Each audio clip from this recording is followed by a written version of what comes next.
Miksi tuo kamera rupesi tekemään tollaista? Äskenkin teki samaa. Se jotenkin, senhän pitäisi ohjata. Mä en tiedä, ottaako se sit, kun meitä on monta tässä. Se ihmettelee, että kenen sen pitäisi siinä suunnata. on seuranta. Niin se varmaan lähti sen AV-tukihenkilön perään. Kato. Niin, joo. Jes, hyvä.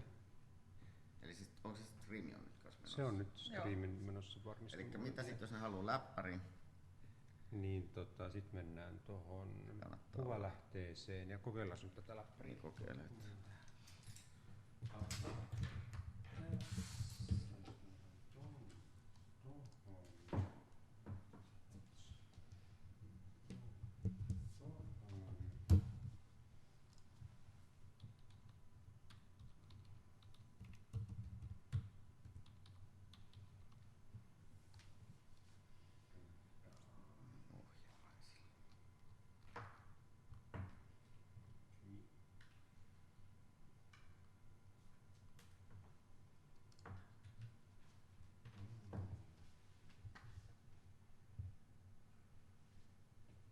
Ja nyt jos vaihtaa kuvalähteen. Hiljaista. Entäs lähtee kakkonen? Mitä siinä lukee siinä? Ykkönen.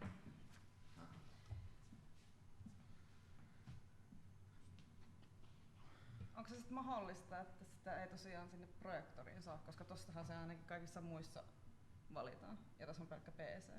Ei se näy tässäkään. Niin, se ei näy kyllä missään. Mikähän siinä sitten on? Käytä tuolla PC:ssä, tuolla ylhäällä PC:ssä siinä. Mitä?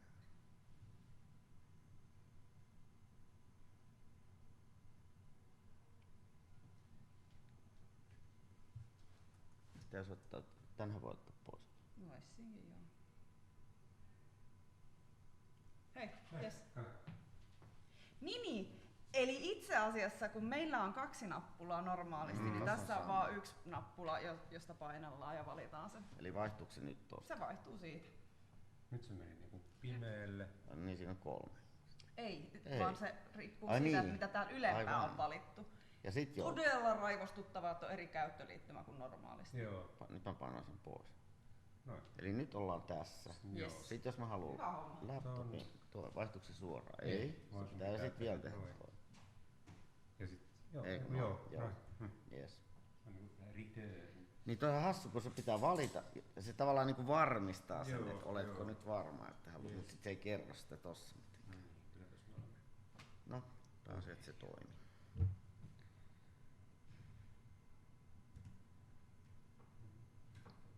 Sitten jos ne haluaa käyttää tätä, onko tässä mitään ihmeellistä? Ei varmaan. Ei varmaan. Mistä se menee päälle? Se jossain siinä.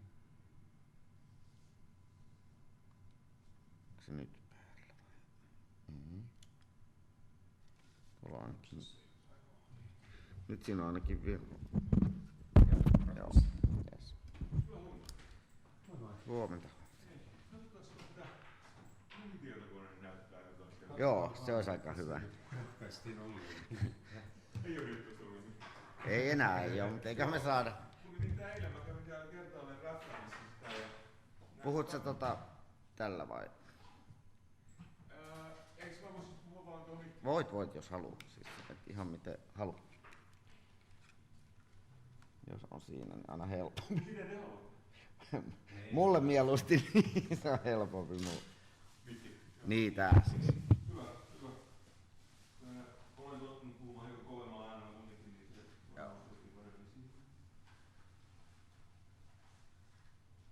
Tää oli vähän hämää.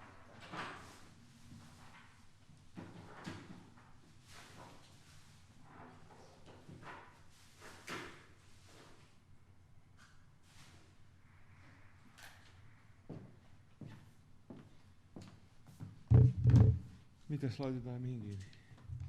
Siinä on se HDMI-piuha. Tämä laptop. Joo, ykkönen.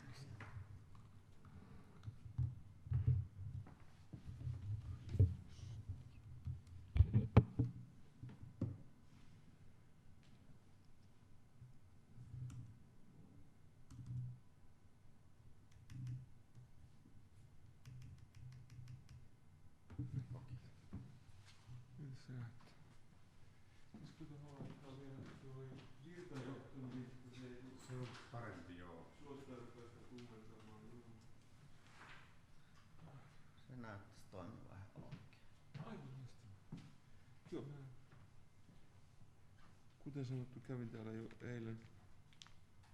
eilen sillä niin tunnustelemassa, että miten se toimii. Joo, ei nekään saa. Joo, ei toiminut. Arvoin ja erehtyä tässä. Se on vähän näköjään eri salissa erilainen. Tänne vaan.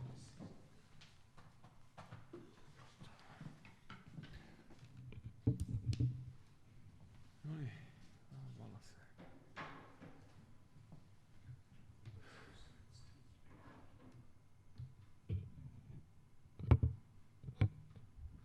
Mites tää kaupamikki, kuinka kaukaa siihen pitää puhua tää läheltä?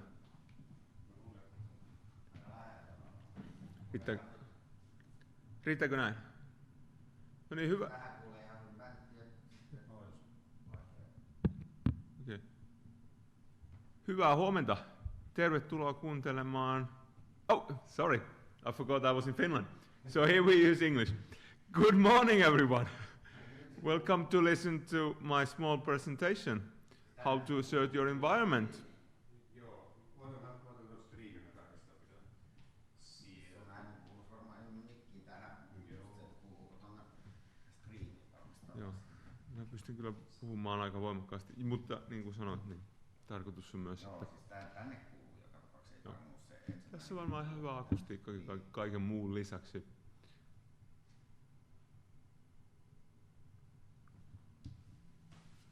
Mut hyvä, laitetaan se toimimaan, niin muutkin sitten. Katsotaan, siis striimi on päällä, mutta Esa-Pekka menee kuuloon. Oot sä nyt kuuloon? Miten joko me striimataan vai? Joo. Ei siellä ketään katsomassa. Menee nauhalle. Okei. Okay.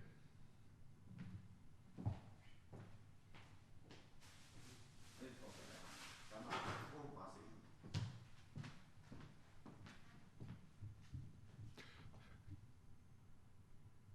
Good morning, everyone. Welcome to the first presentation in the Perl toolchain series. Assert your environment. My name is Mikko Koivunalho. I'm a casual Perl programmer, meaning that I have done my share of full-time Perl programming, but at the moment I don't.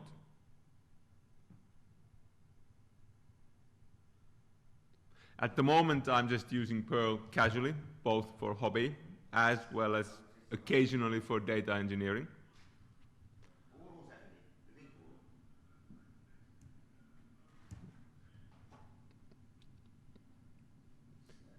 So this presentation is one of these I'm scratching my itch kind of tools.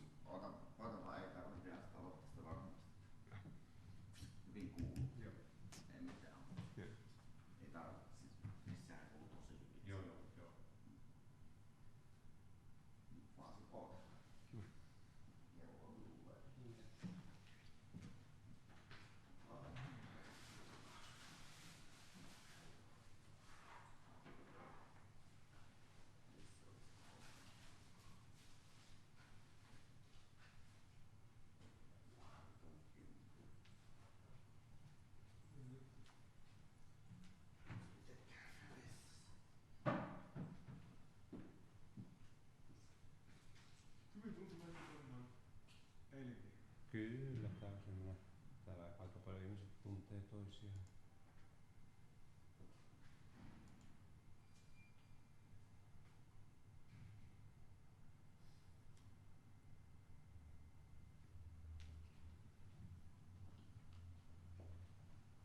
Hei, onko se ilman risteilyvarmistelua? Mistä lähdetään? Siitä pitäisi olla kaikki ohjeet kyllä siellä nettisivuilla, mutta lähdetään Linnanlaiturissa on presidentin linnaa vasta täältä, ja se on numero 19, eli kun siinä on Suomenlinnan lautta, niin lähdetään sen takana sitten. Ja siinä on Sunlinesin semmoinen iso kyltti. Sunlines, joo. Kello 17. 18.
So, welcome to the second day of Perl and Koha conference, and today we start Perl tools track, and our first talker is Mikko Koivunalho, and he's going to talk about asserting your environment. So, welcome.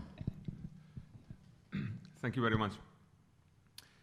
And welcome indeed for the first talk of the day in Perl tools track. So, assert, or asserting your environment variables. This is one of these I am scratching my itch type of tools, which I wrote to fill a certain need. But first, so my name is Mikko Koivunalho. I'm a casual Perl programmer. At the moment, I am not doing Perl full-time. I use it for hobby, and sometimes I use it for work when needed to do some small scripting. And this particular need arose from data engineering, which I was doing lately.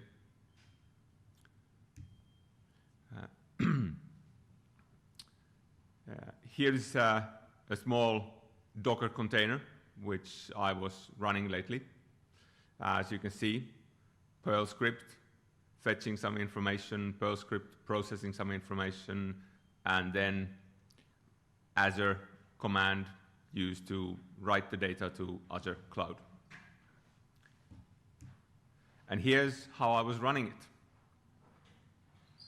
A normal Docker run for testing the tool and the pipeline. Did you spot the typo? There was a typo. Here. Not a big one, but it definitely screwed my run. And unfortunately, it took more than 2 hours before the run reached to the point where it became evident. So, didn't want that to happen again. And what I did was I started to think about how to avoid this.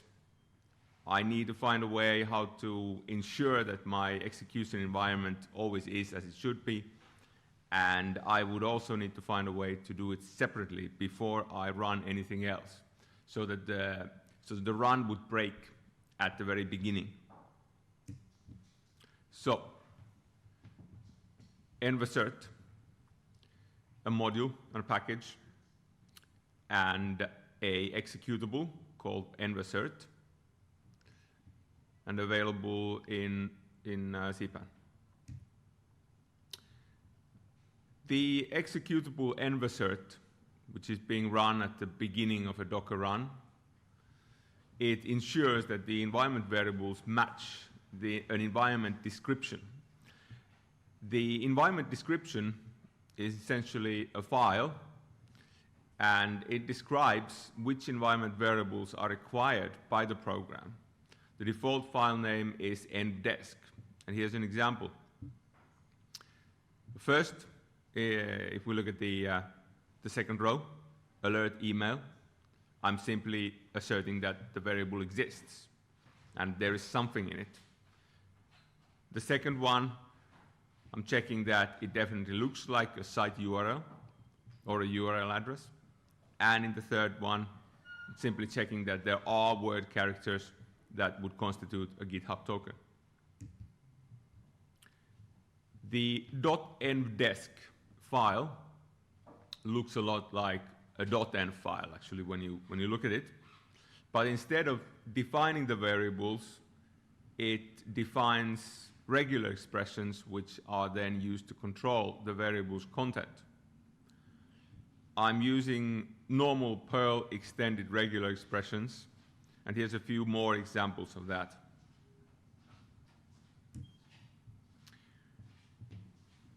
Most of us are familiar with .env files. Using .envdesk actually complements the .env files. You can commit the .envdesk file into your repository together with the project, and it can act as a template from which the user then can create the .env file. And this is also convenient because the .env files often end up as being part of the repository, even though they should not be committed to Git. In normal circumstances, env-assert only verifies that the variables which are described are that they exist. But if you need more control over the environment, there is also the possibility to use a meta command, the exact option. And this will then make env-assert to ensure that the environment also does not contain any unknown variables. The meta commands, of which there is currently only one, the exact, can be used by prefixing them with a double comment marker. This is the same way as what we use also with Perl critic. So double hash, and then giving the name of the command.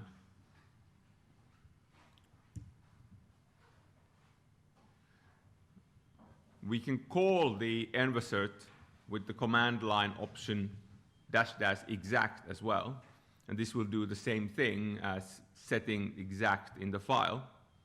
Or you can also negate the command by using the no prefix in it. This can be convenient if you want to use exact in production environments, but not in dev environment. To run faster and also possibly to reduce the number of errors that are printed on a screen, you can also use the parameter break at first error.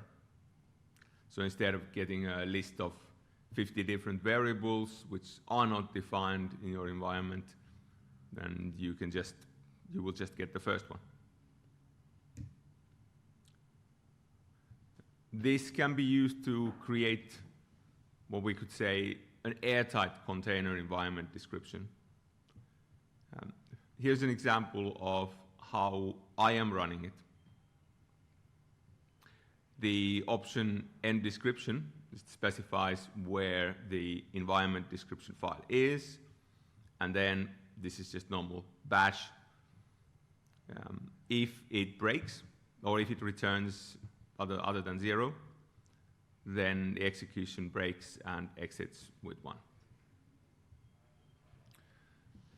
If you are using it in a container and you want to include it in a container build, you can use a fat-packed executable, which I've compiled readily for these cases.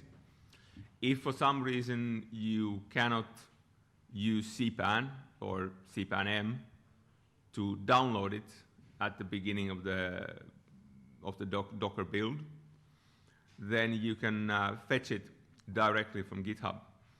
It is a self-contained file, and there is no extra dependencies outside of Perl's standard distribution, so env-assert is about as lean and as clean as it can be. All you need to do after fetching it is to set the executable bit, and it becomes runnable. I have described env-assert as it is now, but the future might hold some improvements. Some ideas which have been floated around is to improve the .env description file for, let's say, non-Perl users, for those who find regular expressions daunting. There could be a set of predefined expressions instead. There could also be a tool which could be used to convert the .envdesk file to a regular .env file, so that when you're starting your work on a project, you have just downloaded the repository, you would just run the tool, and you would get a .env file. It could also be used perhaps to check other environment-related things, such as the existence of files or paths. This could be useful if you are, say, going to log into a certain path or certain location, but your logger isn't clever enough to to create that path as it goes. And finally, a Debian installation package. And that's about it. Is there any questions? Please. Wait, talk to the microphone so streamers. You can simply redone the presentation. I'm Because sorry. we have the same we have only 10 minutes, we have 30 minutes, and we have arrived later quite old. Yeah, well, this was a quick one, yes, but I do have a little bit of a solution for that. Any other questions? So how I install it and how it's named the module? I see that it's a module. It's a CPAN module. This is. Yes, it's a CPAN module. What's the name of it? Oh, I'm sorry. It was shown in the beginning. Here. So N-assert. You can make it, maybe recap it because we have time. So. Yep. Oh, sorry, we had a question. Yeah, I wanted to ask if you could do the sequence. Yeah, that's quite all right.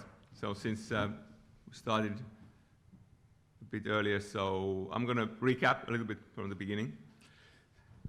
So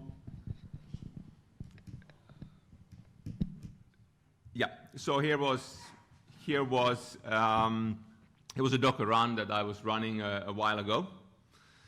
Everything seemed perfectly okay until after I had been running it for about 2 hours time, and then it broke because there was a typo in one of the environment variables which I had set. Now, luckily for me, this was just a debug run from my own laptop. But nevertheless, it made me think that there should be some kind of easy way to ensure that at least the environment variables, which are often the cause of these kind of problems, could be checked at the beginning, at the beginning of the pipeline in a way that is easy to do and quick to execute. So I built Env-assert, and that's about it. And here is again an example of .mdesk file. So mdesk stands for environment description. And these are just normal Perl, well, extended Perl regular expressions. I love it. I want to say that. Thank you. Okay. And I think, yeah, just a few words, perhaps again, how the mdesk and .mdesk and .env also can complement each other. I have been using .env files for quite a long time, and I find them awfully convenient. But the problem with that is that a lot of people, by accident mostly, commit them into the repo, and that means that not only do I get to see how their computer looks like, I also sometimes accidentally run it simply because I didn't know that they had committed it. So this maybe could also help to avoid that problem. So if you don't have a .env file, but you would construct it very quickly at the beginning of your programming, after you have cloned the repo and you're starting work. I work a lot with small repositories, so small repos from GitHub for different purposes. Clone, do something, fix something, and push back. So there's a lot of these kinds of files and these kind of issues. And I think, well, if you didn't hear, so there is a parameter exact that you can give when you are running it, when you're running the executable, or you can define it in the .mdesk file, which will ensure that not only will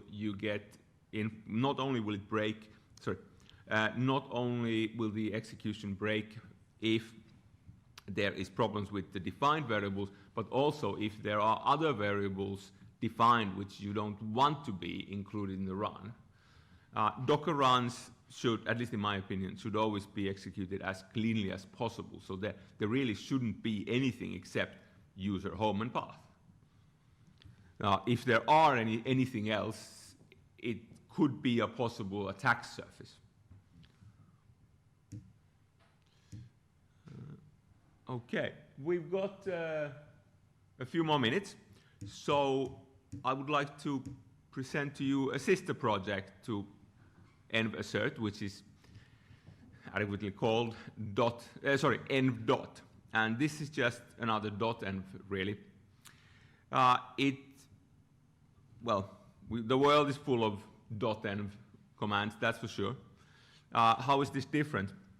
Well, it reads the .env file, of course, and then it converts it into environment variable commands for different shells. Now, I'm currently supporting Bourne shell, C shell, and Fish shell. It is compatible with the more restricted format which is used by Docker. As you know, there is no real standard for .env files. It is just assumed that they should be something that Bourne shell could read just like that. But this is not always the case. Docker is using a format which is far more restricted. So sometimes I'm running into compatibility issues. I want to have a .env file which is compatible both for shell as well as for Docker. There has been lately some improvement in this. I think Docker project is or has changed the definition, but I wasn't aware of it when I was not aware of these changes when I started developing it. Exports or not exporting variables to subshells can also be regulated. There might be a situation when you want your variables to not become environment variables, meaning that you only want to have them active in your current shell. So in those cases, you would simply not export them, and they would still become variables. And just like env-assert, env. Is also available as a self-contained executable directly from its GitHub repository. Here's a few examples, just normal evals in a shell. The first row precisely specifies that the variables are not to be exported, so they will not show up in subshells. The second one doesn't have this one, but instead it specifies where the particular file is located.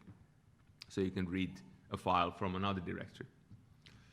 And finally, you can also use a variable env.filepaths to specify one or more of these .env files, instead of just having to use the one which is located in your current working directory. You can specify several.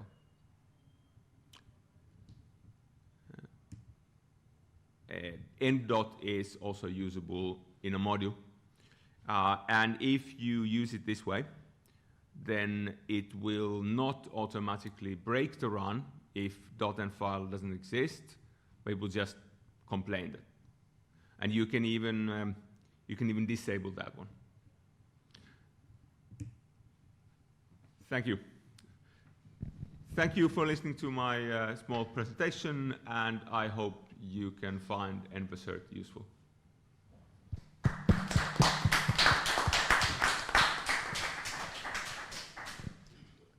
Do you have any more questions? Okay, then we can go to have a coffee break, and we continue at 11 o'clock.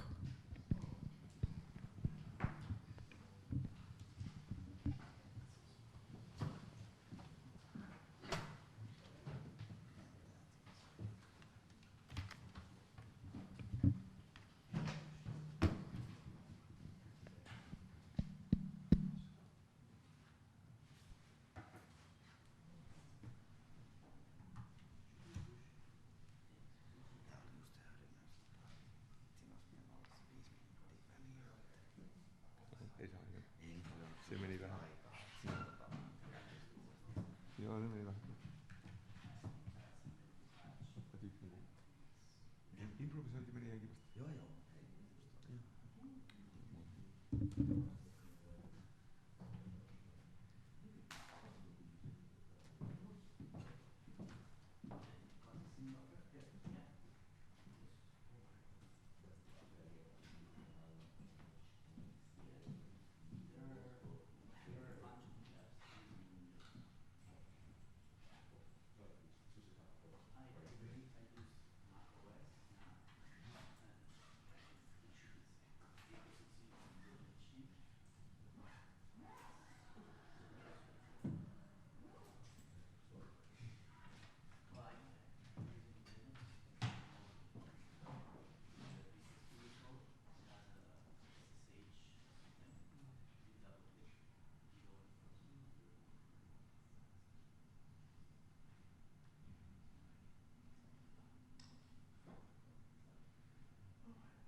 you're right. Yeah, sorry, you're all set up and here I am hijacking you. I don't know how to switch the overhead on. Okay. I think it's all worked. Let's see whether it even registers it. If it just registers, that's probably good enough for me at the moment. It enjoyed another. It'll show up as 1080p. Okay. Or should. Yeah, I seem to have. Okay, I've got mirroring on at the moment. Let me remember to fix this. Yeah, I can. Thank you. That's already useful. That's enough information, I think, to get myself sorted. Sorry. No, don't worry. Displays.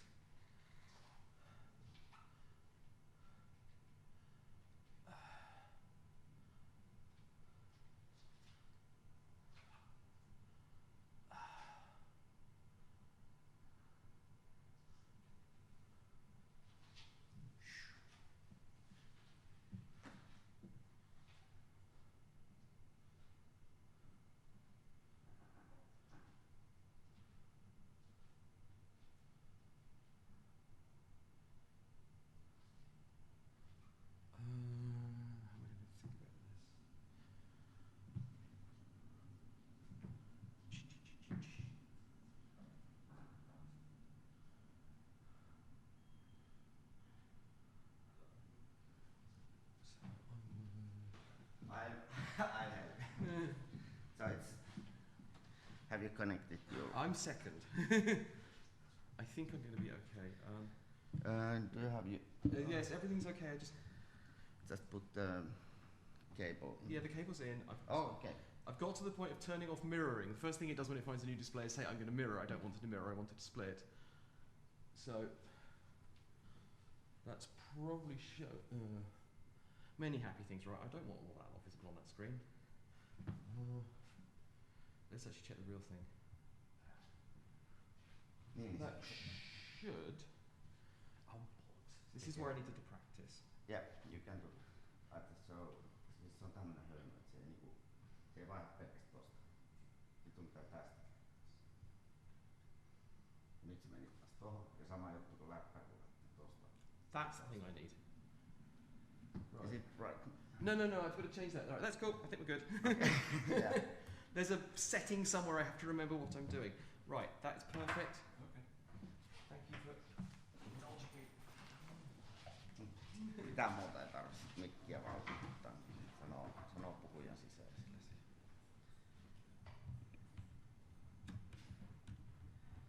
Testataan seuraavalla.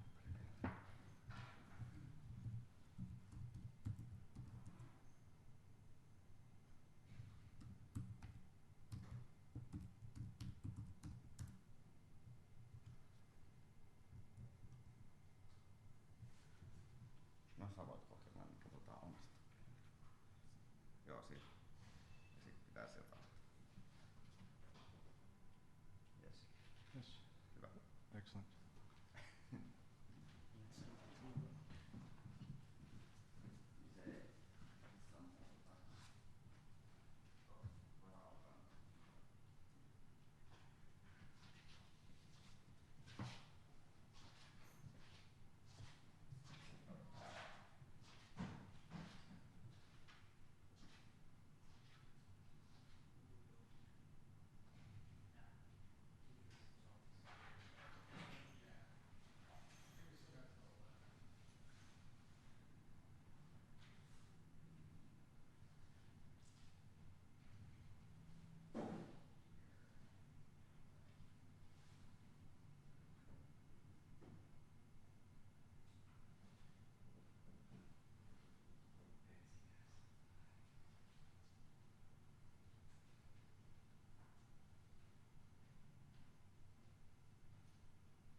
Joo, niin sitä pitää painaa Niin. aina sitä. Joo. Niin ei kato kukaan tiennyt.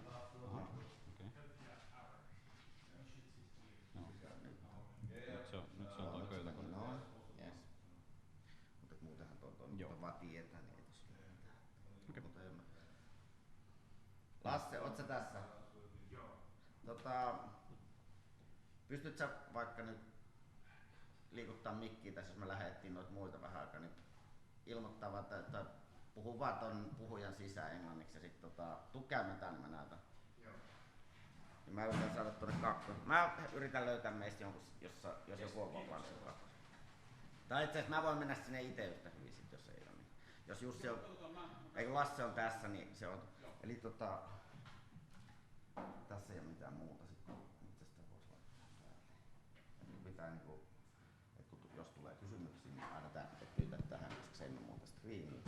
Se on silleen, että pitää tuossa keskivälissä, niin se on punainen ja nyt siitä ei kuulu. Se on niinku mutelamut päällä. Sitten vaan työtää tuonne eteen. Ääni. Eli toi sitä varten.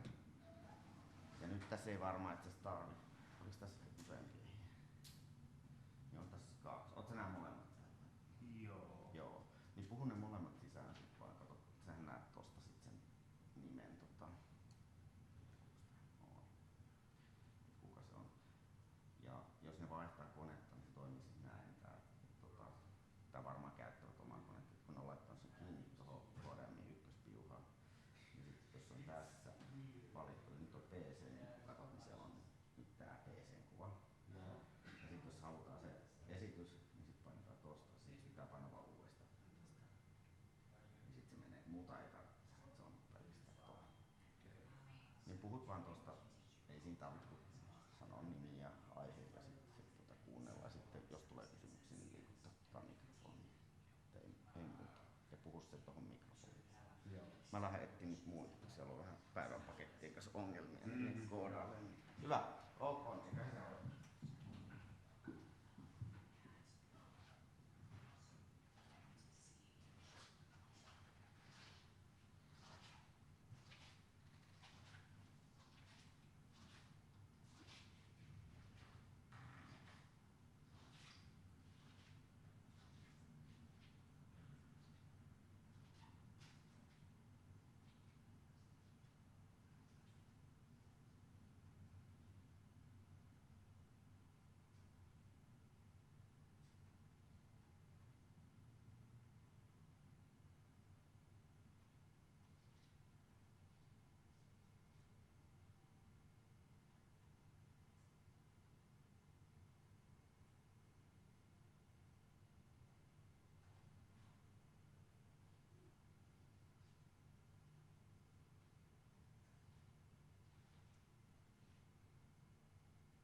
now I got here early to ensure that there is connection. Yeah.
Wartetank.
Okay, for the next presentation, Lars Nuden with the title Gemtext and HTML Static Site Generator for Taxmachines.org.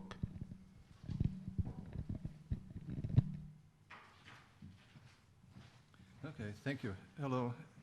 I'll be presenting about Tux machines and how I made for them Gemtext and HTML static site generator. First off, what is Tux Machines? It's a news aggregation site which has been going on since 2004, and we're focusing on free and libre software and open source, and especially GNU Linux. There's a Gemini link and the HTTPS link. It's been on for about 20 years next year, in fact. And historically, there's been reviews and other original content, but mostly these days, short excerpts and links to fresh posts on the selected topics. It's currently curated by Ryan Szestowitz and Roy Szestowitz since 2013, and since 2004 to 2013, it was by Suzanne Linton. There's about 5 volunteer editors, and this is the result of accidentally writing a static site generator because Drupal was getting a little bit too heavy and we're having a little bit of reliability troubles with it. So the classical reasons, how hard can it be? In the spoilers, it wasn't that hard, but it took time. Laziness to avoid dealing with content management systems like Drupal or WordPress, which is even larger. They're good in their context, but it's more than what we needed.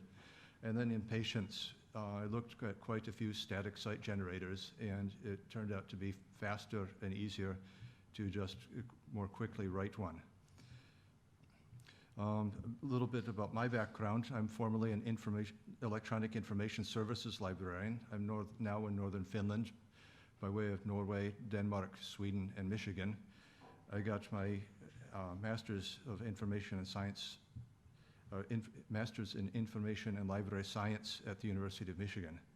I did some project work at around 2005 on Koha here in northern Finland. Or not here, but up in northern Finland. And I'm not an expert in really anything. Prior to working with Perl, I did some icon scripting for the University of Arizona. I wasn't there, but I used their software, and some Snowball 4 programming. So the custom site static generator is a suite of 5 Perl scripts with a few shell wrappers, and it's accessed via SSH. We needed just a simple interface for a simple task. It's running on Alpine Linux with Apache 2, SQLite 3, and I've got HTML tidy and nano in there, and the output is HTML, gemtext, and RSS. The server sides are for standardized headers, footers, and menus, and it enables us to be a proud member of the 256 kilobyte club, and as such we remain 100% free from JavaScript, which is sadly today's basic, which has some decades of that. Why Perl? It was fast to write. I really like hashes, regular expressions, and CPAN, and I'll go into cover some of the CPAN modules. The workflow is usually done via always done by SSH, but usually done with forced keys for some of the editors who just want to get in and work. Others have customized their environment with aliases, shell aliases. The workflow is 3 steps: editing the metadata for each post, edit the body markup, which is done via Nano, because no need to reinvent another editor when Nano works fine. And then validation first via tidy to make sure there's no syntactical errors. And then at that point, there's some additional sanity checks, like make sure there's no hot linking and a few other mistakes. Each post gets a unique HTTPS and Gemini URL. Since I've mentioned SSH, the OpenSSH is more commonly known since 1999.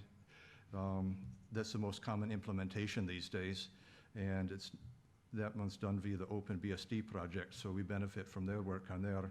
Originally, SSH was a Finnish invention from 1995, Tatu Ylönen, who was at the then Helsinki University of Technology. And it's a component of secure telecommuting for decades now from anywhere in the world. We have editors, quite a few places, 5 editors in different places. And it's useful for either interactive or scripting sessions, and is not bothered by software patents. Here's just an overview of the CPAN modules, and of course it goes without saying that strict and warnings are included, but I ran out of space. So these allow things to be updated in a easy manner. It goes faster. The workflow goes faster than with Drupal, and being text-based, it's a little bit of a 1970s type interface, and none of the editors really objected to it, and they've all commented that it's actually smoother and faster now. So the exporting goes very quickly. There's some measures I've taken to make sure that only the changes are written and not the whole system. It goes to help organize the data, it goes into 4 SQLite tables. The body, which is HTML, and they're consistent in the markups, which then allows it to be transformed into gemtext later. Then there's a key file table for tracking the unique file names for each one. and that has a flag whether it's written or not, the date, and then an arbitrary string, which is usually some aspect of the title.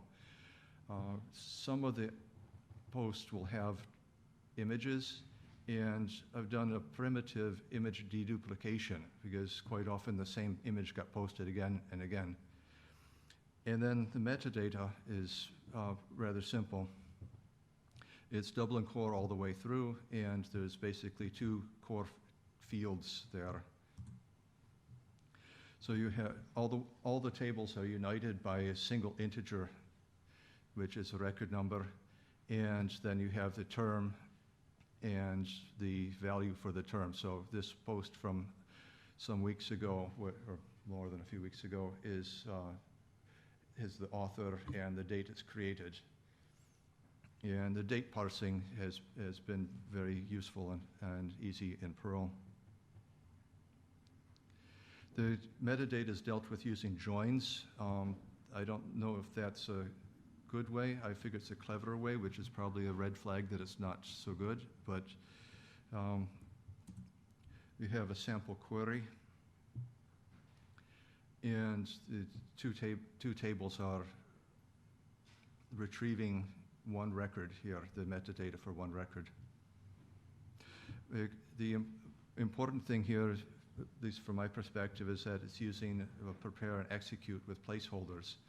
The editors, of course, trusted because they have SSH access, shell access, but just in case stuff goes wrong, it's there on a matter of principle.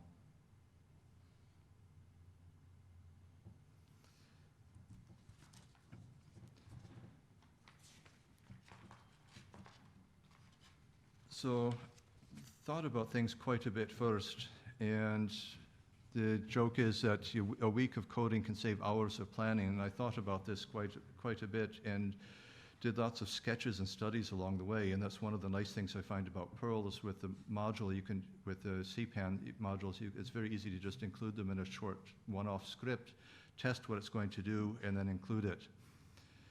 Then the meat of this project took about 2.5 weeks, but then there was a very long tail as worked out the details. One of the things that worked to the speed aspect is I could work at my own pace, at my own schedule, didn't have to start at a time or stop at a time, and without interruptions such as meetings or conference calls.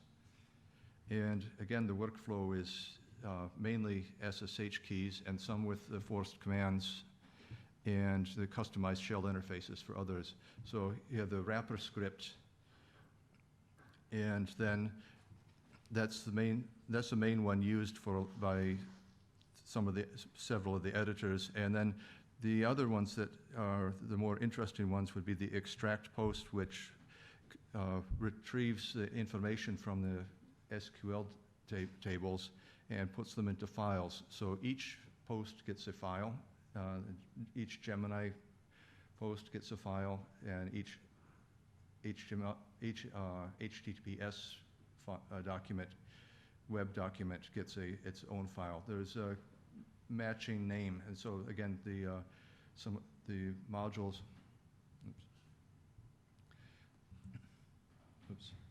The CPAN modules helped with that quite a bit. So during the development, there was a lot of passive participation, and that was kind of fun. So for a while, we had a Git hook with an MQTT notification and code updates. So it would push out notifications when the code base was changed. Then for amusement, not counting 2 refactors, it's about 3,200 lines of Perl code and about 100 lines of shell script.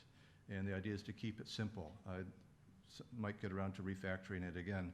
The initial development and early operation was done on a Raspberry Pi, which you're I think all familiar with, the tiny, inexpensive Linux-based single board computer, but it's now in a proper data center for availability purposes. So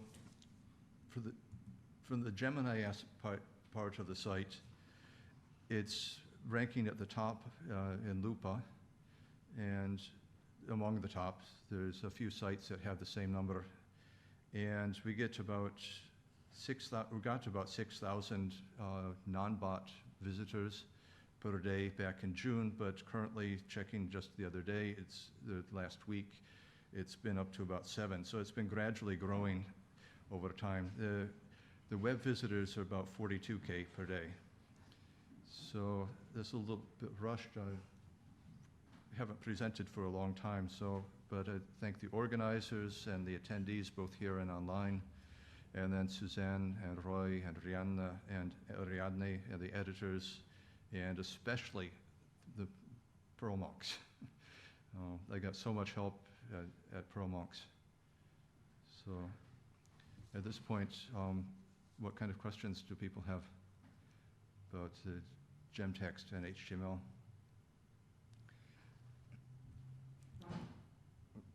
We have here is what it looks like in the Amphora client, and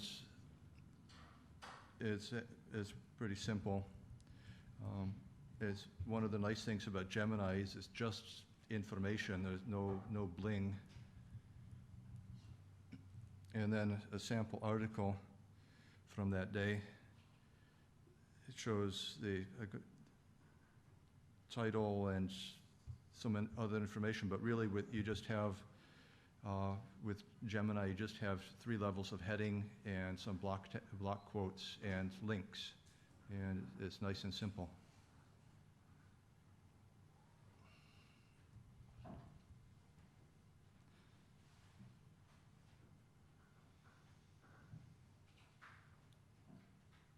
Okay, so I can put the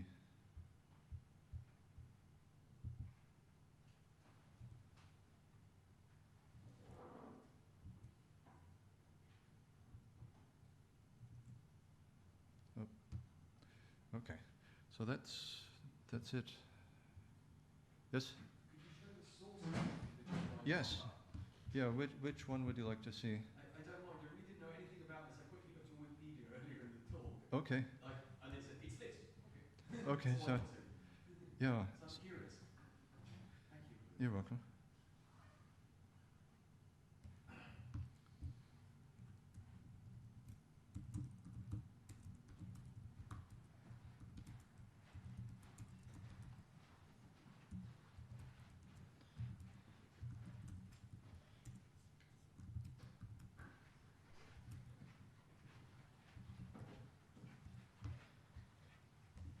Okay, so please don't laugh or cry at the code, but here is the one that creates the files from the SQL database. And it's this one writes both the gem text and XHTML, and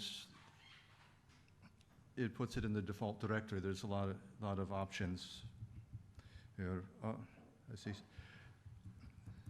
I don't use data dumper anymore, but it's still in there. So there's things to change.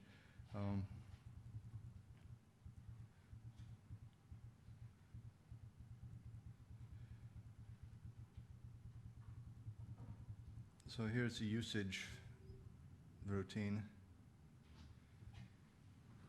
And you can I can extract the entire database or just the update ones.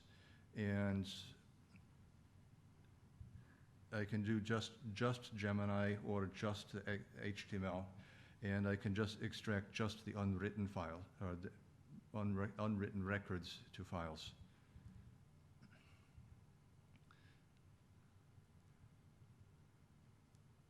So that's, or did you want to see the source of the Gemini? The source of the Gemini. Oh, okay. But that was interesting as well. Okay. I'm not logged in to that machine, but let's see. Can your client show it? Hmm? You showed Oh, that client can't, but I think I can save it.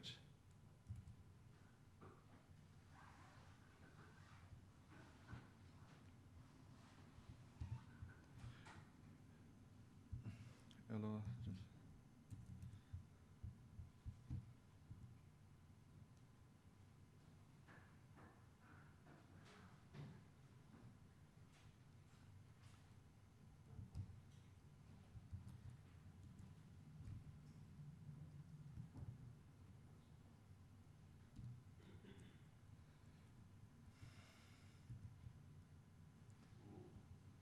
Okay.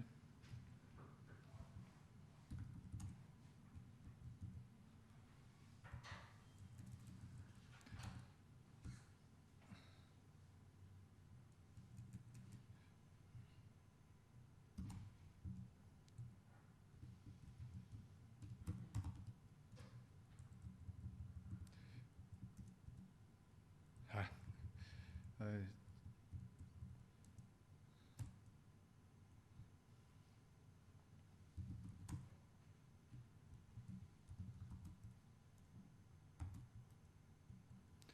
So you can see the markup for Gemini is, or GemText is very simple. This one just, the equal signs with the greater sign is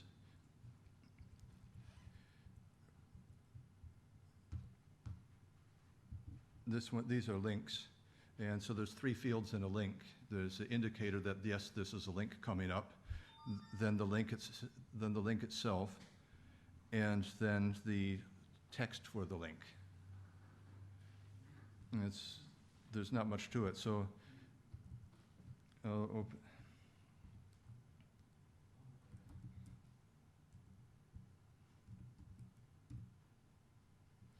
So you can see the first link here, number 1, calling all artists, and here, calling all artists. So it's tremendously easy to use the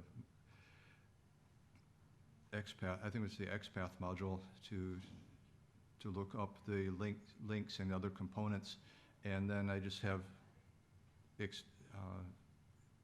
extract the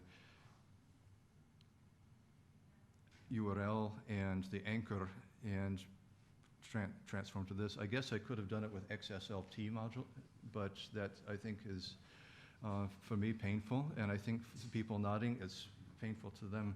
I have a different project unrelated to this where I did use XSLT, but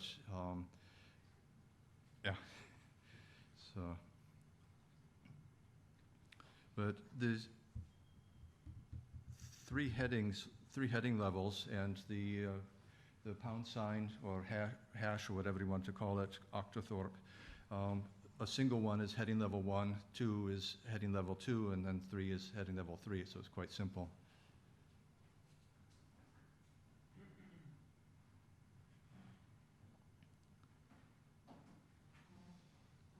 You're welcome. So it's overall a very simple project, but not so common, I think. Yes?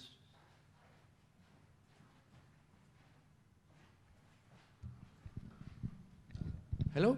Yes? Why do you plan to support GemText? Could you say, Why do you support GemText, Gemini? support it? Yes. Why? Oh, okay. Because it's just a lightweight and convenient way to get information. And I've benefited from the people that have put up Gemini capsules, as they're called. And this is a way of making the same information available in an automated manner. There's no computing overhead to speak of to do the Gemini text, and it increases the outreach because it reaches a very different audience as well. So.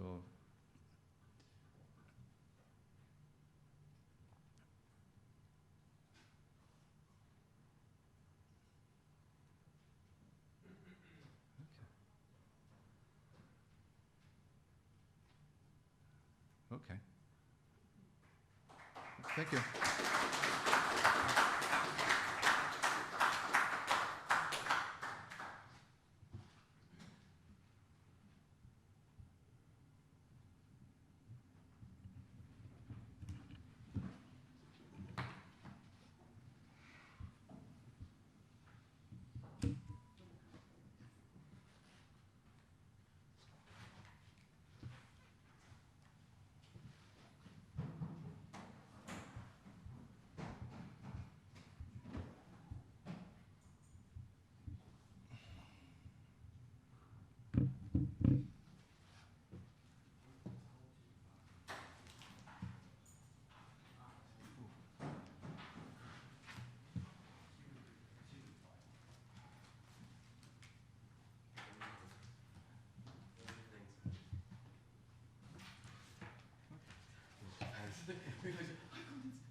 I haven't presented in almost 15 years. So Oh my. so Yeah, I had a long break.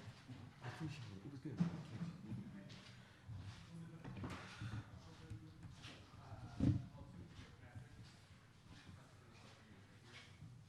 So where is the evil icon? Oh, it's that thing. All right.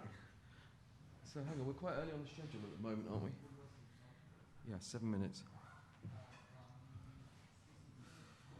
Oh, great. Here goes nothing.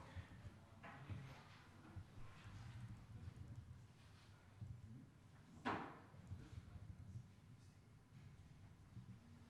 can't yet see the extents. Ah! Don't worry. There's this other thing I forgot.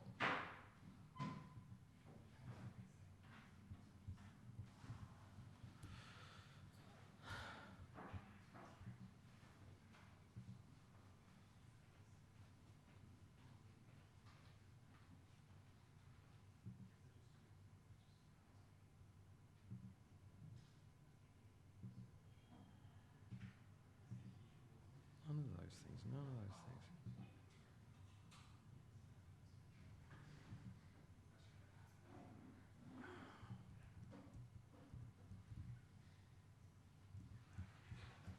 Ow, bollocks.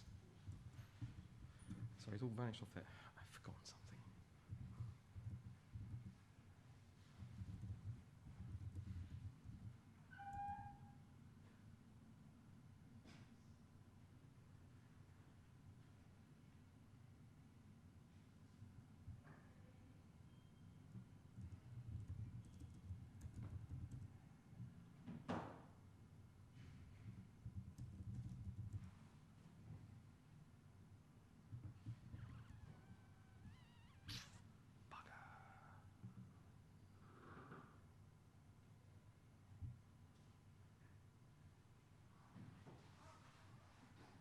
Oh, it's that one.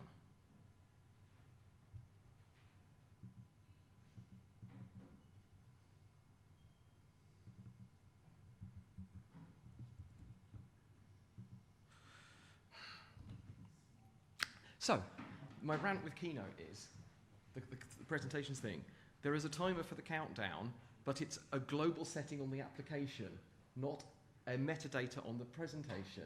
So if I have a 30-minute presentation and a 1-hour presentation, the timer will be the last thing that I manually set it to. I can't have this presentation say, hey, I should take 30 minutes, show me that timer. Hey, I should take an hour, show me that timer. And you have to go dig through the naughty word thing to do it. That's my little rant at this point. I think, because I don't want it to be going, you're in negative minutes, and I'll be panicking. I'll probably be panicking anyway. Wait. Wait, let me hide that again.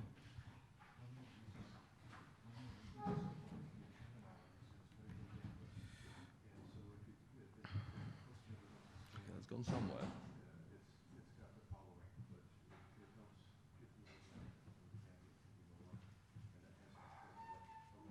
This is probably not on silent, so I should probably fix that too.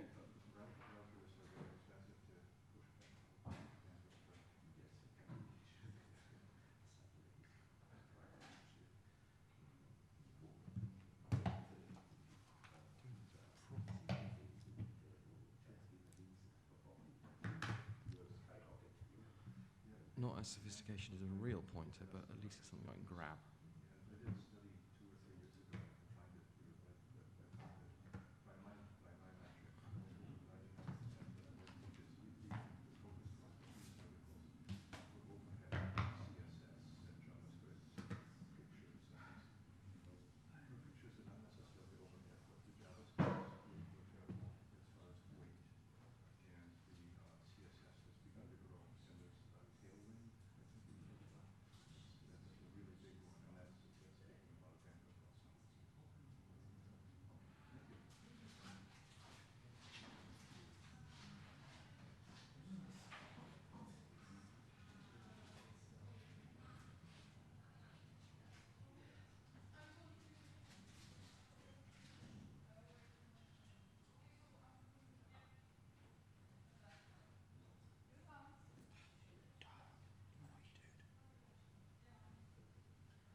think that's me. Yes, this is one. I just make sure I'm doing the right talk, the right schedule. I might be very confused.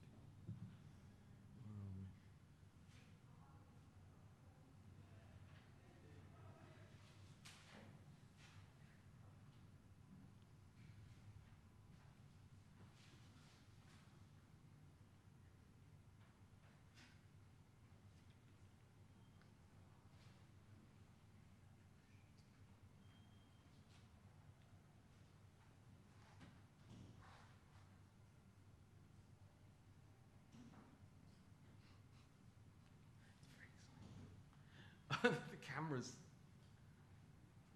think something else is more.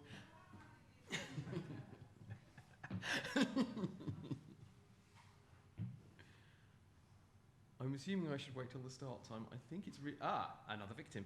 I think it's about I think it was about 50 minutes last time. I do have to remember to go slowly because I'm very bad at going quickly. But I think it should be 2 minutes a slide as long as I keep track of which slides I'm on, and I should be fine. Oh, there's a live demo. Oh, God. Don't panic if you do panic. I mean, we're your friends. We're here for you. Yeah, and the second row is empty. There was all this joke about the person in the second row heckling. Yeah. Yeah, I get...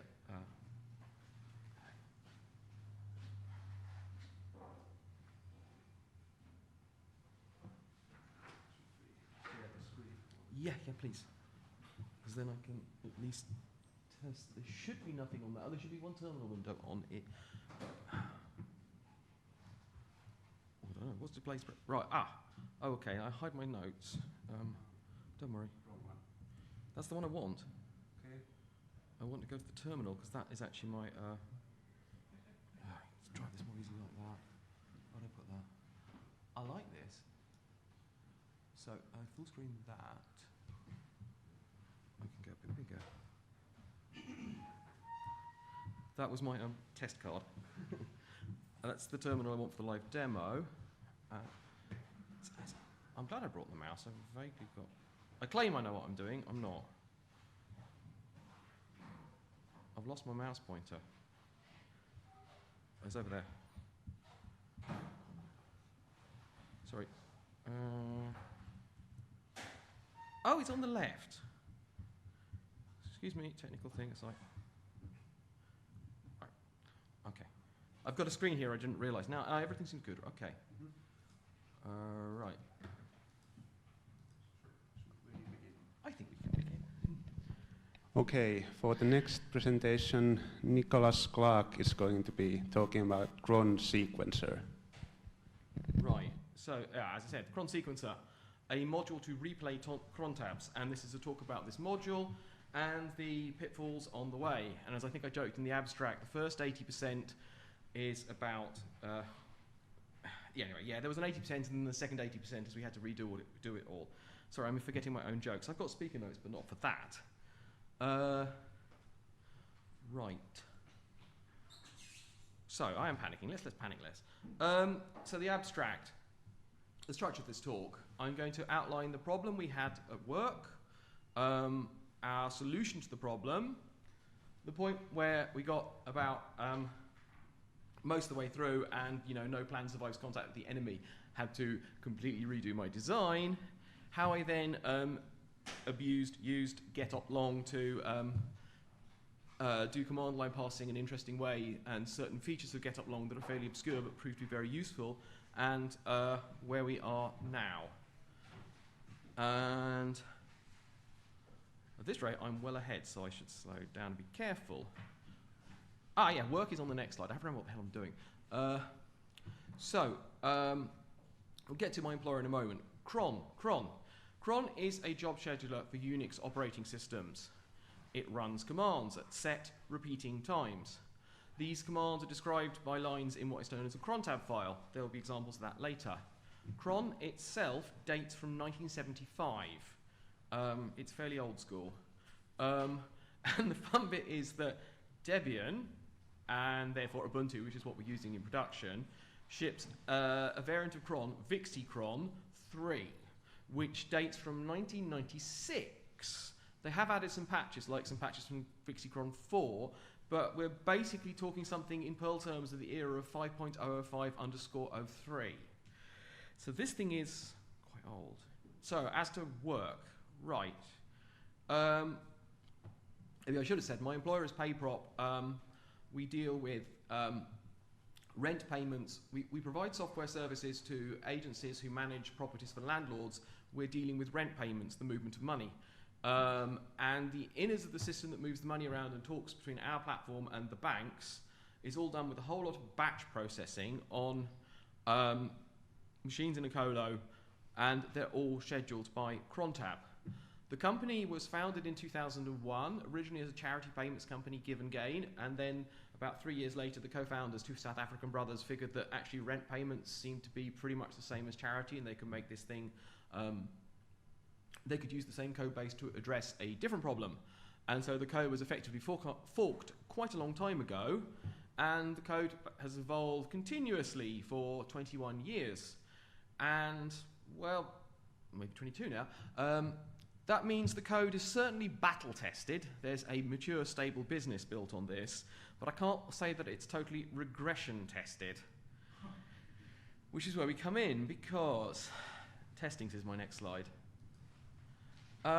We want to refactor this code. You know, we want to do this without going bankrupt. And we do need to test the corner cases. And we don't actually know where the corner cases are. So, you know, yeah, that's easy. Just rerun history. Take all your data and play it again with whatever. That's how we're going to go. So, I mean, how are we going to rerun history? Well, we take two copies of the code. We take our original code and our new code. We want to test a refactoring. And then for each of these, we're going to set up a database and some local files, because banks love plain text files. Fixed width files. Then we're going to set the clock to a particular time in history. We're going to run our code, and then we're going to compare what we got out from both of these. And if they're identical, you know, we're golden, like golden results testing. That's where there's a groan. There are better jokes, allegedly. Now, the nuance here is this won't be exactly what we have in production, because we're usually running newer code than we had from that time we're testing. But in production, we'll have the database state from running the code of the time at the time. So we're not going to identically match production, but we should get to the point of, if the old code and the new code, or today's code and tomorrow's code run now and produce the same results, that's good. We don't actually care if yesterday's code produces the same code as today's code. So we won't spot all regressions, but we're going to spot most or nearly all regressions with, we think, less effort than trying to write regression tests, loads and loads of regression tests, and basically not knowing where our corner cases are. So we just do that. Now, hang on. What? Oh! This is where I'm not driving my things like. So, yeah, someone I know through my father is a builder, and he has this joke, the just job. Can you just do that? He said they're always the worst. In turn, I joked he should put a taximeter in his digger. When they say just, start the numbers spinning and let's see where we get to. So yeah, we just want to rerun the codes. That's easy. We've got two things we're trying to get. We want to be fast. We want to be testing correctness and speed. Correctness, we are testing interactions with external systems. Banks. I think some of you heard me privately ranting about banks. Yeah, our South African bank screwed something up over the weekend. Our Canadian bank is, telling us alternative facts and. I also re-record and badmouth them because they deserve it, but I think I shouldn't. We're going to test that with banks. We don't have their code base. We don't have their config. So we're not actually going to write emulators for their banks or anything like that. We're just going to make the files we got historically appear on schedule in the right place in the directory they will put it. We just want to, ping their thing into existence and then check that we generate later the same file that we would send to them. But we don't care that when we send them a rebuilt historic file, that they produce rebuilt historic output. We'll just reuse their old output. We aren't trying to emulate their system. We're just trying to treat our system as a box in itself and make sure the edges of it produce the same output. So we're not trying to emulate the banks. As to speed, some of our code runs only once a month. There are reports at the start of the month that get generated monthly. Some of the code is end of year. Some of the corner cases are quite rare. So yeah, 90% of the code we run at least doing this is not going to tell us anything we didn't know, but we don't know what that 5% or that 1% are. So this was intended to be just a brute force it project of run lots of code. So yeah, we're trying to be correct in speed, we're trying to be fast and good. But so we need to accelerate time, else each run will take months, because we probably actually need to run about 3 months of history to get, and probably sort of like November to January to get over the end of year stuff, and a couple of month ends. And we don't want each run to take 3 months. So that's where we're going with this. We want to be fast and good. We want to take a list of when things are going to happen. We want to set up our initial state. We want to run code for that instance of time, or that very short amount of time. We want to capture the modified state after running one batch script. And then we want to test the two. As I said, we want to do this much faster than real time, and we're just going to assume that the banks gave us the same answer as last time, even if we send them the wrong thing. We're not trying to emulate them. So, what do we have? This was what I was, in the next slide, I was hoping someone would take a picture of the next slide, because I want to wind up a friend. But anyway, what we have is a cron tab. This is a cron tab. I finally got to a cron tab. If you're not familiar with the cron tab, what you have, I should stick near the microphone, shouldn't I? There's line columns for minutes, hours, let's see if I can get this right, minutes, hours, date of month, date in the month, day in the month, day of the month, and day of the week, I think. But these are all stars, meaning for every. So you can translate the first line, and there's lots of code out there that will translate the first line. So the first line says, at 0 minutes past hour 8 and 10, have coffee. The second line says, oh, at 0 minutes past hour 9 and 11, drink tea. Well, tea. And the last one says, at 12:30, have lunch. And that's great. Fine. But I've got 3 bits there of, you do the coffee twice, you do the tea twice, and you have lunch. What I don't have there, and yet what I wanted was a list of instructions of coffee, tea, lunch. Nothing, that's what I'm trying to solve, and we went out to look. What I want, told you this is where I drive it wrong. What I want, Waves Arms code appears, is that I get this list, that 8 o'clock coffee, 9 o'clock tea, 10 o'clock coffee, 11 o'clock tea, 12:30 lunch. So that then I can set my time to like 3 seconds to 8, run the coffee code, stop, capture the output, whiz time forwards to 3 minutes to 9, or 3 seconds to 9, run the T code, whiz time forwards, and so on. And what is out there? What do we need? Where am I going now? Oh, spacebar will do this. What I need is a sequence of events, a time range. And what I also need it with environment variables, because cron tabs let you specify overrides from environment variables, and we are using that. And I need it to be 100% accurate, in that I want to take this cron tab and I actually want to shell out and run the code. Now, to be clear, I only need to be good enough to shell out for our cron tabs. Because what cron actually does is take the entire line and sends it to the shell, which is doing all the variable interpolation and backtick type things, or I'm old school, I'm still using backticks. Solaris 10 only supports backticks. It's still in service. Anyway, you don't have to do that. So all you have to be good enough is to actually run our cron tabs, which are fairly simple in their syntax, and if I'm being thorough, to detect the cases I can't deal with, in terms of, oh, I know I can't deal with environment variables being set in the command line, boom, because then our stuff will still work, but the general case I should fail correctly rather than falling over. One of our little nuances is there's a script out on the internet called cron_tz, which is used to sleep for a while and then run it in a particular time zone. So if you want to run at 11 o'clock in some part of Canada where your time zone is, even 11 o'clock in the UK, and you mean 11 o'clock wall clock time, in the summertime, that's going to be 1000 GMT, and in the wintertime, 1100 GMT, and And so what you do is you have a cron tab entry that says 1000 GMT, and then you just run the shell script, and it goes as a time zone lookup, and it either goes, I'm sleeping for 3,600 seconds, or it's going right now. And I do have to handle that in the future, and I haven't done that yet. Because as you can tell, if I've got one of these and it sleeps for 3,600 seconds, I don't really want my test rig to be sleeping for 3,600 seconds. So I need to kind of find a way to process those to say, reschedule a job in the future. But that's future plans, because as you'll find out where we got to, we didn't. So, prior art. How am I doing? Weirdly on time, I think. What I found out there was there are lots of things that think they pass crontab files. Not always correctly.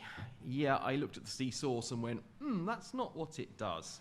There are things like I showed you that will take crontab lines and convert those lines to descriptions of what happens. There are things out there that will replace the cron daemon and run crons in real time, which is not what I need, because I can set the clock on a virtual machine back in history and get the cron daemon to run in real time in the past, and that still takes 3 months for 3 months. What I did find was a module, algorithm cron, particularly has this method, next time. Given an epoch time, it will, you build an object and then say, with one of those crontab lines, and if you say, at this epoch time, when will this rule next fire? Describing itself as an abstract implementation of the cron scheduling algorithm. This is looking good. Do I have my problem solved? All I need to do is write a parser, and all I need to do, therefore, in crontab file is deal with comments. Rules that set, lines that set environment variables, lines that run crontab commands, and to be thorough, syntax errors, because there are various things that the real cron won't pass as such, and I need to write a parser. I write a parser that does all of those. I take, for each rule that will run, I'm going to collect everything into the command it shall run and the environment that shall run with that.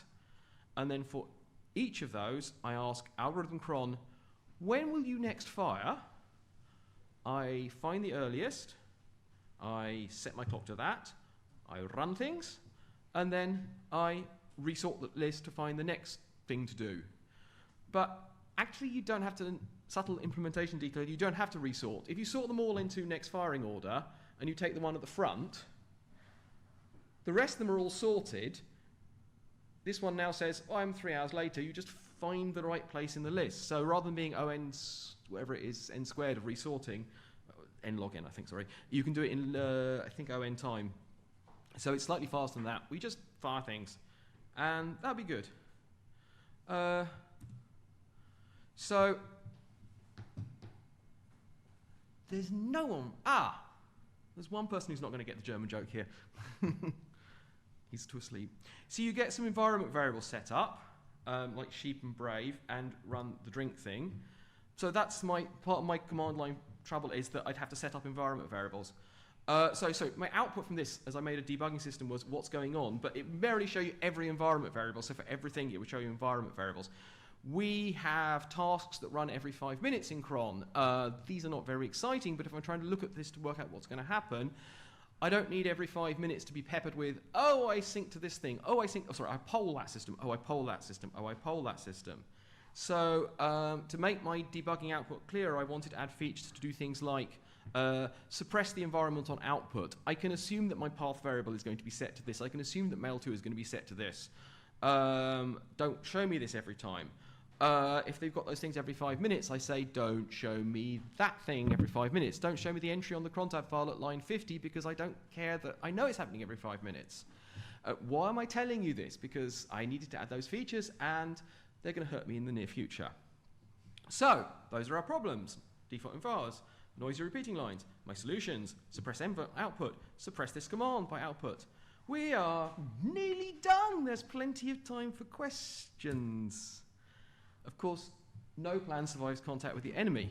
Because I got there, I thought, hey, I'm nearly done. And then I realized there are two hosts.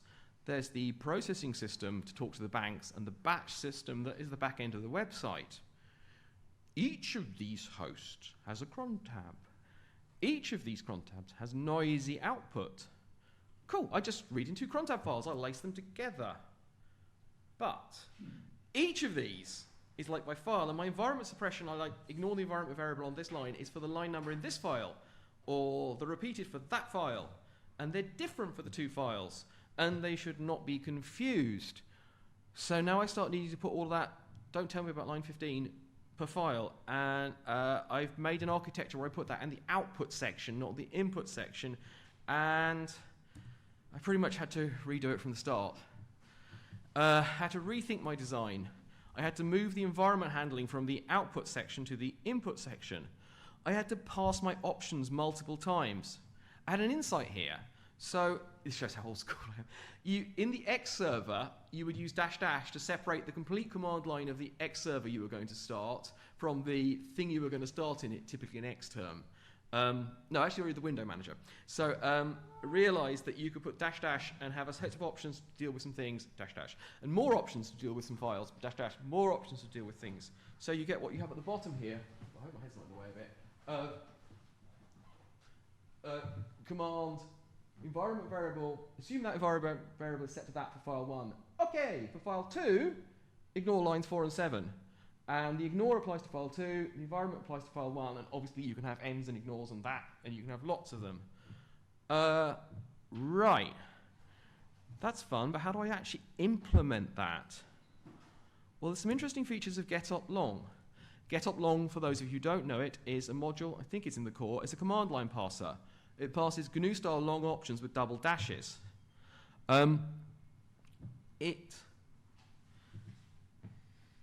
It has this feature of taking double dash as the end of the things to pass. So that third line, I haven't remembered this talk, sorry. The third line is -- option is treated as an option, and it puts it in the hash, or how it usually returns. If you're using it complicated style, you get a hash of options back. So it puts it in the options hash. Double dash there, that says options end here, ignore the rest, and it will leave -- argument as your argument. It actually just mangles at argv, or at least in default way it mangles at argv. So you have a long list of argv things. It takes out all the things it thinks are options and leaves all the rest in the same order. Well, unless you tell it not to. Unless you tell it not to, because it's very configurable. And one of the things is it doesn't just pass at argv. You can tell it to pass any array. Non-default feature, but turns out to be useful. There are no presenter notes. What did I think? So what I did was, for trying to pass that, grouping. I would iterate along at argv. I'd split on -- So I can't reach that, and I don't have a laser pointer. And then I would treat the first two bits, -- foo equals bar file 1, as a 3-argument array.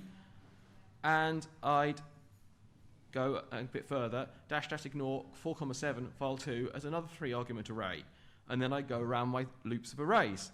I would say the first one of those and call getOptions from array and strip out some options for it. And those would be my options for passing the first one. And then I do it for the second one and so on. And for each of these, I populate my options hash with options. And at group is the equivalent of the reference to the array. It modifies that. So I should have put a line in here saying the default would have been like you call, that would be at argv in the getOptions simple version. So now I've given it a custom array. So it takes the first one. So the first time it will strip out -- as an option and leave the other two in. M and foo equals bar as an argument. It'll strip those two out, leave file 1. The second one, it'll leave file 2. So after the end of this, I have a set of options and a much shorter array of file names, hopefully not empty. Just realizing that I don't have a regression test for that. Lots of arm waving, but I have a speaker note here that says this was 25 lines of code. 10 for doing the split and 15 for doing the parsing. So I can implement all of this in an extremely small amount of code, because getOptions, the module, is very powerful once you know where all the twiddly things are. Right. Slide 21, it says. Right. Of 30.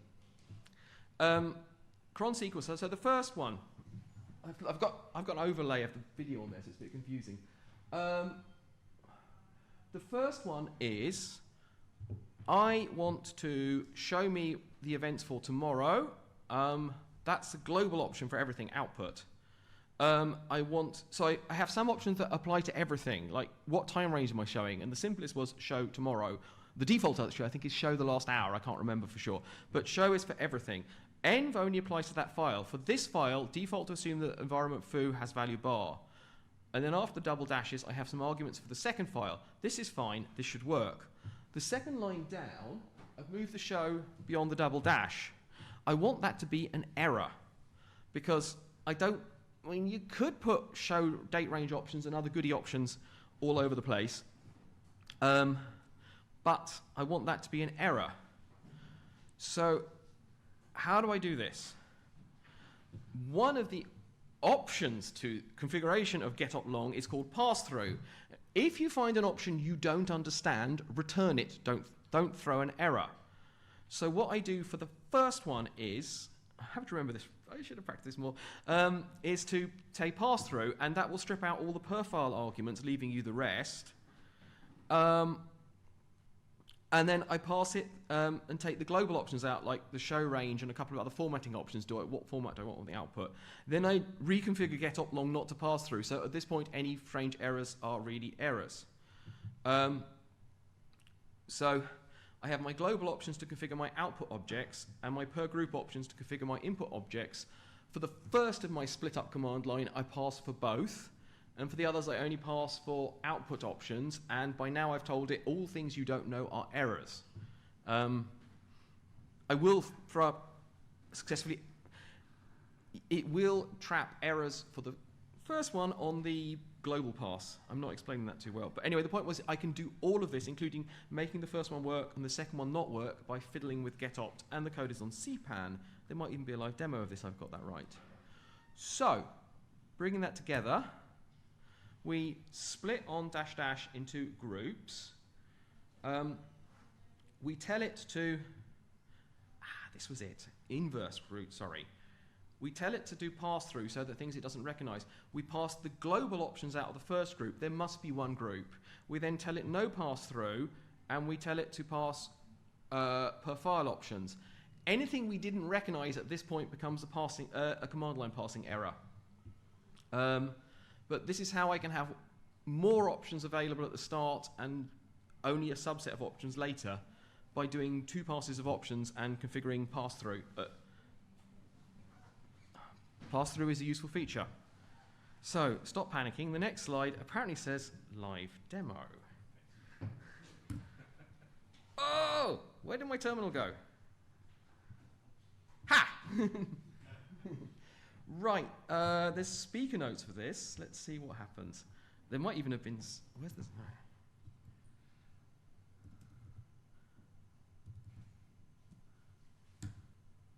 So let's actually pull that back. That's the command line. Oh, I hope you can read that. Again, that's showing the cron tab for today. Oh, better plan.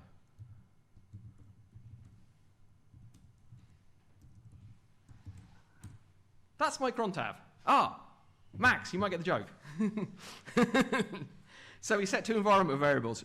Sheep is set to Kölsch. If you're brave, you're drinking alt beer. And then at these times we drink. But what does that mean? So,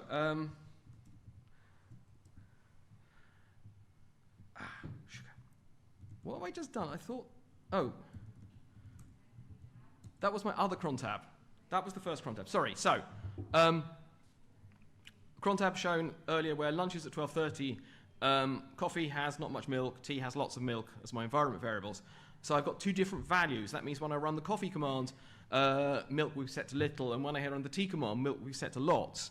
That's my work cron tab. Play was the drinking one, and they mesh together, and I think, yeah, that's work. So, show me today, assume if foo is set to this in the environment. Oh yeah, showing both of them, work and play. Ignore lines 4 and 7 from work, which I think are the tea and coffee lines, and that messes the 2 up. But anyway, what I really wanted to show you was, that's ignoring the environment setting line, sorry. It shows you that work is coffee, then tea, then coffee, then tea, then lunch. And then we get to the play cron tab, which is saying there is no variable foo, a slightly wonky syntax. Those are your 2 environment variables set drink, and then we keep drinking. Funny that. So that's that command line.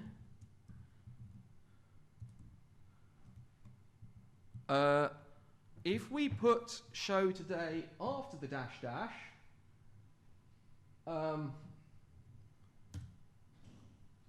error. Unknown option show. Show is only valid before the dash dash. Don't worry, we don't have that. So that shows one cron tab, lines 4 and 7, so that's ignoring the environment, and it's just showing you 1. I can't remember why I thought that was useful.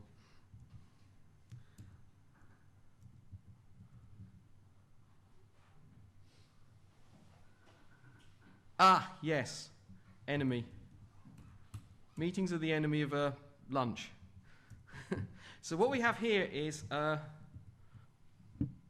lunch and meeting are scheduled at the same time. So it will show you a single date, and then it will tell you these two things are going to run at the same time, because this is relevant to what I need. I don't want it to say, oh, 12:30 we do something, oh, 12:30 we do something. I need to set my time to 12:30 and then do everything that happens at 12:30 simultaneously. If there are two machines I'm having to run in parallel, I want that. So that was the point of that one. What I can remember is the function needs an umlaut, and I can't do umlauts on this keyboard. So there is a JSON output format. Ah, that's not very pretty, is it? Why did I use Roman numerals for this? No, I did call it 6, sorry. There's a JSON pretty format. This is going to be better. So, you can get JSON out. Which file was it? Which line was it? When is the epoch time? What command are we running? And the when is what is the cron tab line that did this? I don't think I've got any environment variables in this. Let me... Oh yeah, I've got a flag to hide all the environment variables. Let's put the environment variables back. There, so we have command line, and we've got an environment array for each of them as well. So if I wanted to shell out and run that command, I've got pretty much all I need to know. I know I'm going to run the command coffee, I'm going to set this environment up first, and this is the time I'm going to do it. And we can keep going, and we have a meeting and lunch, the conflict. That was, I think, most of the live demo. Oh, the last bit of the JSON was actually, there's a no group option. So that is taking lunch and meeting. It's right down the bottom. They're showing us 2 chunks of JSON. If I take that out, there's a second level of arrays. So you see, mostly there are trivial arrays of one thing. But here we've got an array that says there are 2 events that are happening together.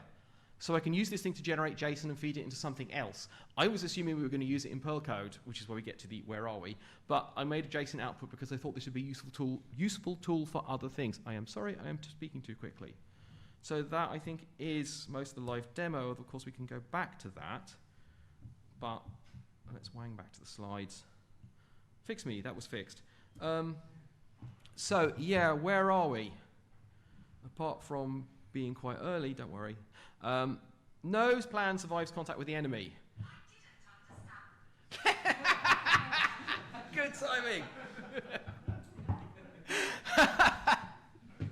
Don't worry. I set my phone to silent because I thought... Although, Max, if I don't, everyone will find out what my ringtone is. So it's on CPAN, and actually I think that's the last release because, oh my, that's quite a while back. We got to that point instead that I went off on a project to write virtual machines that would trap all the external output. Because we started with a code base where all things were hard-coded, like the bank server address. And whilst we wouldn't have the correct SSH keys locally, we'd be smacking this thing with the requests. We'd get, hopefully their alerting would go, ooh, and we'd get firewalled or slap wrists or who knows. And it would send email quite happily. All of that had to be turned off. Don't do this, don't do that. Did that. We that then became useful to start off. We had 4 forked code bases for each of the countries we serve with different. We merged that into one repository. And we got to the point where I was looking at a library called libFakeTime, which is in Debian and various others, that will let you run the system clock at a different time as a shared library override, rather than our original plan of we actually turn the system clock to a different time. And libFakeTime looks to be good enough to say, these processes together see the same faked up time, which means I can make the MySQL daemon and my Perl system both use the fake time. And then a lot of other work happened. So, not yet done primary task. Yeah, this is actually where we got to, and if you saw me at the German Perl workshop, nothing's changed, apart from 6 months, 4 months has passed. It has been very useful to rerun history. If, for example, the batch server falls over and we want to know what should have run in the last hour, rather than having to go through the cron tab and pick apart all those lines and go tea, coffee, meeting, oh, I missed lunch. Instead, we can just say, tell me what should have happened between this range and this range, and it will show you the list of commands you need to rerun, that should have run, and then you can choose what to rerun in sequence. That has been very useful. And that is where we get to the question slide. And I don't know if anyone's good enough for the maths on that one. So yeah, do ducks swim in circles? I mean, are we hiring, and are there bonus slides? And I think you can figure from the first answer what the other answers are going to be. Would you like the bonus slides? There's a nod. At least 2 feet. Yay! So I started looking, and there's me. I've been a core developer for quite a while, even longer than that. And if you're writing code in the core, you're not relying on non-core modules. And actually, it's a bit more fun than that. And then when someone says, oh, this module doesn't need any XS, or it's pure Perl, you go look at it and you go, oh, it's using B, or it's using listutil. Nah, pure Perl means it can run with mini Perl in bootstrapping and does not load any shared objects. So I have a very restrictive view of the world at that level, and then I come in to write a CPEM module and I think, I could use some stuff. And then I thought, because the counter to this in the core, by the way, is if you're running bootstrapping code, you've got the most current version with all the syntax features which you can use, and there's no worry about backcompat because you build a Perl from nowhere, from C compiler, and then you run it immediately. So it turns out if you set your minimum Perl version to 5.20 or better, you can use post-deref. It's 95% there. I've forgotten what the other 5% that's buggy is, but you can use it. Yeah, what's missing is you couldn't string interpolate post-deref. That's the arrow with the @ star and so on, like do the whole array that way. You can't do string interpolation, but I don't need string interpolation, and I know it keeps working the same way from 5.20 onwards. So sure, you tell it not to have experimental warnings for this thing, but those were there to say, we might change this in the future. We're in the future now. You can do that. Likewise, you can use the R operator on substitute to return the result. I think that's 5.14. That's in. It's stable. You can use key value slices in hashes because they come in at some point about then. And actually, it turns out if you target 5.20 as your minimum version of Perl, you actually get quite a nice dialect of Perl that is something like 97% of the user base is using. So that was an observation that it turned out that is quite a good target, I feel. The next one, so you might have heard of conference-driven development. You know, where you say you're going to do a talk, and then, I need to write the code. You know, that comes before the slides. What we had here was actually, and this is a variant of a satire of test-driven development, where you write the test first. So you do the conference submission, and then you write the code. We have blog-driven development. So Lee, my colleague, currently hiding in New Zealand, wrote this blog entry. And I had the draft of this blog entry, and he had that command line in there to set the date range. He wants to go from this date to that date. There are from and to arguments, by the way, as well as show. And that's the code to show it. And I tried testing this, and I get that error. Oh, date, invalid argument second for -I. I assumed it was a feature missing on OS X. I think he tried it on Linux. I can't remember. He's got a similar machine to me, but it was a good chance to do that. So we added a feature. I thought, why are you writing a blog post with all this blah? I can do that in Perl. So So the to, from, and show started taking ISO datetime formatted thingies for that. So yeah, we have blog-driven development where a feature release was made to make a blog post cleaner. I thought this was cool. There's a structural lesson from this thing. The command line parser is done as a module. The code in the actual script is pretty much those lines. I've stripped the comments out. It sets the version of main to be the same as one of the module versions. It calls a parse argv function in the CLI parser module. It passes in pod to usage because, what the next slide will show, this is a complete swear word to test, but it passes in that, so in the default case, you get regular pod to usage. I want to capture that I want to use a different subroutine for testing to capture output. And it passes in regular argv. That splits the command line into the start time, the end time, an output object, and an array of input things as it split the command line. I then build a cron tab up from the input arguments, and I run a formatter from the output arguments, and then I print the format. I render and print it. And that's pretty much the main script. What that means is that all my funky CLI parsing is off in a module, and I can write regression tests by instantiating a module and calling methods on it, and I can call, for example, parse argv with a different subroutine that captures output instead of real pod to usage, which I think was where I got to next, because it turns out that testing these two is the most ugly thing I've had to do. They are lovely features. That's why there's main version. Auto version, if you do -- version, will say, this is this script, that version. And by doing that start at the front of setting main version to module version, I now have a script version that automatically reflects my CPAM module, providing I keep that correct, and Paul's keeps me honest on that. And there's auto help, which will include -- help. Oh my, what do you have to do to test these? Well, it will issue a warning through warning mechanism, so you have to localize sigwarm to capture that. And then you override a particular subroutine within getOpt_long to do that. Then you get called in that subroutine. You collect @_ to remember what arguments you were called with, so you can test those in a moment.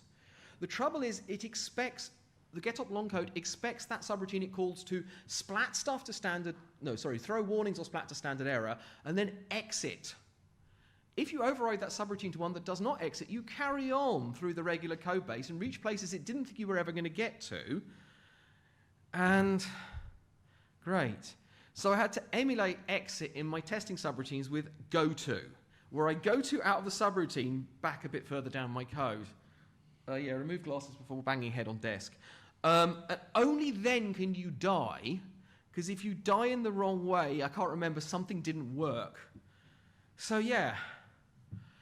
I got some notes. You see, internally they're using the generic code callback mechanism, which is good in terms of code reuse.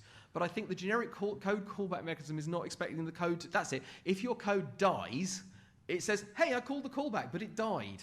If your code exits, it never gets there. Yeah, you can't die as there's an eval to avoid and a goto, so hence there is a goto immediately closing an eval. So my test script has to have goto and then die, and then I'll wrap that in test fatal.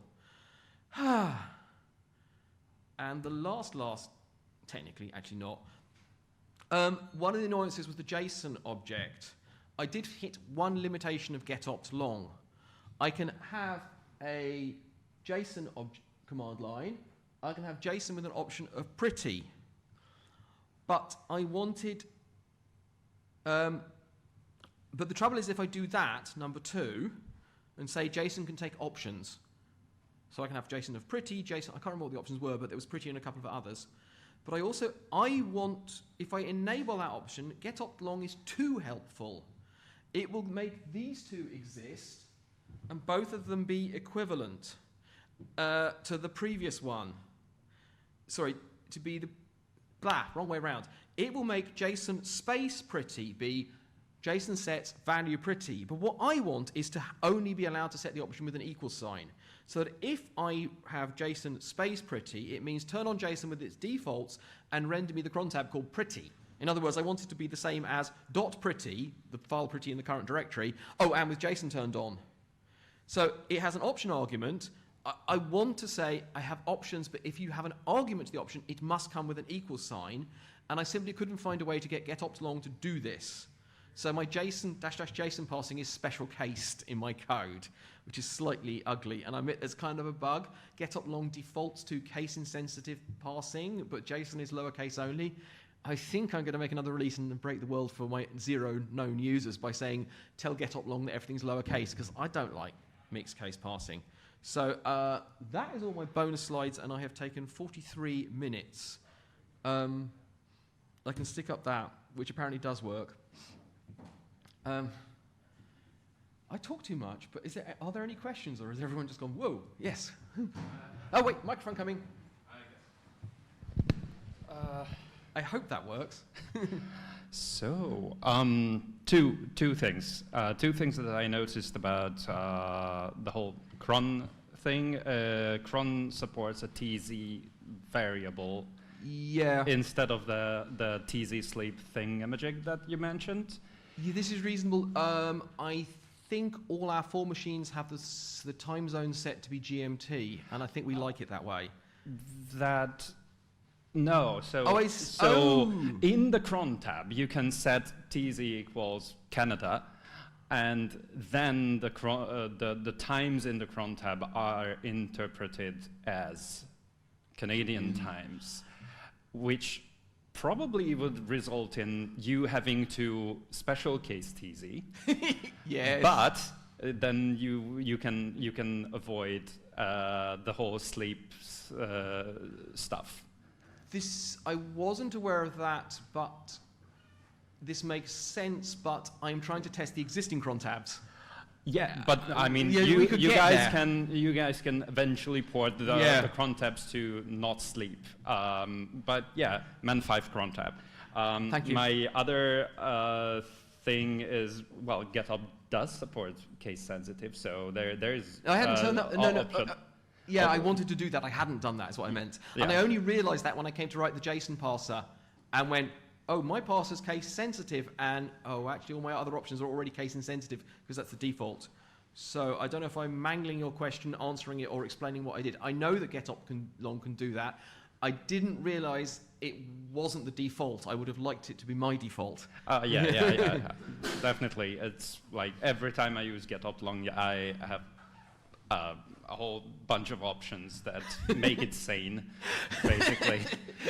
But yeah. Maybe I want your lightning talk on how to make getOpt_long sane. Where can I subscribe to your magazine? Thank you. I must have answered too much. Thanks. Really? No more? Does that make lunch early? Shall I edit the cron tab?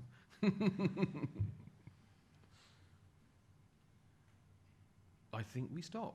Are you fine with that? Yep. Cool. Thank you for being a nice audience.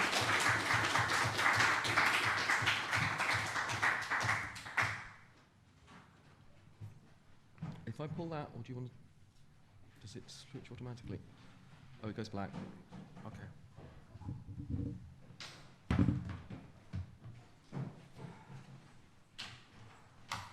Still, no one is there to take a picture of it and send it to Mari.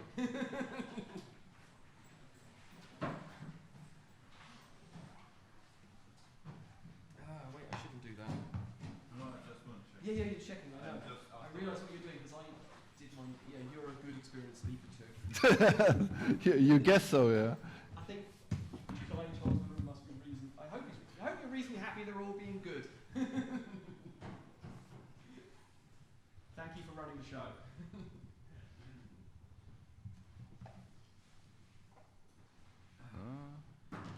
So that I hope was the URL that's still live of the Perl specialist job. That's not //96. 97 is really cool. I've got a thing of that. Actually, that means I'm going to use the other one for the next talk and go back to the thingy for the main talk because the main. I'm still in play mode. So what I think I should do is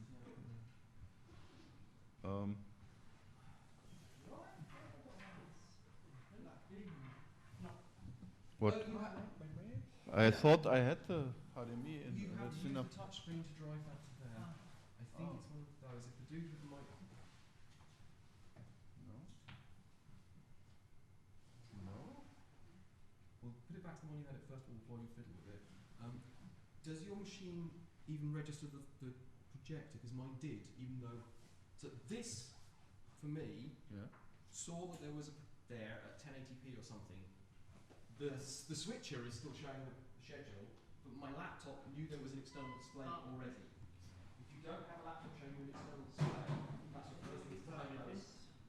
Why is, that's that. That's less. That's my terminal. So the joke, that's back to 2003. Here's Bert. In Cologne, you drink Kolsch, and this is one of those. Cologne and Dusseldorf are not friends, and Altbier is the beer from Dusseldorf. Okay. I didn't know the Altbier. Yeah. So that's the point. Gisbert was finding a pub in Cologne to drink Altbier, which he was seen doing. Sacrilege! Sacrilege! Yes. Oh yeah. Because she's nice though. Yeah, there was this joke I had to explain to me. Someone goes into the pub and orders 5 things of Kolsch, and they say to the cyclist, so yeah, how is the weather in Munich? Some maths joke. Once you understand default sizes, but someone had to explain. Yeah, Munich, liter, Kolsch. Also die habe ich schon ausgetestet. Zieh noch mal aus und steck noch mal rein. Ja. So, genau, das Ding Oh, they're erkennt not they're 0.4 glasses now. But it's still really irgendwas fun. This is actually really nice. So. It's really thin glass. It's not I'm trying to integriertes Retina-Display und kannst du jetzt sagen, dass er auf alle genau da. But yeah, so Ja, 1080p ist ja Ja, habe ich vorhin voll eingestellt. okay, genau. the TZ option. Okay. But I've run into it in the manuals and then that sounds relevant. Wait. This is the really big thing. Ja, If I do want to try this one. Projektor 1. Achso, genau, das macht den anderen da aus. Ja. Ja.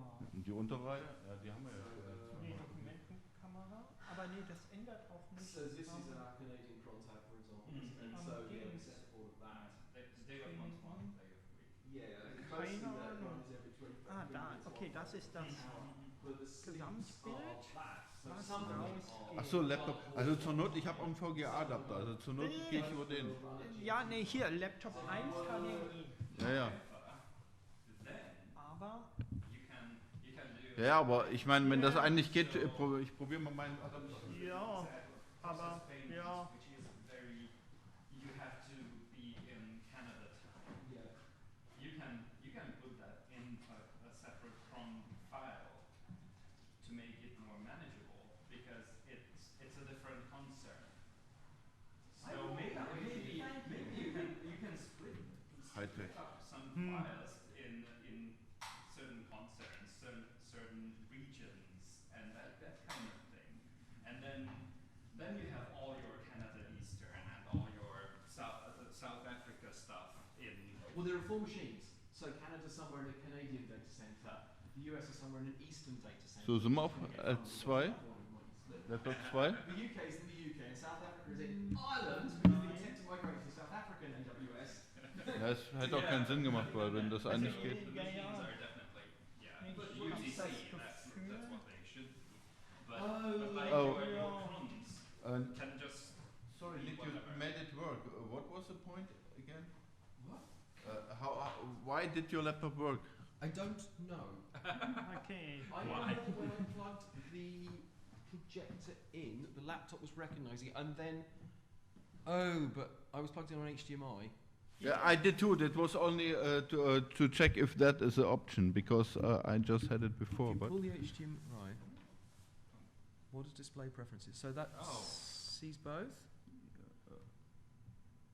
I think so. Yeah, but this part of the world does not realize. Yeah, it doesn't change anything. This I anywhere. can't diagnose, I'm sorry. Yeah. I No. thought he pushed this button, so you've tried all of them. Yeah, Yeah, okay. but they don't change anything. So yeah, yeah, that's for the Blu-ray player. But yeah, I guess we should talk to somebody Yeah. who knows that thing because The things I had to do in advance were to tell. oh well, I will just ask on Telegram. Yeah. Yeah, There's thank you. So I will eat anyway because hungry speaker. Hungary, yes, Hungary is hungry. Oh, there was water. I didn't realise. Yeah. Oh, and Turkey just renamed, maybe Hungary too. Ah, I haven't heard that joke ever in my life. Then again, there's one thing I don't understand lately as a trend is that countries demanding that they be addressed in their language. Like Turkey goes officially as Turkey, and Swaziland goes as Eswatini. And it's my language. It's localized that way. Why are you telling me not to speak my language when it's your? It's so weird. Deutschland. Deutschland. Oh no. Oh, Hungary's Magyarország. thank you. I can't pronounce it. But it's like so. Like you say things in English and some. Achso, ich dachte, du wärst hier next. Nee, ich bin danach, aber ich wollte schon mal testen, weil. Recently, Eben darum. Ja, ja, ja. decided that they really don't like being addressed in that Slavic. Du gehst erstmal essen, okay. Ja, ja. Gut. So they told Hungary to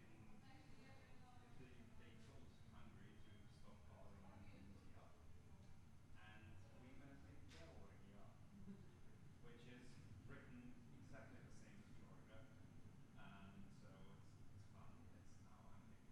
It's now ambiguous. we could have gone with You say the US state or the. yeah. We could have gone with something that, okay, this word doesn't truly exist, or maybe it was in the 1800s for a short time, but we could have taken a word that is inspired by the actual Georgian language. Like they, I think they call the language Koha, something like that, and so anything like Kazakhstan.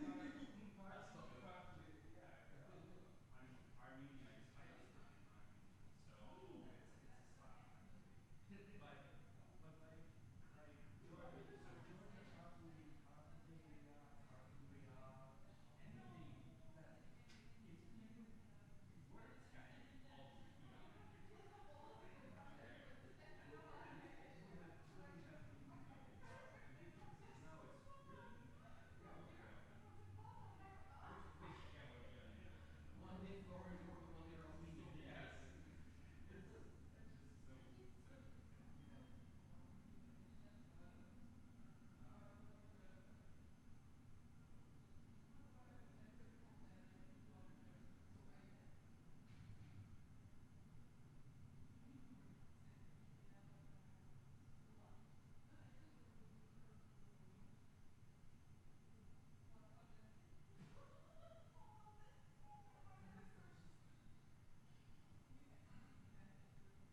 It is working now, so.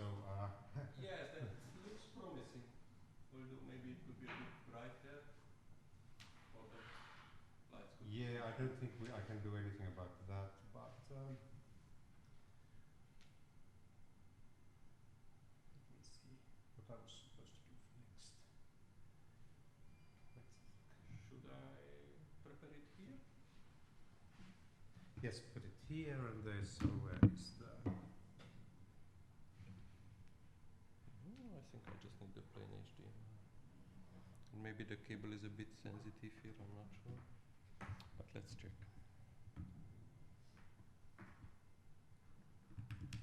This one.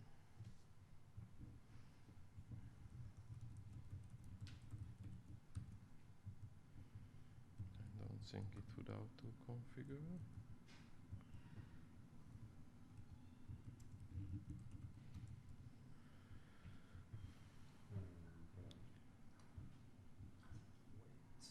Okay, it recognizes as HDMI 1 connected, that's good, but I don't think it's auto-configuring. So let me just activate it. And I think I actually want mirroring, so I see the same. That's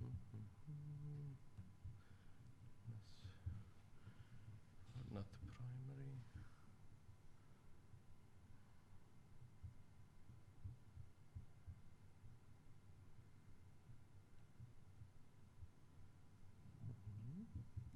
Let me try something else.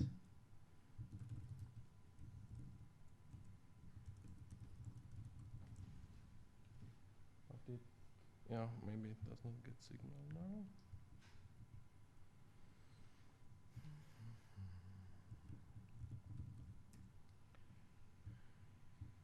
No, it's not connected to the internet yet.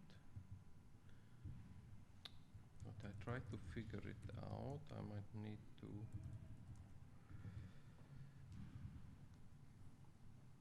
Same as it's not called mirror here. All right.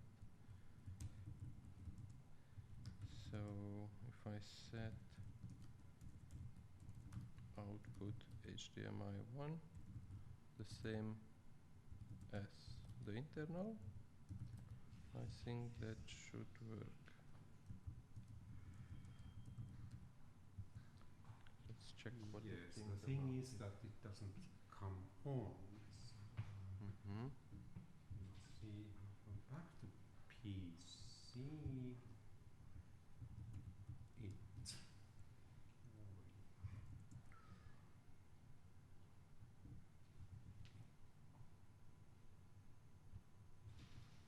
All right. Then what I'll try is just quickly look it up. Yes, it is there. Do I have connectivity now? Not yet. I have to accept the. All right. Just look it up on the phone, and then I'll check the connectivity later.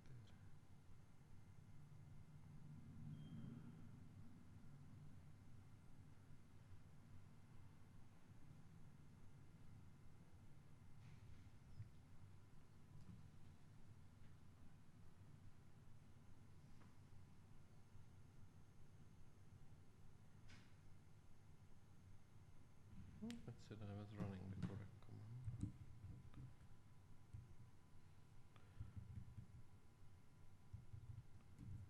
Maybe it has to.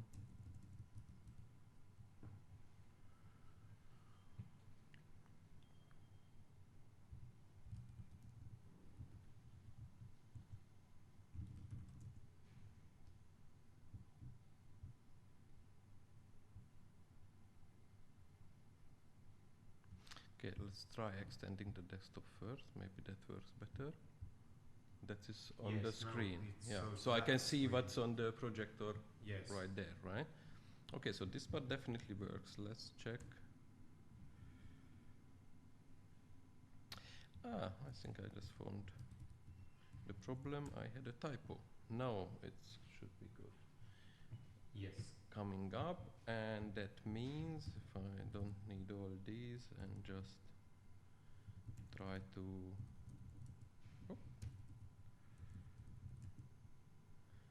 do this, I can even go with larger things, right? So let's check it from here. And I think I should definitely go for a bright theme instead of the dark, right? On the projector. I don't know, because, well, let's test. I think it looks pretty good to me, and Okay, I first tried this. It also needs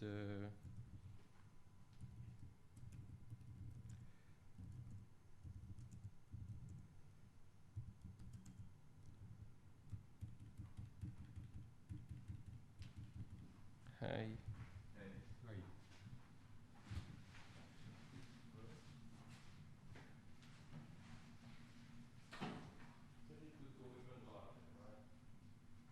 Excuse me, am I not the next one? Yes, we are just You testing. are the but next one. I'm yeah. just testing, so feel free to hijack all this. Okay, no, I have to hijack the toilet first. Sorry? I have to go to the toilet first. All right, all right. But if you want, you can already try to plug it. Anyway. So I'll just go to something that is like more like code examples. Let's try to give them more.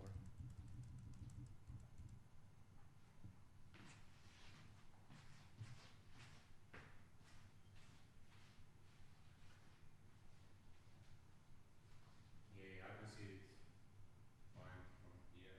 Perhaps not from the very last row, but I'm not You sure. can see. Hopefully it will be, or maybe I can ask them to come closer. yes, if I there are will any find it too. empty spaces, but I think I can just on the fly increase it a little, and Yeah. then I might need to scroll sometimes, Yeah. but it's mostly like it. Alright. I still try it with the bright one until Rolf comes back. I think that is like. Yeah. I mean, I'm happy that it both monitors using the projector and my laptop uses the same resolution, so it's again exactly what I see Yeah. here going to end up there. So no large surprises expected. But I think I know where I could.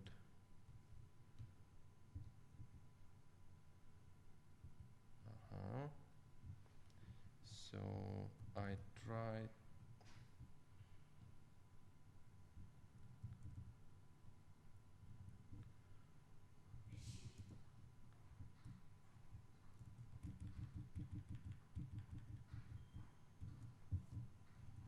So does it? Okay, it preserves the theme now. So Yeah. with the bright background, I need only 5 seconds if you still have it. If not, I just repeat them. 5 seconds. 1, 2, 3.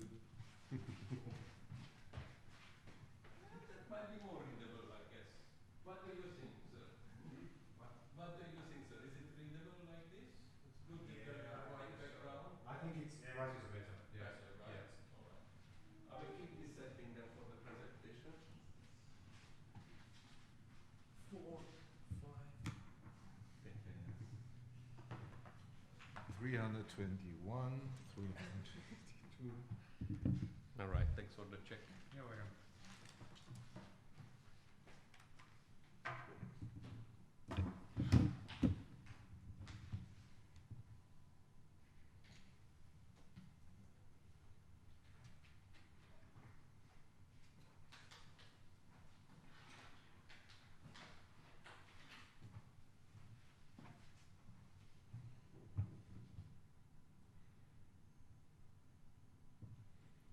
There it is.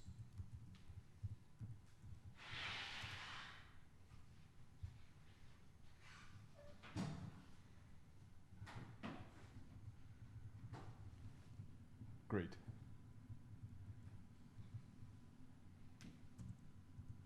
Does this work as a stick or? It's for the camera, I think, but Okay. the camera should actually automatically follow the voice, so it should be alright. But No, it's okay. yeah. So we'll just tap here.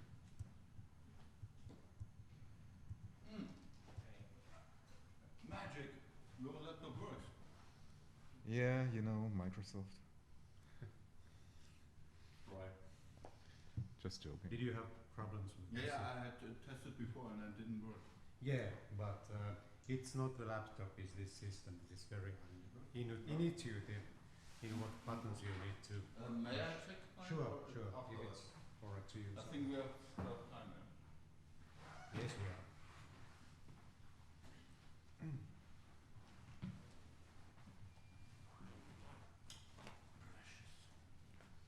Oh, you want to check yours? Yeah, Just a second, I want to see. sure. Maybe takes. Yeah. I will have to read from here, so this glasses work. I'm in the age where it depends which glasses you wear. Hast du so eine Fernbedienung? Also ich habe eine zu Hause, aber Ja, okay. benutze ich nicht. Okidoki. Here you go. Thank you. Ja, ich stöpsel noch eine. Das Minute habe ich auch.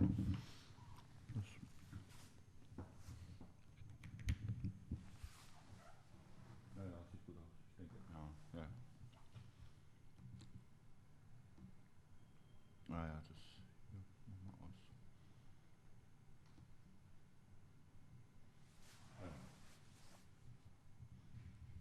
Ja. Nochmal. Irgendwas mit den Farben. Okay, ich meine, es funktioniert. Ich muss mich jetzt auf meinen Talk vorbereiten. Ja, ja. Du kannst drin bleiben. That's bad. I don't have to stand in front of it, but it's all right. All right.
Sä oot täällä.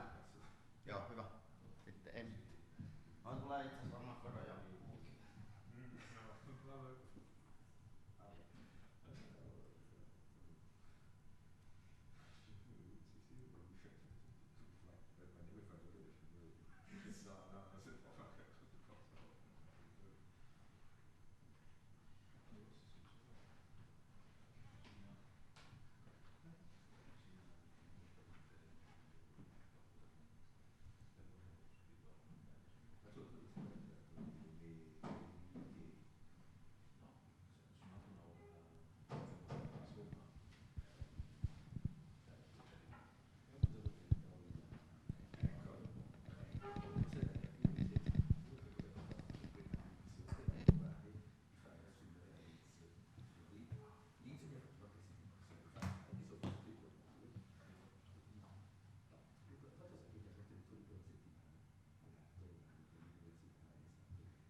Check, do I need to go to the toilet? No, that's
Yep.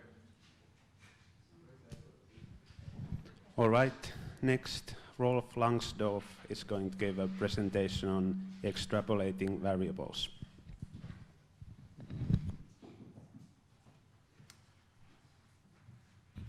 That's the mic? Okay. Hi, my name is Rolf. I'm from Germany. Online in Perl communities, you might know me as Langs, which is just a funny way to abbreviate my family name. I want to talk today about placeholders generation in SQL and reversing string interpolation as a mean of metaprogramming. And I want to show some tricks how to achieve this. Let's go on. Let me first give you a small introduction what placeholders are and why they are important in SQL. There's good, there's bad, and there's ugly SQL. This is how we want to have SQL with placeholders. Placeholders are the question marks you can see here after the first.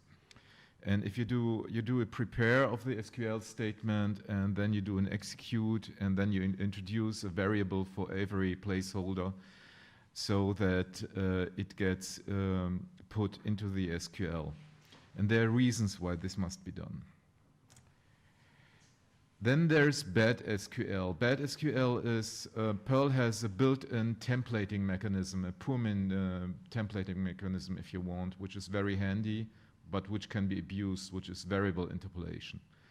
If you have a string which is surrounded by double quotes, and you have a variable inside of it, a scalar or an array, at this point a scalar $first, it will be introduced into the string, and you have hard-coded the field that you wanted to request.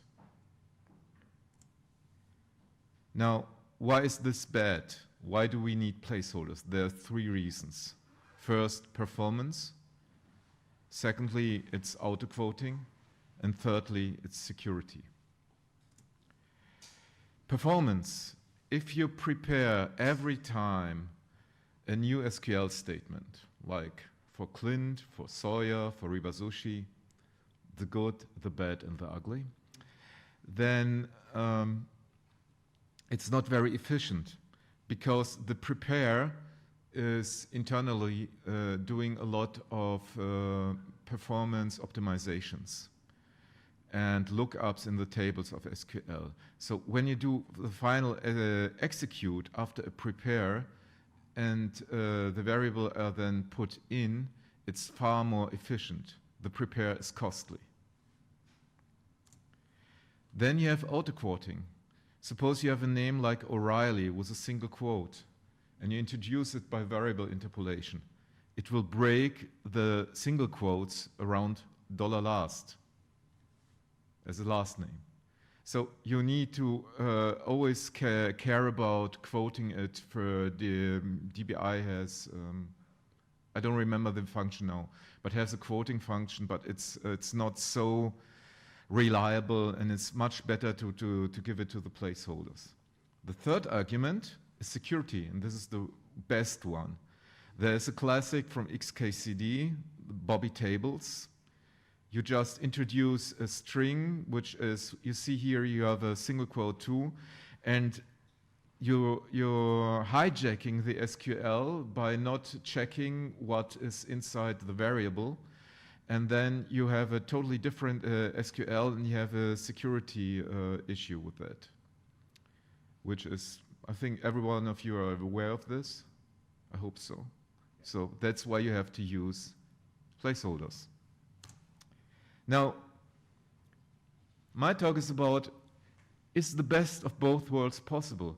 Can I have something similar to this syntax, which is bad, but automatically generates the placeholders and does the execute for me? And this is the sexy SQL which I want to have.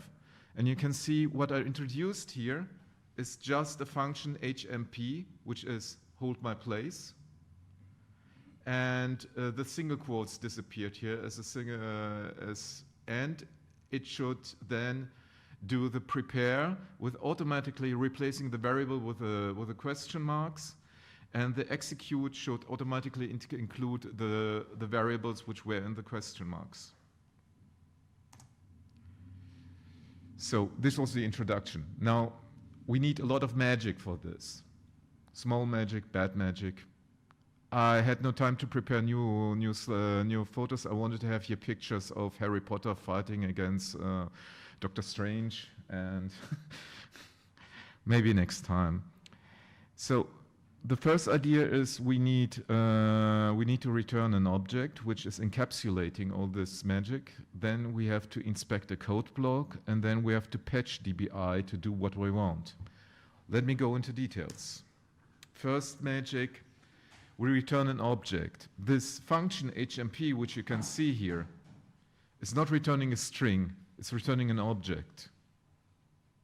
But prepare is expecting a string. So there's an object, $O HMP, and in Perl a scalar can be an object as well. And this is blessed into a class HMP for hold my place. And the prepare is getting an object. So how is this supposed to work? First of all, we are encapsulating the string which we want to have with the placeholder now, and the variables which have to be put in the placeholder. And this class, HMP, is overloading stringification, which is here. I don't know who of you has already worked with overloading? Good. And the overload does just return this field, the string field. So this prepare from DBI works out of the box because the object is, the prepare expects a string and the object is stringified. So it sees the string which we magically created. Sorry, I'm getting confused with reveal.js.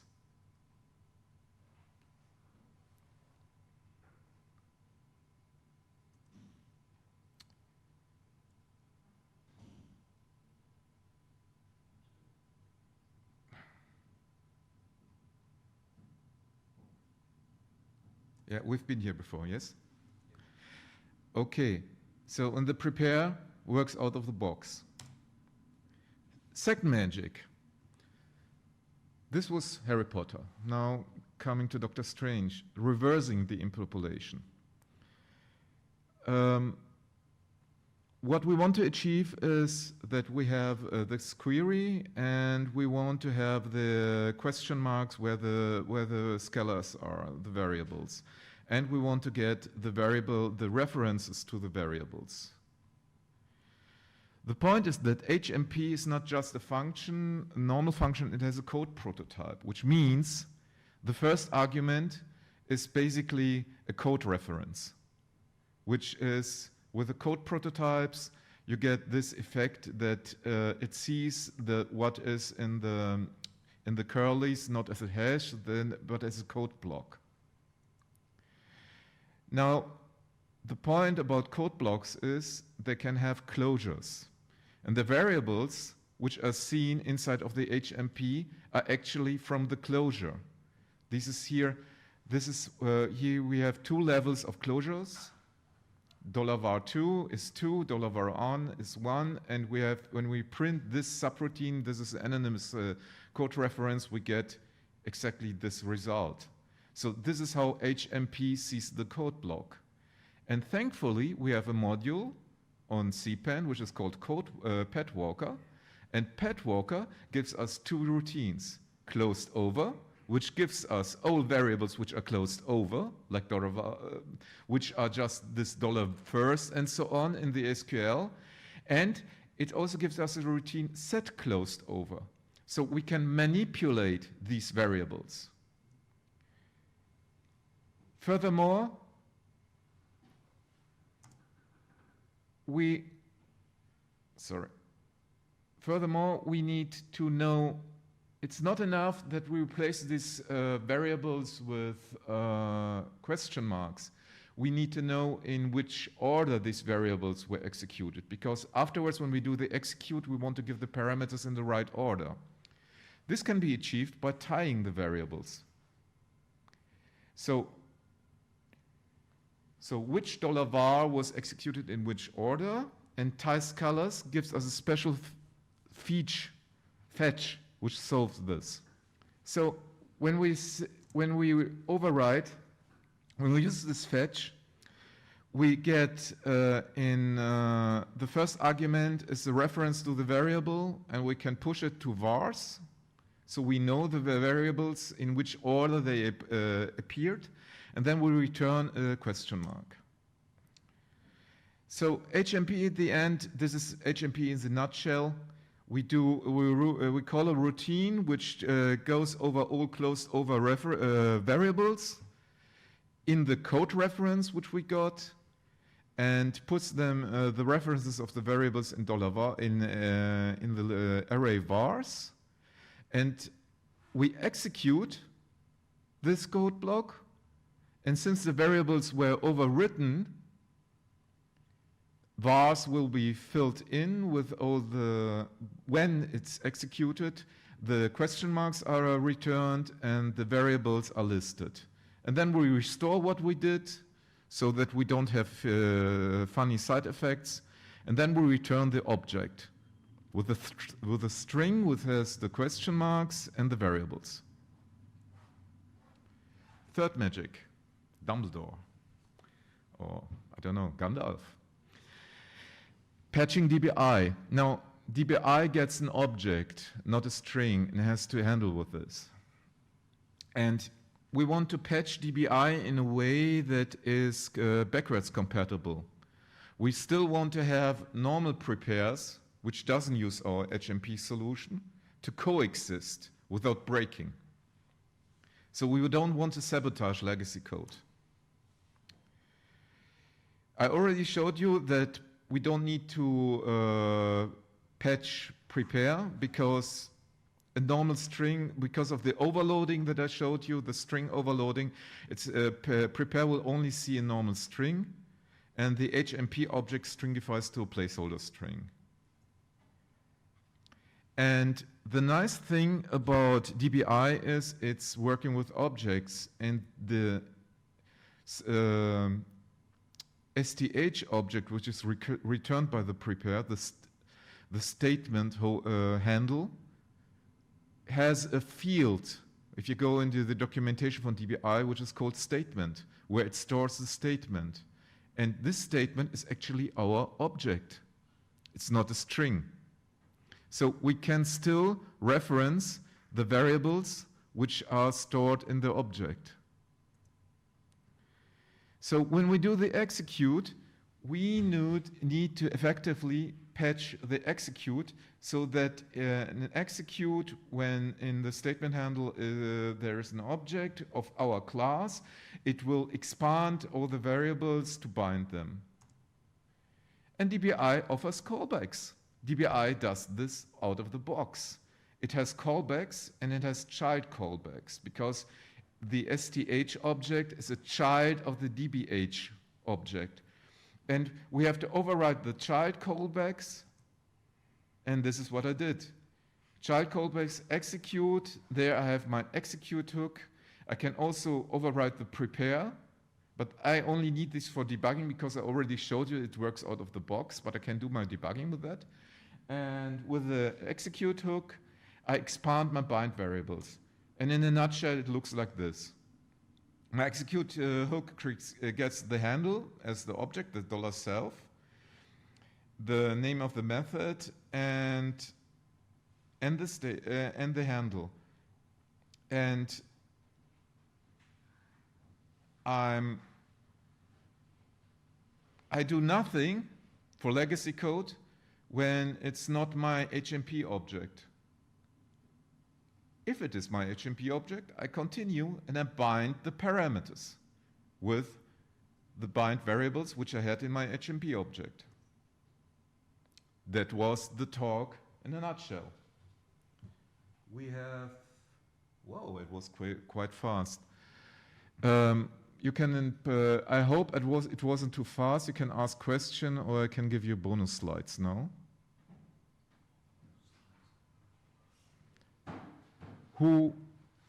Yes.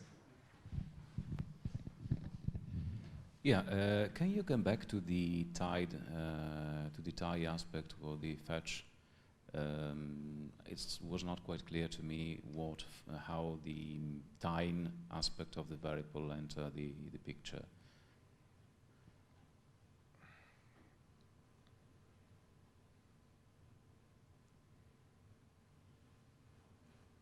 No. No, yeah, it was that, I guess. Wait a second, with a tie. Tie, yeah. Yes. It was just after the This one? Yes. Okay. When you tie a scalar, you can tie all variables in Perl.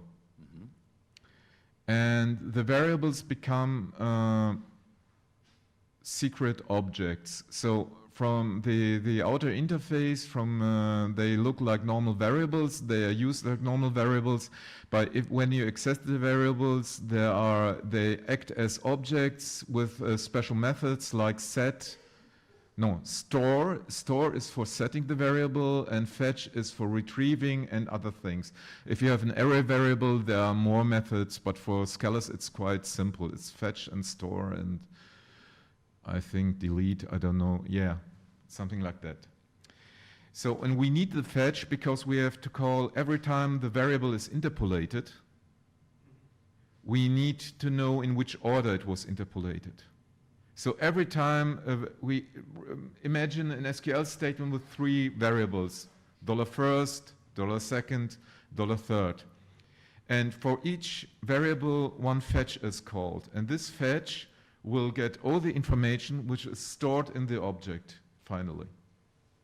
So does this answer your question, or? More or less, yes. You can ask, I mean. No, I mean, there are people out there, you know, they're looking the video, they are. Yeah. They might have the same question. Okay, so this part was related to changing your closure path to $. Okay, so how does this tie in, forget the pun, with the order of variables? You're using an array to keep the order of the variables? Yes. Okay, and what does the tying do in this context?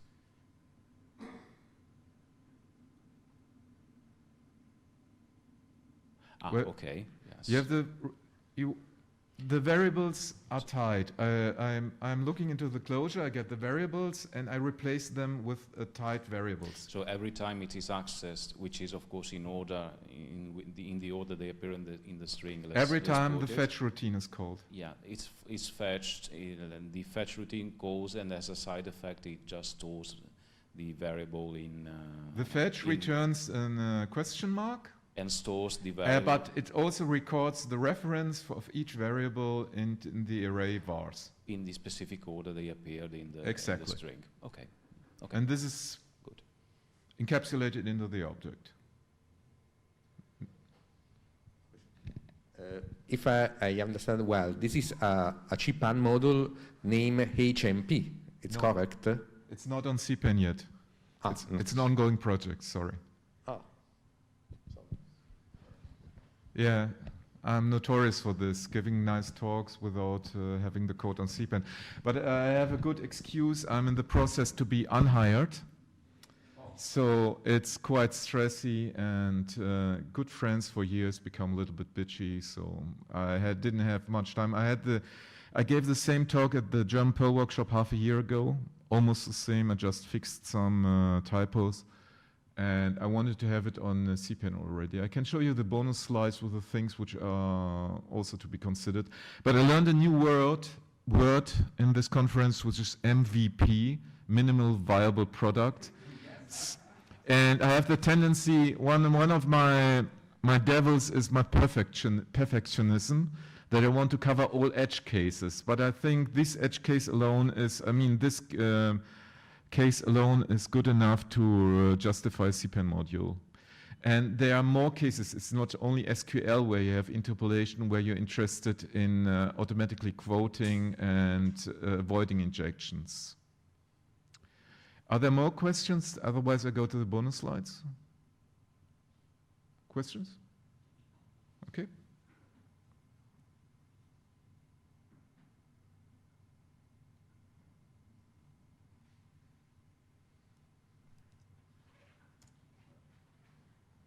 No, this didn't work.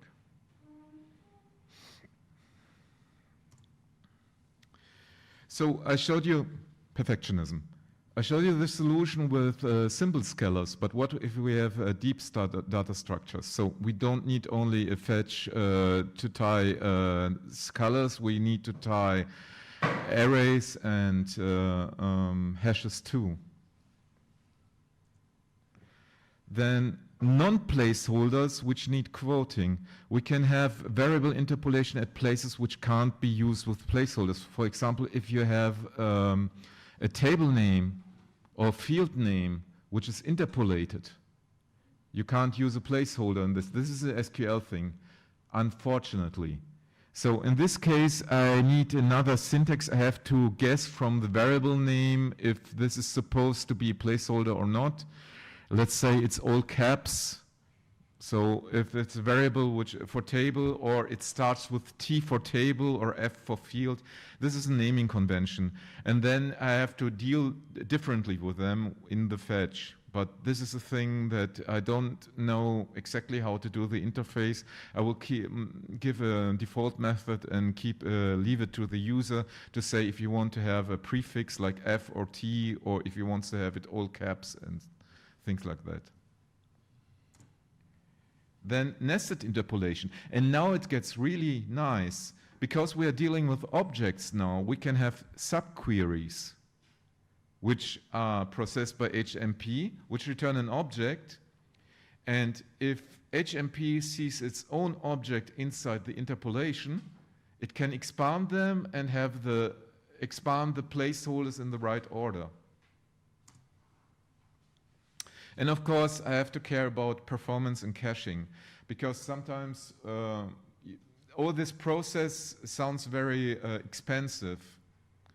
But I have confidence that with memoizing caching algorithms, because if you always see the same string, you can do it quite performantly. So last but not least, Pat Walker works with lexical variables, with my variables.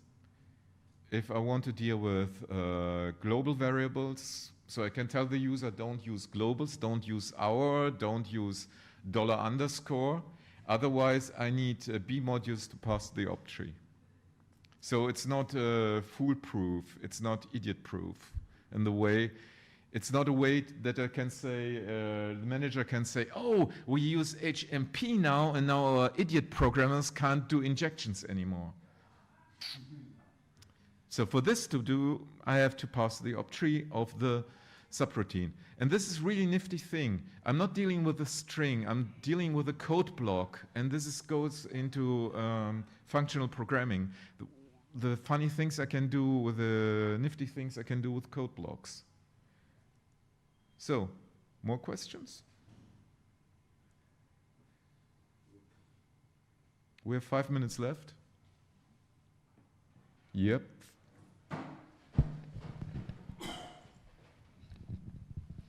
Yeah, a question. I'm not sure whether it is universal in all SQL dialects, etc. But for instance, when normally you can actually quote in, at least in the case of MySQL, for instance, table names and other parts with backticks.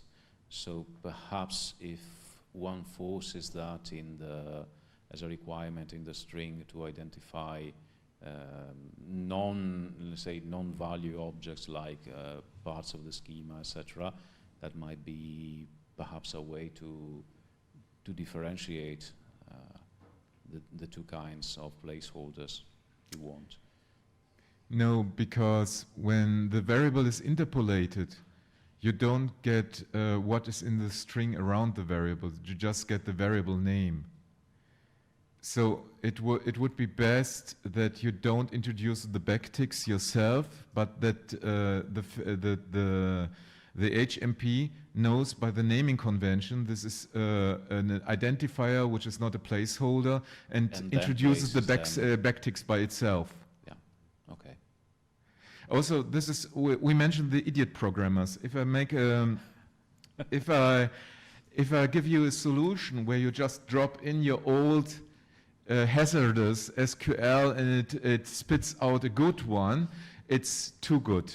It's too good a solution. I want the people to think when they use it. So they have to remove manually the backticks, like they had to remove manually the quotes. I can show you, for those which couldn't follow the discussion, if you go back, This is the bad SQL. And here you have single quotes around the variable because it's a string. Yeah. But here, when you have the fetch, you can't have single quotes around the question mark. This is the same thing with the backticks. When the backticks are already there, it's quite a little bit dangerous. I prefer to know that it's an identifier which is not a placeholder and introduce the backticks by myself. Yeah, although of course you can have. But I can make it configurable by the user. I mean, you can have single quotes inside $first, for instance. You cannot have backticks in the name of a table in general. So. Yeah. But this is more an SQL thing, yes. Yeah. Okay, that was it. No, I think we are running out of time. How much is left? 3 or 4 minutes. Yeah. So the next one wants to plug in his computer, maybe. The next talk starts in 3 minutes? Okay. Thank you.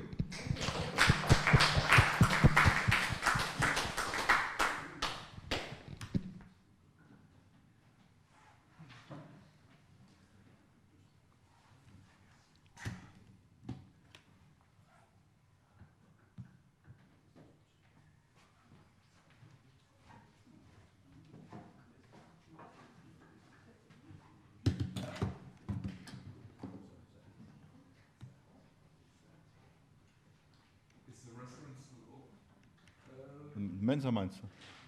If you go higher, probably you take something after, before talking. Closer at choker. It's also really close. Yes. Okay, I didn't need that compared to talk. But if you want, probably you can take something.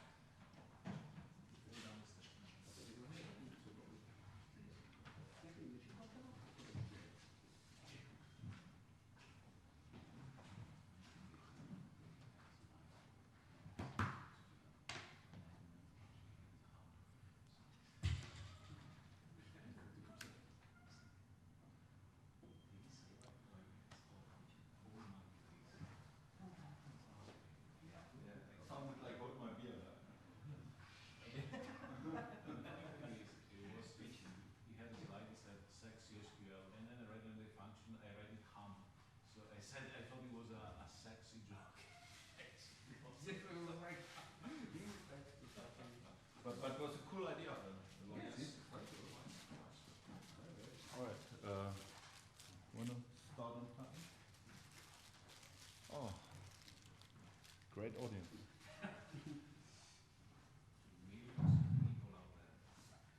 Yep.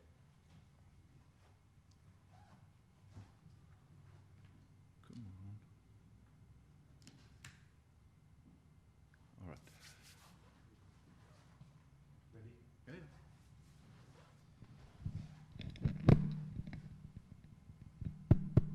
Okay, next Herbert Broinung on how to find a color with Perl. Okay, thank you. Welcome to my little. I think I have to talk into the microphone. Yes. Welcome to my little talk about my little module I just wrote, and I'm still in the process of writing because, you know, people have dreams.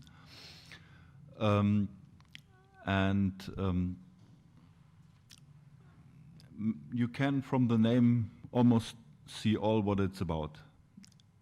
Of course, it's about colors, and it gives you function in the fastest and easiest possible way, the colors you want.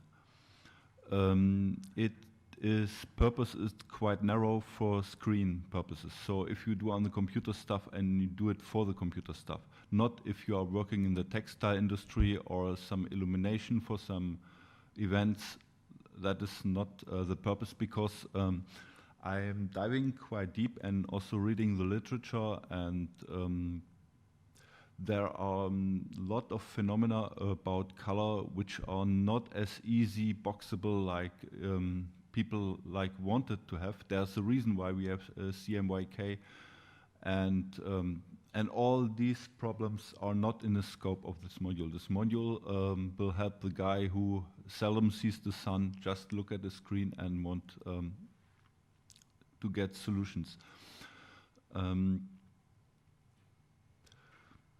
It's written in a way that it helps you as much as possible in all your working steps. Conversion is not even a thing because it works implicitly. If you think this is the color, then it's the color you mean. And because like our base space is RGB, of course, because most monitors work with in that space, that is a given. And of course it's DWIMI, it's the API which I just refactored is very DWIMI and very Perlish. And I tried to apply the principles also Larry talked about in this module to make it the Perlish color module in the CPAN. And it is almost dependency free. So I don't like it when modules who just solve a small task, like drag the half of CPAN behind them, you want control, and I think CARP is not because the core module export, of course, is a core, but even the export is on the way out. I think requiring Perl 512 is also not too greedy, I think. And we have one optional dependency, which are modules of the graphics color namespace. And these are providing the features if you want to have the explicit names of taking the SVG or the CSS namespace, and you want to, because these are already in these modules laid down. These modules are small, also have almost no dependency, so it's a nice trade-off. Plus, I took over the maintainership, so I have full control over the chain, which is a bonus. Yep. Yeah, the nice guy Rotenburg gave me it, and I even built the very small module bundle graphics color name, which gives you all these color names module in one swoop. You can install them. The module does almost nothing, it's just there for your convenience, so you can install it this way. And it provides one feature, we will come to it soon. To reiterate, GTC is to give you a set of colors. For instance, one use case is you want to have a bunch of colors, maximally different, yet harmonious, something you probably want to in a plot. So you want all the graphs distinguish, but they have to be somewhat fit together so you have a nice plot, you can look at it. Yeah? That is one of the use case. It's one function call with GTC and you got all what you need. Yeah?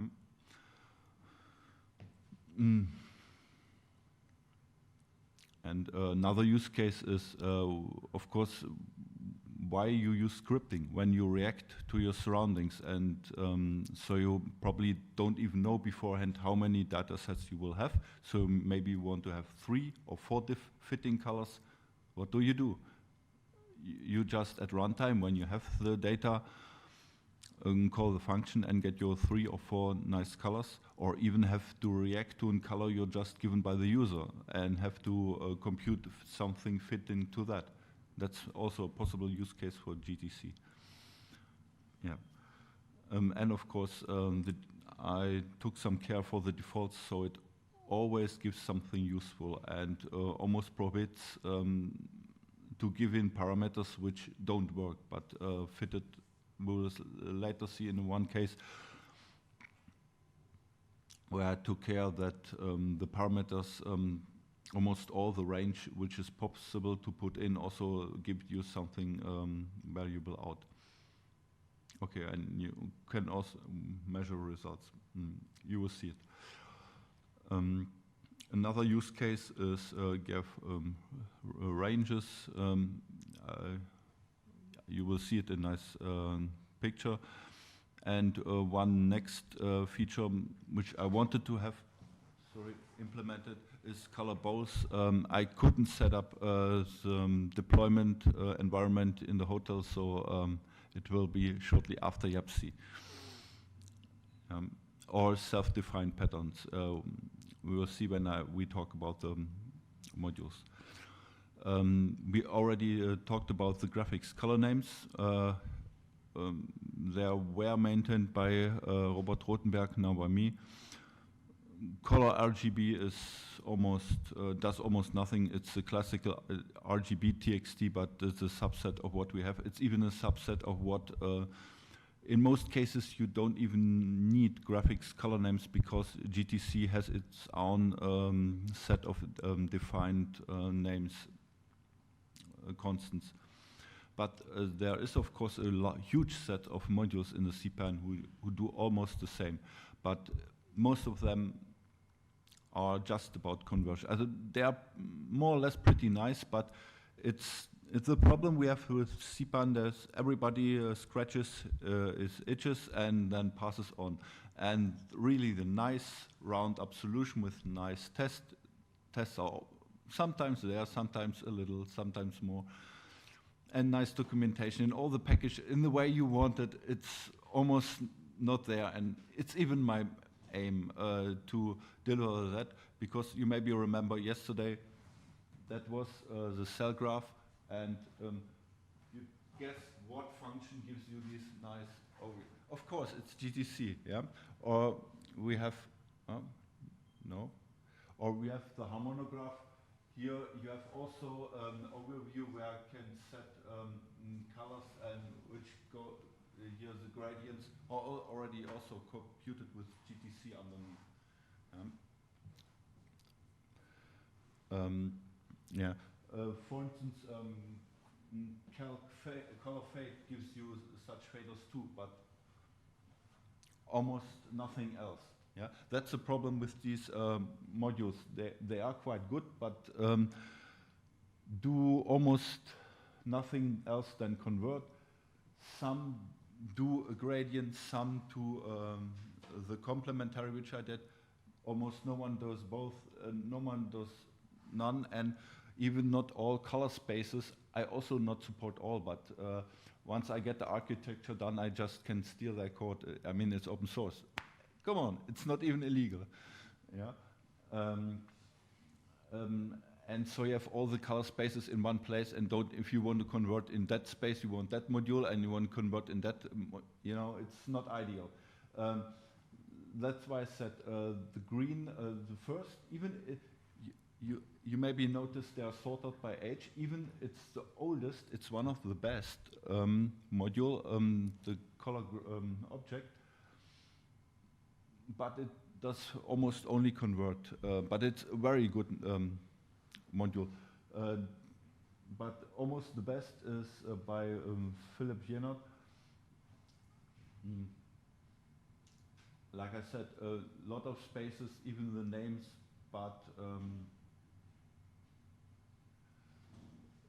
the API is, in my opinion, not as nice as what GTC, and you have only gradients and not even as powerful as me, because I even support nonlinear gradients, which are supported by no other module. Yeah. And another, of course, I have to talk nice to Recorder Science, or I don't get any Perl. It's a good module, but it has not even real gradients, but some weird specialized case of gradients, and that's, like I said, that's one of the cases I don't understand, that it gives you only one specialized thing and nothing else, and then the module stops. Yeah, for instance, it has a function for triad, as if you have 3 complementary colors, then it had one function for a quadruple. I don't understand it. Why never have a function and a parameter with an integer, and you give the amount of complementary colors you want? That's how GTC does it. I don't understand why others can't. Sorry. Yeah. And so the winner is Recorder Science by bribery.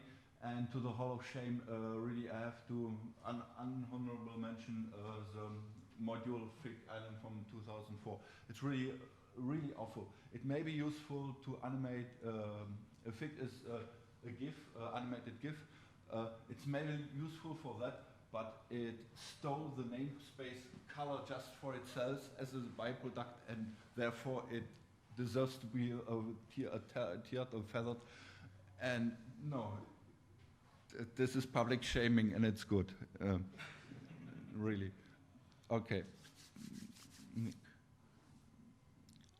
How we on type? Oh, good. You maybe want to object. I mean, the namespace was free. A lot of nice namespaces, because of reasons I just said, and others were already taken. So I chose Graphics Toolkit Color because it is a toolkit and it's about colors. And most of these things are in the graphics namespace, but still the name is way too long. You know, when you want to quickly define a color, that's why we have a shortcut you can import, which is much nicer and in your definition. And that's even how this thing, if you're curious how even I came to the idea to start such a module, it was not my plan. I just taken over the CPAN module chart, and in its base class, it had 6,000 lines of Farb constant, which I had, my second step was to factor them out, and 3 months later, it became its own distribution, and you know how things work. All right. Simple thing, color 250-50, 0, and if you ask that object by its name, it can tell you blue. So you have instantly the names. That's what I meant, it's instant conversion. Yeah. So it's and there are many ways to use the constructor. Of course, it also takes from the web known the hex format, or from any supported space like the HSL. On the C in the lab, they will come, I hope, this month. But just latest edition were CMY, CMYK, and HSV color spaces. And like that's the feature I just mentioned. You can also use like the name, or with a colon. If you use before the colon your namespace, it will be loaded from the color name module I just mentioned at the beginning. It will look up and give you a nice even error message. You have to install this module, and then you can use this feature. But I think it's a same compromise. Yeah, if you want to use these special from these standards constant. But like I said, we in the modules alone we have the full X11 standard. As SVG you don't need the standard. We have also, it's the same as CSS, and we have the Pantone colors. We have the Pantone colors we have because these are designer colors which are designed to look good. So also some options if you want some because most of the SVG colors also, they are sometimes shrill and not even like to look good if you want to have something nice. All right. Like I said, you have name as a getter. And in the previous iteration, you had all the RGB or hex or D getters, which I just refactor into the values method. And you can give, if you want the RGB values, you say RGB. If you want the HSL or whatever you want, and a second argument in which format. Yeah. Maybe there will be a third because sometimes you want the percentage, sometimes you want to normalize values, so you can what you need, and this is what I meant with Perlish. So you have not many methods. You have only 5 or 6 methods. Every method is its sublanguage, and it does a lot of stuff. But the keys it uses are reused, so it's not much memory footprint, and it does a lot of stuff.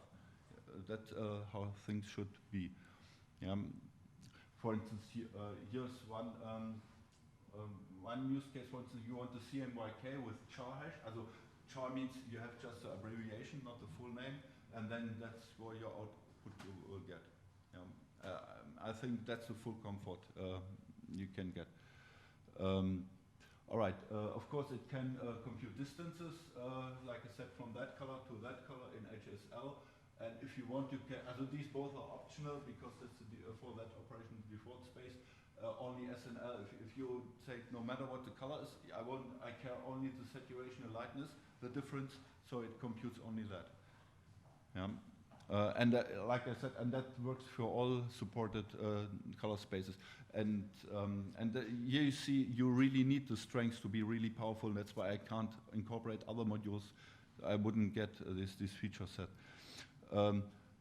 Here, set is like if you want to modify a color, you have, for instance, you take a blue, but you want to have a little bit less saturated, so you use this things, or you want to have a little less green, you can add this and get a new color. All colors are like read-only objects, they don't change, it's just immutable. Or for instance, you want to blend that color with that, and this is you get like a gradient, and that is a position, so you can even extend it in both directions and say what you want, like on what position on the gradient and in which color space. And here you can, like I said, object or any type of definition I have mentioned previously, you can drop in and it will create it. I think that's so far clear, yeah. I mean, it's easy. It's just easy number crunching. There's nothing special to it. It's just, the thing is just develop a nice API, so it's easy to use. Like I said, this is a linear gradient, and this is like a non-linear gradient which skews to one side. And if you take for dynamics negative values, then it gets to the other. Yeah, because that is sometimes what you want. I think other than that, the API is straightforward. There's nothing much to explain. Yeah? And the other thing is like the complementary, same thing.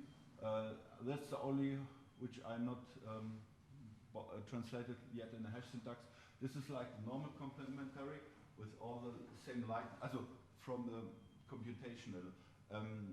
I'm reading into the books, and the perceived distance of colors is a very hot button issue in the scientific literature, and has nothing to do what you actually compute with audio distance. You would get your own space.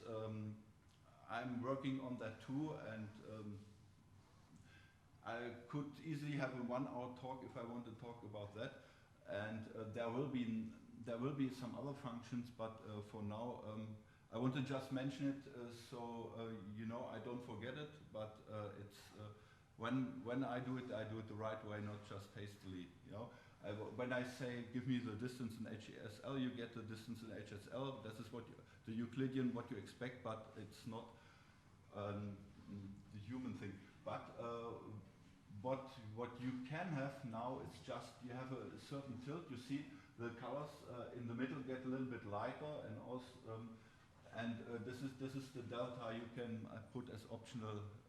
So you have even some different sort of complementary colors if you want, if you know what you want, which makes this function even more powerful. That's what I meant. That's what I talked about already before. Maybe we have 1 minute. I want to say also one reason why I'm not some features still lacking is because I laid a lot of not only good testing, good documentation, but also the code base is really good. You see, it's just small modules all the way down. They have small methods. It's good code. And I also used in 2 ways non-orthodox object orientation in a good way. And this is also one thing I want to mention, because I think you should do that too, because it leads to a more clean and more manageable code. You have what all color spaces have in common is here in the space basis. It is just the vector names which are shortcutted, and it's always the same thing. You know, don't have to write this code a lot. The actual number crunching is here in the color space. Like for instance, values get trimmed in, so you always convert into a valid color. It doesn't give you some invalid values which are also outside the ranges. or even or always integer if it's an integer or not normalized space, and so on. And therefore you have normal function here, but for instance the color space HSL is cylindrical, which has a cylindrical coordinate, and there you would need a specialized. That's why you have to hang in, have to write for the color value HSL, for instance, you would have to write for that your own code snippet who overwrites that. But I found it, we programmers have sometimes a tendency to overcomplicate and make some meta system, and why not go easy? These are not actually classes, they are just objects. They are just instances of that, and to replace that code with specialized methods calling that. Yeah. And the value, also here you can see this is all general, these are the specialized, and here this is like the mothership of all color values, but it's still a small class. It knows all the spaces. It can translate back and forth, but it's very little straightforward color because the real work is done anywhere else. That's what I meant. The nice thing what I discovered, or I knew it before, but what you actually can do is you produce here a singleton object, and if you require the object, you can return the object on required, so you have a single statement. You just say, I want that space with, in this space is set these vector names, for instance, HSL, hue, saturation, lighting. That say once, and all the other times it's set n. You have very small, very clean code, and you have then every color space as object in the mothership, it took me two refactoring, but still I don't need Corinna. Even I like Corinna. It's very simple code. It encapsulates a lot of that logic even from them. So you have what Ovid talked about. You have object orientation per composition. So you have your sum logic, and here you use just the calls with good names. And enhance the functionality, but this is also just a small module, so you have a good overlook over it, and on every level. And you have a good overlook over here because you have only the specialized. Here you have only a good overlook because you have only the high level calls. You have like the translation, and on the mothership, on the GTC object, there you handle also the interface for the user. Yeah, and that's where sorry I a little bit old, but that's what I want to show you. Thank you.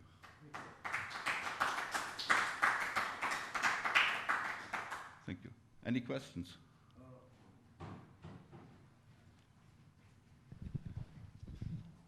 Yeah, a question about not specifically the module itself, but rather the I don't know how you can call it, dictionaries, if you want to call it that, the color names. I mean, how many different types of color names there are?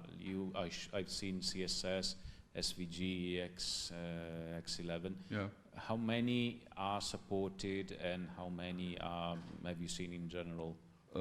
These are supported are like 11. I showed you the name of the module. They are all listed in the documentation of that. It's like even Pastel, Warner, and some other things I even don't know before other people did it wrote these modules. I just took over the maintainership. That's what you have in the CPAN, but that are really lost. There's also Color Library. They have an API we also can access. We can, from this module, you can even use the Color Library double colon and module. There are even 20 more. There's like color spaces what the Americans have for their signs. They have defined palettes and with names. The Pantone is quite huge for their designers. There is a lot, but I would say it's not even that much, but a lot of also a lot of niches have their thing, but on big standards they are not as much as you think. It's because in our space X11 is like a big standard. That's was one of the reasons we took it over in the core. There's we have I just mentioned it. We have here the constants. The module itself has also a lot of constants, and for most cases it's enough. Okay. Yes, I think this is on CPAN, correct? This is on CPAN version 053. Yeah. All right. Thank you. Bleed Perl broke it, but they will fix it. All right. I can. Egmont off. Okay.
Bijou audience.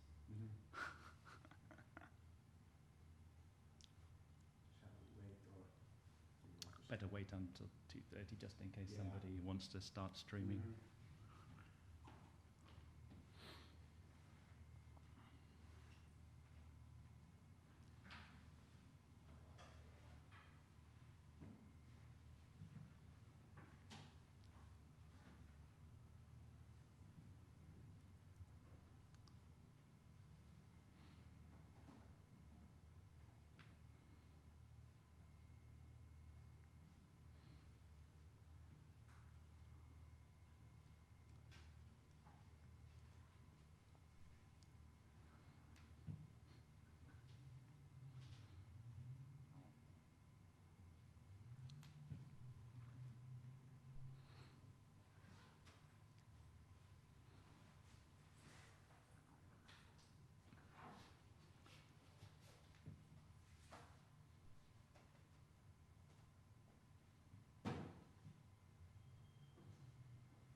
And now, the final presentation in this hall for today, Peter Edwards on modernizing legacy Perl.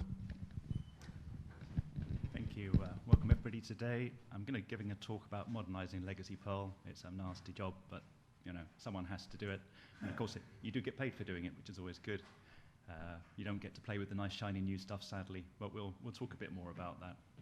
So, about Talisman Technology, we do financial recruitment software, payroll, accounting, that kind of thing. And our customers have got quite large turnover, so there's quite an awful lot of financials going through our software. I put on the slide the links to our company and my LinkedIn profile. Also, the slides themselves are linked off Dragonstaff co.uk/Perl if you want to download them to review them as we go along, if I skip past slides too fast. So a bit of an introduction first about myself. So I've been using Perl since it was first released. Before then, I was stuck with Awk and Nork and DCL and all those horrible tools that we had back in the early days. Perl was released, and that was a happy day. You know, suddenly I could produce statistics for the Computer Center Manager, and it was so much easier to manage them all together. So I worked across quite a different number of sectors, commercial, education, media, and international public relations. I've tangled with Koha before as well. I procured it for the British Council in the library in Lahore, Pakistan. And they built a new library in 2016, so I was quite involved in running that process. Quite impressed by Koha, actually. I'm not surprised it's doing well. Back in the early 2000s, I ended up at a company called Beacon, now called Talisman Tech. We were doing early Perl CGI web programs, so it was like year 2000 on. I did about 8 years there, a couple of years part-time whilst I was doing consulting. Then I went off and did other jobs. And I came back in 2017 as a CTO because they decided, well, look, 20 years gone past, it's time to modernize the code base and make it fit for the future. So what we're going to look at today is crufty old Perl. So I've put a link there to Wikipedia to explain what cruft is. It's one of those lovely little English words, isn't it? But it's like feeling of rather nasty. It's probably got some hairs in it. It's maybe a boiled sweet or something. It's all stuck together and you don't really want to touch it. But, someone has to. So in this case, we've got Apache 1 web server with modperl 1 compiled into it. And we've been using that to run these scripts for the past 20 years. But we want to get it to plaque with a later Perl and PSGI and a modern web service environment. This is going to explain how we did it, so it can be done. You don't have to despair if you're faced with something like this. So what have we got back in 2019 then? I've got a picture of Prince on the right there, his Purple Rain picture. But, it's party like it's 1999. Well, basically, the code was very similar to 1999 code. In fact, to show you some idea of how much modernization we've done, you can see there on the left an RS-232 plug box we ripped out of our server room last week.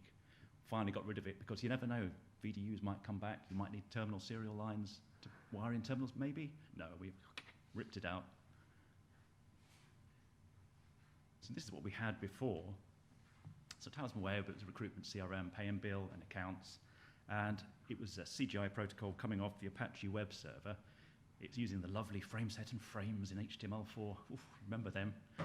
At least we didn't have blinking text. So we ended up getting it onto Apache 2 front end, serving the static assets, and it was proxied through to modperl backends just to execute the CGI bin requests. That picture on the right is what it looks like. That is a frame set. That's one frame. That's another frame. There's a frame set around it. Lovely. So it was written, so it's written using Perl 5.005, which is what we started with. And then a little bit later, we got to Perl 5.008. We could suddenly do use warnings, hurrah. But we had lots of code already that had already been written with Perl 5.005, and we still had until recently MySQL 3 database. So it's a mixture of legacy Perl. Some of it is okay, and it had use warnings in. But some of it's written like C or basic, like globals, and everything's in scope, and, basic programmers not really understanding.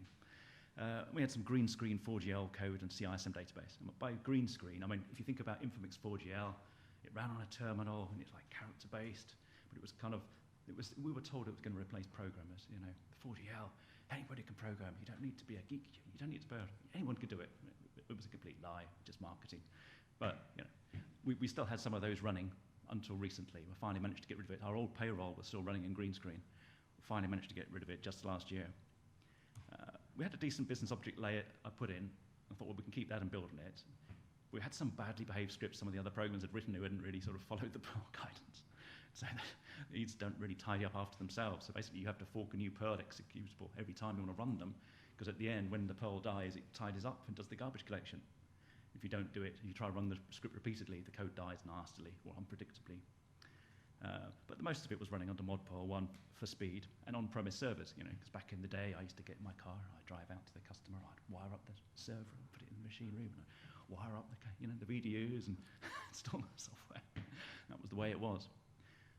But where would we like to get to? So I went and saw one of our biggest customers and sat down with their sales director and their technical director, and I said, what do you want? You're running this old, ancient software, which is critical to your business, and it's a multi-billion pounds a year turnover business. You know, it's critical to the business, and what do you want? And so what they said was, well, we sell things like vendor-managed services where we do lots of recruitment and payment processing for other companies. But what we want is something to make it easy to sell it, so a modern design and user experience. It's got to look sexy, you know. Salespeople go, I want to show it to people and think, oh, I want to use it, it's going to be great. And not, here's a clunky old web screen from 2000. Also, there's green screen programs. They knew that they were sort of already at a significant business risk because you're stuck using obsolete technology. You know, who is there left who understands how these things work? Well, a few of us in the room, I suspect, but not many people. Also, they want scalable services. You know, it was stuck on one server underneath the IT manager's desk. Now they want to have a mixture of on-premise and in cloud, and they want to have integrations to third parties, become more and more important over the past 10 years. Also, they want things like database replication, at-rest encryption, because some of those big projects they're bidding for in the ITT, they've got to answer the questionnaire, you know, is your data encrypted at rest, GDPR? If you can't say yes, you're off the shortlist.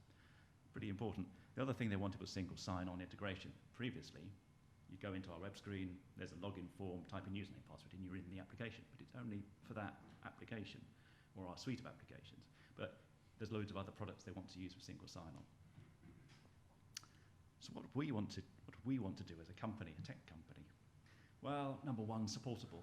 This is coming from my perspective. I don't want to make my life miserable. It's got to be supportable. I don't want some complicated Heath Robinson combination of bits and bobs and, oh, you know, that fell off over there and that stopped working over there and there's no problem monitoring. We can't work out how to fix it. We've already had existing high-quality production service, so it just ran and ran. It never went wrong, basically. So we wanted to try and maintain that. So not putting lots of fancy new software in and breaking the service. The customer would look at that and think, I had a working system, and now I've got a broken system. Why are you doing this to me? And modern architecture. So we did a bit of a looking around. We looked at a few different front ends, but in the end we went for React.js because it looked like that was going to be the one that was going to win. And a microservice API backend to make it a bit more flexible and split stuff out. Also the quality side of it, you know, there weren't any unit tests in there, weren't using Perl Critic or any of those sort of tools to look at stuff. So all of that needed to be added in, and then better documentation. We had some, but it was partial. Things like automated CI/CD, so you can do integration and deployment automatically and do testing as part of that, and to pick up failures quickly. And then when you're doing a code development cycle, you know, get very early feedback that you've made a mistake, not once you've deployed it to your customer server and the customer picks up the phone and says, why is my software broken? Dependency analysis and regression control, again, same sort of story. And also cloud computer, you know, moving to use things like Docker, virtual machines, and a standardized development environment. What they had back then was an old Red Hat 9 server in the machine room that was shared by the developers connecting to it. So if you imagine that, you can try to get from that to everyone having their own environment. So the first steps then, you know, where do you start with something that's big thing to solve as this? First thing I did was I made an inventory and an archive of all of the software and product assets. And it's amazing because when you look around and you start digging and following the links through all the systems, you think, what's that? And oh, that's that thing that we did for that NHS trust all those years ago. Are we still using it? Oh yes, they're still running it in Wales. Oh my God. You know, and you look around and you find more and more of these assets, and eventually you end up with a nice long inventory. And you know what you've got, where it is, who's using it, what the state is, and then you do your best to find all the source code. There was sadly one product I couldn't find the source code for, but we had the compiled binary, so it was like, put that on the list of things that have to be redeveloped. Wanted to standardize what we're using. So back at the time, Red Hat, which is what we've always used, was on 7.3, and it got shipped with MySQL 5, and it got shipped with Perl 5.16.3. So I said, well, look, let's standardize on this for now. You know, we can always come back later for a later and greater Perl, but we're not really gaining anything because we're starting from code that's written for Perl 5.0.0.5, you know. So going to 5.16 is already a big jump, and you get most of the benefit because you get all the class mob stuff, so you can do all the, you know, all the nice moosey things that you want to be able to do that you can't do on older Perls. So to actually build the servers, I wrote a suite of Ansible scripts. Ansible's a tool that comes from Red Hat. It lets you automate doing system management type things for deployment. I used those to create AWS virtual machine servers. We switched starting using cloud-based servers for development. And also I did an equivalent VirtualBox local VM, which is running under Vagrant. and it replicates the setup on production, and then basically they got everybody in the company to install this on, or buy them a powerful laptop and then install it on the laptop. Now everybody's got a thing that's the same as production, and they're all working on a level playing field. It took a while, but we introduced some agile processes, so that meant things like Jira ticketing. They were using some old green screen ticketing system from the 1990s, if you can imagine. Slack for communication. Why would I want to do that? I can shout across the office, well, but 2 of your colleagues are in France, and then we might want to use people in other places. Oh, yes, I suppose so. Can't they pick up the telephone? Well, not really, no, I'd like to be able to share links and stuff. GitHub. So originally they'd used SCCS, which for those who don't know, Source Code Control System, was a venerable system from the era of RCS and VCS and all those.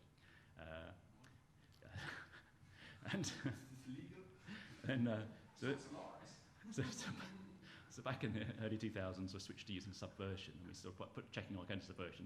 And I'd set up a good practice for people using Subversion and making patch releases and deployment releases and using it. But then I went away for however many years it was, 12 years, and I came back and they got on board of using Subversion and reverted to copying files from one directory to another. That was their sort of source code management. It reverted from using Subversion, so I was a bit like, oh my God, what have you done? So we switched to using GitHub, and then I had to explain to people about what GitHub was, how you use Git, all the commands you've got to use, how you do the workflow, pull requests, all that kind of malarkey. We got there. It wasn't happening overnight, I can tell you. It was a slow process. You can imagine, staff from the 1980s. I've been working here for 25, 30 years. Why do I have to change the way that I work? It's a good question, isn't it? Why should they change? Well, when you say, well, you have to, because we have to, because that's the modern world, and if we can't do this, we're going to be bust as a business, because we need to be able to do these new things. But we got there in the end. I mean, it was a lot slower than I make it seem here. We got there. So this is the main application page. That's a single-page application written with React.js. It's got the React.js components, and what it does is it makes calls back to the legacy CGI scripts to chunks of HTML, and then it rewrites them on the fly, and it merges them in rather than using a frame set. It's quite tricky. We've got a supplier company who specialises to do this for us. And then we've also got a single sign-on, and when you log into the single sign-on, you've then got a dashboard with all the different applications you can use. Some of them are ours, some of them are third parties. And from the customer's experience, it's much better and much easier for them to sell their services. So the question is how did we get there? And it's a bit like the old joke about, how do you eat an elephant? It's one bite at a time. But if you look here, what have I got here? I'm looking at my source code directory, find.-name star.cgi, word count minus L, 559 of them. How many PLs? 129 of them. So this elephant's going to take quite a while to eat. There's the naive approach. I've heard this many times from people. Do it all in one go. It will be easy. The code will be clean because it's been written from scratch. And it'll be perfect because my code will come out perfectly. It's touching, really, isn't it? The way people have this enthusiasm that their code will be perfect. They don't realise it's going to take them years to get it to be production quality. But we'll have fun. We'll write lots of code because people like writing code. That's what they enjoy. But unfortunately, the bit that's involved in making it production quality, not so much. Myself sometimes refer to this as the council of perfection. If we just use the latest framework, we do this, we do that, it'll be perfect. I've heard this many times from starry-eyed developers who are very enthusiastic. When they actually come to try and do it, this is what happens. You get a large team, burning through cash. It takes you 3 years to do it all and get it properly stable. It costs a lot of money. One variant of this is rewrite it all in Python. That'll be easy, because it'd be so much easier in Python than in Perl. And you don't realise that actually the problems you're solving nothing to do with the language, they're more to do with the structure and the processes and all those other things. And changing the language isn't going to help you. Also, you're now in a real bad position because you're maintaining your existing customers who are running on Perl. And now you've got your new customers who are running on Python. So now you've got your Perl experts, and now I'm having to pay for Python experts. So suddenly my big brain headcount has doubled, and I'm paying for both of them. That's not too good. And then there's rewrite it in the latest framework because it's great. I remember when all that Ruby stuff first came out, Ruby on Rails, and everyone was like, it's great, it's so great, I'm going to rewrite everything in it. I was working at the BBC at the time. That was not a stable service. It used to collapse all the time, and then the guy who wrote it had to write a restart script to restart the Ruby server every 3 minutes because it was leaking memory so fast. And literally, the service that was a live service at the BBC couldn't stay up without this thing in the background killing off Ruby and restarting it. Obviously, it's a lot stable now, but that gives you a feeling of what it's like when you get those enthusiasts who want to do it and they don't realise that's what's going to happen to them.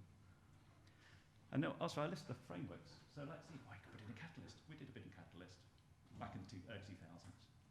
Or Modulicious, or Dancer. Oh, hang on, no, Dancer 2. How about Raisin? Or whatever the framework of the du jour is. And you'll notice from this list that the framework will have changed by the time you get there. It's going to take you 3 years. This is a good framework today. In 3 years' time, all the goalposts will have moved. Oh no, your code's not perfect anymore because this is the latest, best standard, and your code isn't up there. It's already legacy. So your code is going to be legacy before you even get there. So you have to live with this fact and understand that that's part of the trade-off of life. Life isn't perfect, I've seen it happen many times. When I say Big Bang project, that usually means it's going to go bang.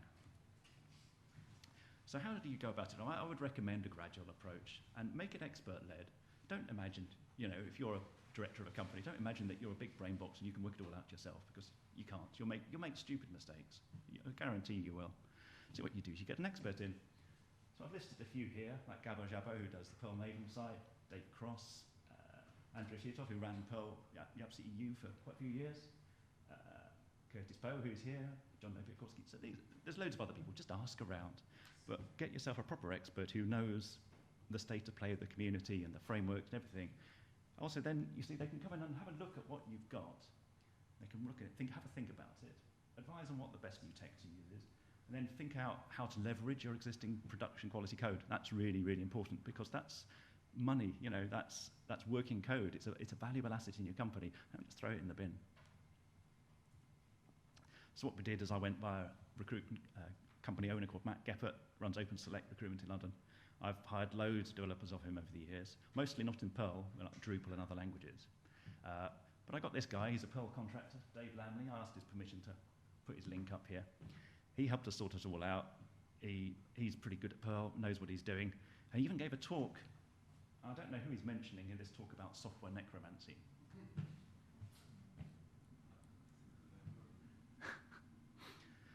Well, so there's a thing called the law of holes. If you're in a hole, stop digging. This is an excavator. The excavator's in a hole. And per the law of holes, it has stopped digging. So in other words, we've got our new tech stack, microservice API backends. One's using Dancer 2, one's using Raisin. And we've got different products. So like we did a timesheet application, we used Dancer 2. Raisin we use for our main core business application. Is it courses for courses? What do you need to solve? New UI with React.js and Node.js. So we said all new development will go through the new stack, which is fine. But all the old maintenance and small changes, that's with the old stack, but only small, nothing big, no new greenfield type stuff. And that way, you don't make the hole any bigger. You start digging a new hole somewhere else. In 20 years' time, that hole will be in a similar state if you're not lucky. So you should be using modern Perl. So I put some resources up on the slide. The modern Perl book by Chromatic, of course, is really your starting point. Perl Maven website has many good examples and tutorials on there on how to do things. And you've got resources at learnperl.org. Now, back in the company office, which we're currently sort of refurbishing, we've got a huge pile of old Perl books we're about to throw out, because I would have mentioned some of those, but those books are from the 2000s, and really, things have moved on, so I can't really recommend any of them anymore. So instead of recommending PPP, the book, I'll recommend looking at Perl Critic. Perl Critic got built in all of those things, and you can use it on your code and it'll advise you where you've made mistakes. Now, with our legacy code base, I'll be honest and tell you that if I dared to run Perl Critic on it, I'd have so many things to fix, we'd never actually get anywhere. I was concentrating more at the level of, let's add use warnings and use strict and then fix those problems. I'll come back later and worry about the Perl Critic ones. Obviously, the new code should be having all these applied from day one to avoid that getting to a similar state. Also then, I mentioned Task Kensho. It's quite nice, got a link to a bunch of approved modules on CPAN, which you should be using. The only slight problem we have with CPAN, if you don't realize it, is that you go in and you search for template and you'll be like, oh, man, look at them all. There's dozens of templating packages, which do I use? You'll pick the wrong one. So you use Task Kensho and you'll find the right one. But what about this deprecated old stack? So I did a system architecture diagram to visualize the 2B state. Now, it's too small to read here, really. But you get the idea. That's the old stack there on the right. We're keeping it going because customers are still using it. Remember, we've got some smarty arse sort of React.js on the front, reading the HTML and rewriting it on the fly. So this is the new stack on the left. But that stack on the right, how do we get it to work? We want to get rid of mod Perl 1 and Apache 1 because it's obsolete. It's been obsolete since like 2001. So what are we going to do? And when I say obsolete, let's have a look at what we were using. So the versions of Red Hat we have used over the years. Originally, when I joined the company, it was Red Hat 7. And I mean 7, not Enterprise Linux 7. And then Red Hat 9. And then later on, Red Hat Enterprise Linux 2, 3, 5, 7. And currently, we're moving on to Rocky Linux 8 because obviously the Red Hat root has been closed off because they're no longer providing that open source service. We don't want to get locked in with them. So 1999, Perl 5005 with the legacy CISM database. That's what we had when we started. So a bunch of code got written with that. 2002, Perl 5.8 came out, and it's pretty problematic with UTF-8. We tried using it, we had lots of problems. We're like, oh, what's going on? Why isn't it working properly? Finally, 5.8.1 came out, and that did work. So that's where a lot of our code got parked. So you get the code working, and you ship it to your customer, and from that point, you're going to stop, basically, because you're running something that's working. So you're not going to do huge amounts of new development, generally speaking. Well, not unless you can persuade the customer to pay you the money to do it. So that's legacy with MySQL 3. 2008, Perl 5.8.8 shipped, and then 2014, Perl 5.16.3. So we were sort of stuck there like a moment in time, you know, like one of those sort of dinosaur things that flies, you know, it's stuck in aspic or whatever it is, the amber. Like the code was stuck in amber, and there you could see it, beautiful, but couldn't really get at it. So back in 2003, I'd rewritten a lot of the early code to run under mod Perl 1. And we used a wrapper Apache Perl run that loads it into memory because it was all bad old CGI type code. And rather than spend ages writing it, you know, with Apache registry, we use that as a shortcut. Because we're always making trade-offs, you know, to save money. You've got to justify your spend. So the mod Perl porting guidelines are here. I mean, I won't spend too long on those, but you know, it's use strict, use warnings, fix the headers, local variables you should be using how, not my, things like that. And code should be going inside of blocks because otherwise, the second time it gets run from the eval string in memory, that initial code doesn't get run again. Then you wonder why your program doesn't work. Get rid of your globals as much as you can and replace procedural code with objects. So we did do a lot of that. But if there's too much, it becomes impractical. So we did what we could. But there were still some bits I just didn't simply have time to get to back in those days. And garbage collection is the other problem, really. So mod Perl 1's got an end of execution hook, and you've got to release any locks and other resources that you used, because otherwise you could get a deadlock. So how did Apache 1 work? Most of the people in the room probably know, but I'll go over it because some people reading it won't know. You've got a http.conf, and in there you had a script alias keyword, and it's mapped anything with /CGI bin or CGI Perl to a particular directory. And when it saw a file with a CGI extension, it would execute it, and it would run a Perl as a child, and poof, exec to Perl, run the script. So in our case, all these directories, 600 entry points, 600 scripts. How about mod Perl 1? So this is when the Perl interpreter C code was compiled in with the Apache 1 C code to make a single binary to execute the scripts, and that way you avoid the Perl binary load time overhead. But we already had a lot of CGI scripts, not enough time to use Apache registry, so yeah, as I said, we use Apache Perl run. Basically what it does, reads them into a string in memory, and it evals it when you want to run it. In order to save on memory, because that's quite memory intensive, we put a system Apache 2 in front, and that was serving all the static assets, and then we could minimize the number of mod Perl processes in action.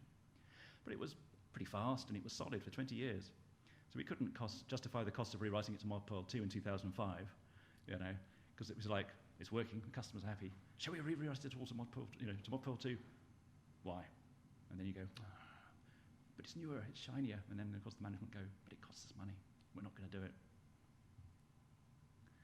So let's talk about obsolescence. I don't mean old programmers, although some of us are pretty old. I did laugh when David gave his talk and he was talking about doing stuff on the Commodore PET. Oh, sorry. Deprecated is the wrong word, and I can really point about that. It's not deprecated, it's just removed from the core. Discouraged is a good word. It says CGIPM is no longer considered good practice. That's not deprecation, that's discouraged. Okay, I shall consider myself suitably discouraged. I still don't use it, same thing. Yeah. So it is discouraged, And getting Apache 1 and ModPerl 1 to compile on RHEL 7 was a bit challenging. So I had to change the Apache 1 C code to make it compile, and then lots of extra flags to get the Perl side to compile because it was giving segmentation violations for obscure reasons. I finally managed to get it all working. I would describe that as quite tricky. So the thought of having to do this when we get to Rocky Linux 8 and future versions of the OS, I was like, right, that's it. It's going in the bin. We're going to replace it with Plaque. Before bad things happen, sort of bad things that happen are things like security holes or segmentation violations happening in the background that you don't realize, and it has knock-on effects on your data and that sort of thing. So moving on from CGI to Plaque, how do you go about that? Now, if you try to start from scratch, it's easy peasy, isn't it? You'll follow one of those guys on that resources page. I've done it. It's working. Yeah, not so easy when you've got these 600 odd CGI programs you're trying to run. So with a modern framework, there's a single entry point, and there's like a master server that routes the requests onto the children, and they all then find the correct class method, and they dispatch it for you. But you can fake it in the same way that we faked it with Apache Perl run back in all those years ago. We couldn't bother to rewrite it to use Apache registry. You can use Plaque apps CGI bin, which is a module that does pretty much the same thing. You get the URL in, it maps it to files on the disk, the CGIs. It's read them all into memory, and then it just evals that string when you make the request. So it has the effect of, making it work for you. I mean, it's not nice, but then nice would be rewriting it all from scratch and taking 3 years and then having code that needs all that QA and debugging and customers getting very angry and leaving you and that sort of thing. So we don't do that. Well, using an SSO then, instead of a web page for login. So what we did was we put on the front end an open source SSO called Glue, which is pretty good. And that people log in through that. And then we use that. It comes with an SSO proxy, which is Nginx, inside a Docker container. And then what you do is we replace the Apache 2 front end for routing to the back end using authorized requests. In the old world, we had cookies, for user session for authentication, but in the new world, it is a bit different. So I'll show you how we've done it. In the Nginx, you've got your file, you've got your virtual host. Firstly, we're passing through some environment variables that will appear in the web request. OIDC claim email. This is the UUID of the user in Glue. And then when you get into the application, you can use those to match it to the user record in the system and auto-log them on, you see. Then we route the script request through. So here's how we do it. If it's a CGI bin or Perl, then I'm going to go to this server address on port 24001. That's where the backend is that's providing your legacy CGI stuff. The static ASICs, we're still serving off Apache 2 on the main server, so we reroute those through the same server, but it's at port 80. So then that will get served by Apache 2 as currently. Because one of the principles we've got is like minimize the stuff we change. If you've got stuff that's working, don't change it if you don't have to. If you start serving it from something different, it might not work properly, or you'll find out eventually. The other API I mentioned, we've got one that's written using Raisin, which is the core application API. We're also routing that on.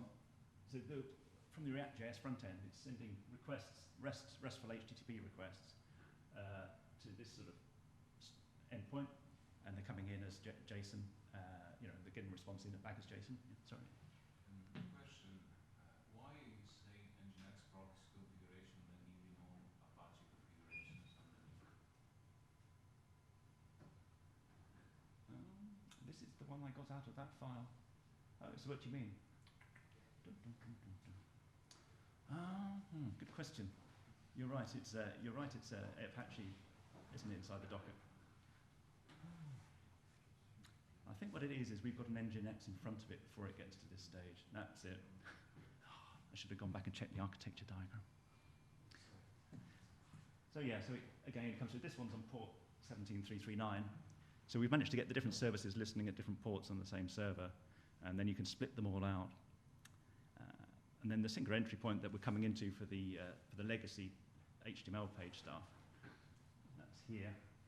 So we have a single entry point, which is this plaqueloader.psgi. So I'll spend a bit of time saying about how we got this working, because it was a bit fiddly. And it might not be obvious, but on the other hand, you might look at it and think, well, you could have done it better with other modules. It may well be. I mean, in the end, we got it working, and I was just grateful to have it working. But if you've got any improvements, they'll certainly be welcomed. So you can run it as a standalone server like this. Plaque up, plaque loader, up it comes. It's running at localhost 5000, and if I browse to that, I've got my web application come straight up. It's very fast as well, much faster than ModPerl in our experience. You can also run it with the debugger Perl-D. It's also possible to debug it using Visual Studio Code. You can set the configurations to pass the file name in as an arg, and that way you can debug it with a nice UI. Now we normally run it from systemd as a service. So there's a systemd unit. So I've got the status, tal PSGI, talcuvate service, and it's running, and it's giving you some information. You can see here in bold, that's the actual command it's used to run backup, to run it. This is the environment file that goes with it, because we've got lots of different customers, so they've all got separate environments and ports and so on. We're using this to tell it to use Starman as the web server. And then inside the systemd unit, you've got your usual kind of stuff, and then that's the command that runs the Perl program. So inside that script, we're using a number of modules. So we've got Plax, the PSGI toolkit itself, and then PlackApp CGI bin as this replacement for wrapping all these CGI scripts without having to rewrite them. Internally, it uses CGI compile, so it reads and caches these Perl scripts in subs, a bit like ModPerl registry did for ModPerl 2, and runs it as a persistent application using CGI emulate PSGI. There's a separate, in the builder, we've got separate things for serving static assets. Now, I've said that we're using Apache 2 to serve the static assets, but if you're running it as a developer, you might want to just be able to serve it yourself locally without having to bother with all that Plack builder. So it looks a bit like this. And then we'll get onto this a bit later on. This should run with child exec Perl. Some of the old code is still bad old code, very naughty. So we have to run it in child Perl, so we detect those and we do that. If you needed to do an init hook before things start running, which is possible depending on your legacy framework. On our legacy framework we didn't need one, but some other people might do if they've got ancient code. You could do it this way. It's a bit nasty, but basically you wrap around an existing function and then you just put your code on top of it. I've done something similar for the cleanup. So in ModPerl 1 it had a register cleanup method you could call, and you could give it a Perl subroutine. It would call it at the end, and you could use an end block as well. So you need something similar, and in here, this is our routine that gets called to tidy up at the end of a run, all the log files and everything. You try and work out what the root directory is of the application and the area. Now, I'll come onto this later on, but you can set it up with environment variables and things like that, which I probably think is the easiest thing out of systemd. But then again, if you've got an existing setup, you might not have that liberty. You might find it a bit more tricky than that. So when we get into the builder, starting off with our icons are going to get served by this static plugin. Not needed in production, but good for development. Then this is the bit where I'm actually getting it to go and route through to do the CGI script serving. So CGI bin / whatever it is, _PE, so CGI. If I see a request coming for that, it's going to get passed on to PlackApp CGI bin. That's where the code is. It's going to look for the scripts below that directory, and then the callback to tell it whether or not to fork a child process or run it in the current child process is that. If you wanted to mount a single Perl script, you could do it like that. I just put it in as an example. You never know, some people might just have a handful of scripts they want to do this way. And then everything else I'm doing static serving. I put an example in of how you could proxy the static file serving onto a central server if you really wanted to, but it's not really necessary. So the old headers in the CGI scripts from Perl 5005. Oh dear, time to get the Wellington boots on. So we've got Perl -W. We changed to user bin env Perl because we're not sure it's going to be under user bin Perl. It might be some opt/opt Perl that you've compiled locally. Adding in some stuff for the Vim lovers out there. This is the antique SCCS field, %I, %D.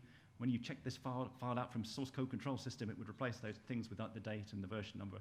Eek, delete that. Ustrict, good. $W equals 1. This was in Perl 5.5, how you did turn warnings on. So that should become use warnings. You've got your package main. That's because of our legacy framework. There were some modules that expected to be in the global namespace. Not nice, but you know. Are you going to rewrite all these modules? No. Then some rather nasty use lib thing needs fixing. It's relative paths because, well, it's running under Apache. It needs to be relative to that directory, isn't it? No, not in the Plack world, sadly.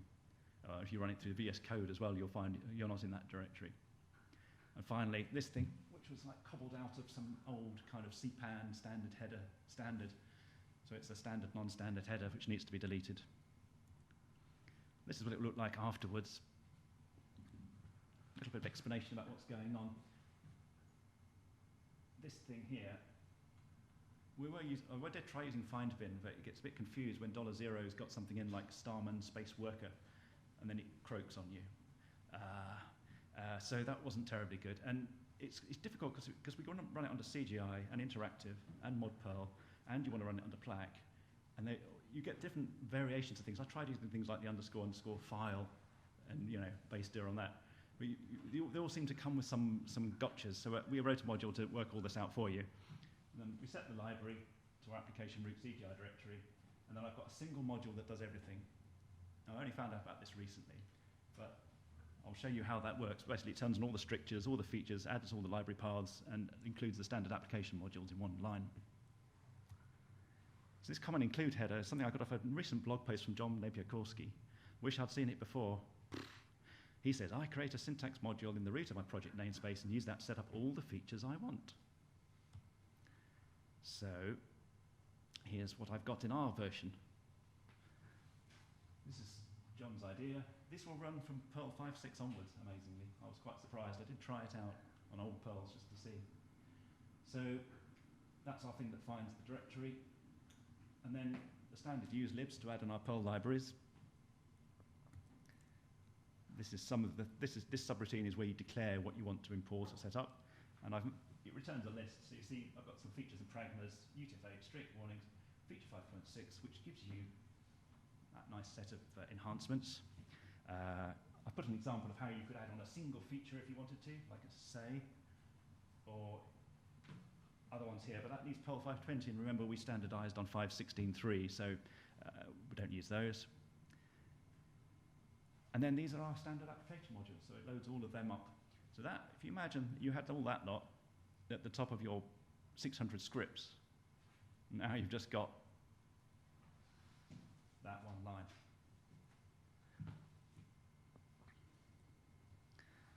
And then this is the hook. This is John's bit of code that does the import. So it takes that, requires that, and it uses a bit of magic stuff to make it all happen. Not entirely sure how it all works. This is why you pay experts. So what about those badly behaved scripts I mentioned?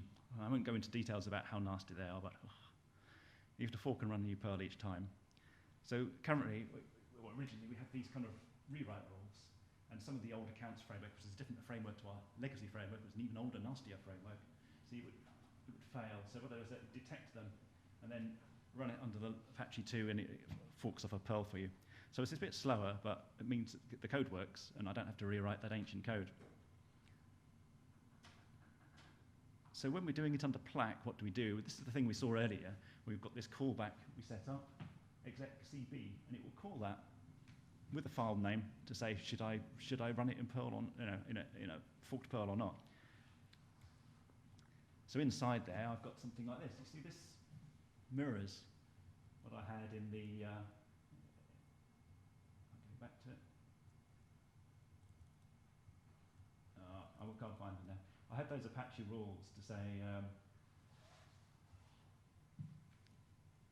proxy them on to the local Apache 2 for it to be executed. I've just got a similar thing to what those. That's the equivalent of the Apache proxy rules.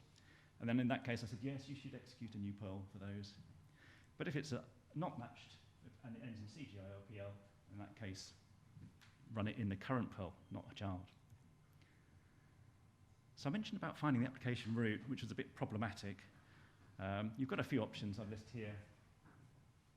Systemd environment variable, either the Perl 5 lib itself, or you can set another one and then make use of it inside your use lib statement. It's a bit like the equivalent of Perl setend, which you used to use in Apache days. Or you can use this approach relative to the main file app. You can do file-based name, use lib, dir name. I'm sure I've been bitten by this. I couldn't remember exactly what the details were. I'm sure I had problems with that. For our legacy framework, it was using the Apache standard header script file name, so we set that just so it passes through into the framework and it carries on working as it did before without me having to rewrite it all. With CGI mod Perl, you can use find bin, real bin, but as I've mentioned, that will fail under plac and CGI compile because $0 is not the script path in the child. So what about other changes we might need for CGI compile? First off, get rid of unneeded globals, because otherwise you've got to reset them every run. You're bound to forget one, aren't you? And then you see the sort of thing that happens. First run in, it goes to the CGI, gets the parameter booking number, puts it in booking number, and then uses it. Works fine. Second time you come in, it's already set, so that bar equals means that it won't bother overwriting it, and you've got the old booking number still in a variable. And then you go in, and why am I not seeing my booking? I'm seeing an old booking. Now, it's a simple example, but you get much more complicated code where that then comes and bites you. The other thing needed is to get rid of my lexicals at the top of your package and replace them with our. So this is the stuff that it says in the CGI compile about variable is not available. The first time I saw that, I was like, why is it not available? Well, it's just the way that it's implemented it. They've given a link back to the Apache 1 porting guide, which is full of useful information. I used that quite heavily back in 2003. So here's an example of an old script that was too risky to fully rewrite. The usual cruft, we've discussed it before, haven't we? SCCS, no. Then a bit further down the same file, what have we got? Require timesheets display common.pl. See, this written by a C programmer who was used to doing things like hash include display underscore common.c. That's the way it's done. Then I put my Perl code, I put it in the .pl subfile. And then, what's this? It's the main entry point. Then you get to the end. There's no braces around it. Now, it runs fine if you run it under a Perl one-off. But if you run it interactively, you're going to be in problems. So after it's been fixed, it looks like this. Something to find the lib root, and then use that lib to find it, and then use tail syntax, all that other stuff gets imported and turned on. Then back down in the main body of the code, I've done lots of this stuff. This is just a simple example. You can imagine there's been a lot of fun in games. This kind of stuff, I moved it into that common module. I took the plunge and rewrote all that code and spent some money doing that. And then I just used the module. And then further down, in rewriting those required .pls, what did I find? Evil global variables. So rather than spend ages rewriting it all, I put them in as an hour block to make them package globals. And then that existing code worked without me having to mess around with it too much. Now you might say, well, just take it and rewriting it, Peter. It'll be easy, it'll be simple, it'll be fine. We've heard this before. The trouble is when you've got timesheet processing applications, it's doing lots of complicated stuff. And there's no unit tests, and there's no automated tests. So you're trying to get it to work exactly how it does now, and it's doing all these different things on that timesheet, and you think, what's the chance of you getting it all right? Oh, yes, indeed. So we don't do that, no. We live with a few package globals and go, ugh, nasty, but that's what you do. Also, I put a brace in. So what happens is this is a string in memory. CGI compile is going to run it, it'll eval it, it'll run. Next time it evals it, it'll still run again. If it was outside of that block, it only gets run the first time. It doesn't get run the second time. So this is a simple case, but the sort of thing you find is there's some initialization code at the top of your script. It got run the first time, your program worked fine. The second time you run it, that initialization stuff didn't get run. You've still got the old values in all these variables. And now you've got undefined results coming out of your program, which is quite bad. Sorry, I don't get it. Oh, sorry. How do you ensure that it's run only once? So what I'm saying is that if you don't have this and you run it under the wrapper, it's a string in memory and it evals it. The first time it compiles it down, it sees these tokens and it runs them. Then, the second time it evals it, it doesn't run them. Because it's out of the scope of the block, and what you find is it's only ever run on the first invocation, but not subsequent ones. There's some stuff in the mod Perl 1 porting guide about this. It's quite nasty.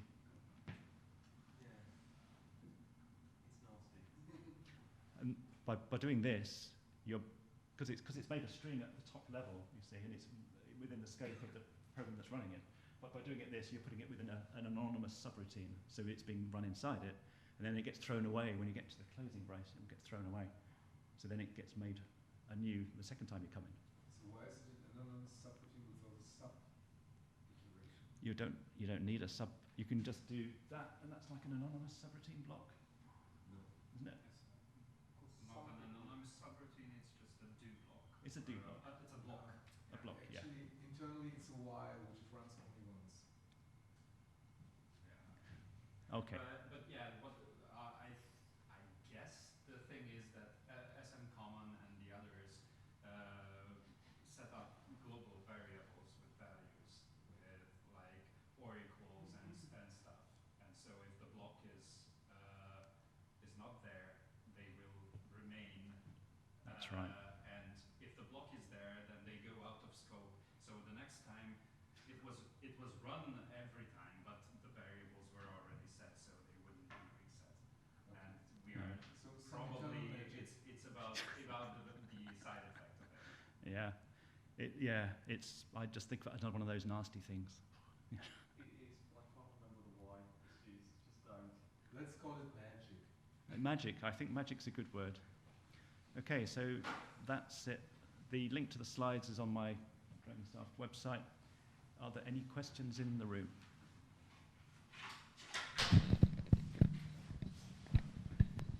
I had once a similar project, and I tried to create tests automatically. So I was just running under different conditions. It was a kind of a SQL thing. I was storing the tables before and after. Ah, yeah. And then I was comparing after changing the code if the changes to the database were the same. Yes. So maybe that's an idea. But I don't know, because you said you have no unit tests and nothing. Oh, You were refactoring without testing. We added the unit tests at the start of the process where we could and gradually increased them. I'll give you an example with our payroll. So we wrote some unit tests to do exactly what you said, where you set up some data in a Scratch database, run it, capture the output in the pay workings tables, then reset it, and then run it with the new payroll, capture the output, and then there's some automated difference tools you can use to compare the SQL and make sure that it really has got the same values. Yeah. And that saved a huge amount of time. Okay. It was obvious things like, some fields weren't being set, and you think, I've forgotten to. Okay, because I understood you in a way that you did refactoring without automatic testing, and this sounds like suicidal. We did add in lots of unit tests, I should stress, before we got to this point of rewriting it onto Plack. Oh. The first thing I added basically was a unit test that does this thing where you do the file find recursive to find all the PMs, and then check to make sure they compile. And that was number one, and that was like half of the problems gone in one unit test. Then the other thing I did was I added strict use warnings to all the modules, and then I wrote a test that would actually go and run each of them, and just see whether they would would they run cleanly or detect if there's standard error come out, and then use them to. That was another big list of things that needed fixing. I could probably do a separate talk on those because there's quite a lot to it. And so you automated that too for your 600 scripts yeah, generation of the tests. We wrote a lot of. I also wrote a unit test which is specifically just trying to mock running it under Plack. So basically it does the Plack test environment and sets the whole mock environment and then runs the program repeatedly to see if it works under Plack, and that catches you things like the rerun case. And so I wrote that, and then I was using that just to check all the things as I fixed them. Do they still pass? Because I found that there were some old styles of code that would just give an error under Plack that wouldn't under the old approach. For obscure reasons. Okay, thank you. A question of, more less of a technical question, more of a people question. Talking about the modernization you went through, how old is your average developer at the company? How old? Well, they feel older after having worked on this. I can give you a breakdown. So we had some people who were there at the company in the 1980s and 90s. Okay. We've still got two of them, so about the same age as me. I'm 57. Then we've got some sort of younger people, because the company has sort of gradually gone down just running legacy software.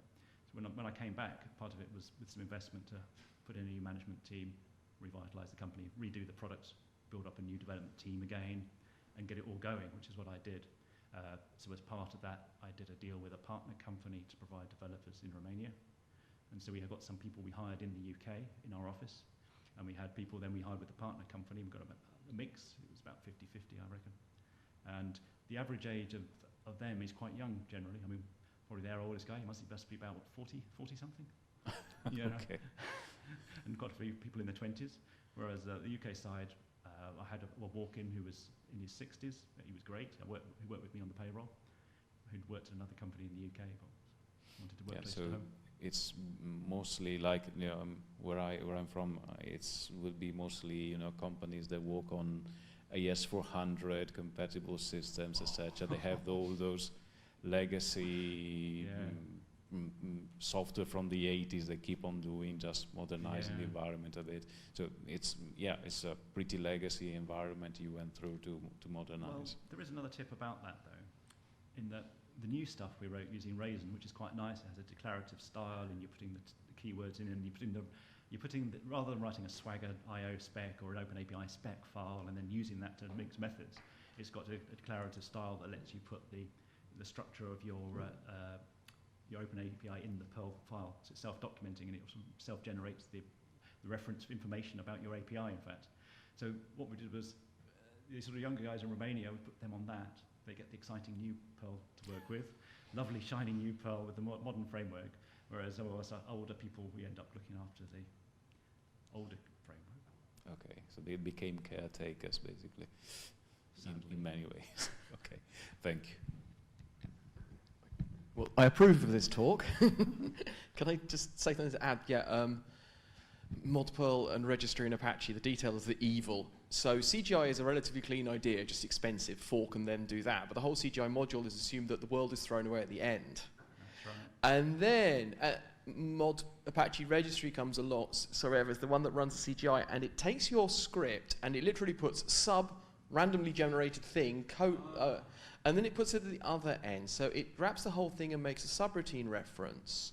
So your now subroutines name subroutines inside name subroutines, so nested lexical variables won't stay shared, because what you thought was a top-level lexical is now a nested one between name subroutines. It won't be shared. That's one of the reasons to go from my variables to our variables. But then if you do that and you have my $foo equals initializer, no, that's okay. They don't get reset to undef. Like my $foo every time will get redone, but our $foo will remember its value from last time. So you take all this working code and you add this hack round there for speed purposes, and then you start having to undo your best practices, because you might have had a lexical at file scope. It's now well encapsulated, and now it becomes a package global variable. And your code that used to work because it had an initializer, it didn't have an initializer, now you have to manually reset your variables at the end, and then eventually you get to what you've done with Plaque, and you can go back to writing good code again. That's right. That was the kind of what I want to add. It's a hack that you should have just used to get somewhere, and then, well, I think the idea was you used Apache registry properly, but no one did. But I've met code like. It's always a workaround. Yeah, I've met code like this, and also the engineering or whatever business thing of, well, we got it in this file, we'll stop now. And then the whole company that was building on coding standard was, we must use our, not my. Dudes, you're writing modules now. We must put it in begin blocks. Dudes, you're writing modules now. You don't understand the timing of this. But I approve of this talk. I shall shut up. Anybody else? Any questions? Or any slides they want to sort of look at again and any more explanation? The horror. Okay, well, thanks very much. Hope you enjoyed the talk.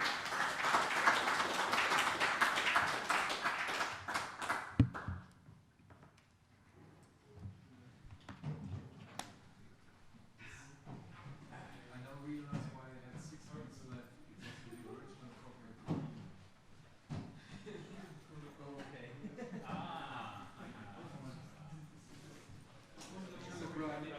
That's like the second row one, but deprecated versus Sky, which is quite important. It really is this thing. It's never going to go away. It's pushed out of the core, but it was not deprecated. It's not like you're going to say, no, you can't use this anymore. And aren't the HTML generating parts of CGI? Oh, they might be deprecated. I think those are. I think a chunk of the modules that we don't use those fortunately. Thank goodness. We had a phase of that. And despite everything, you don't look older than like 45.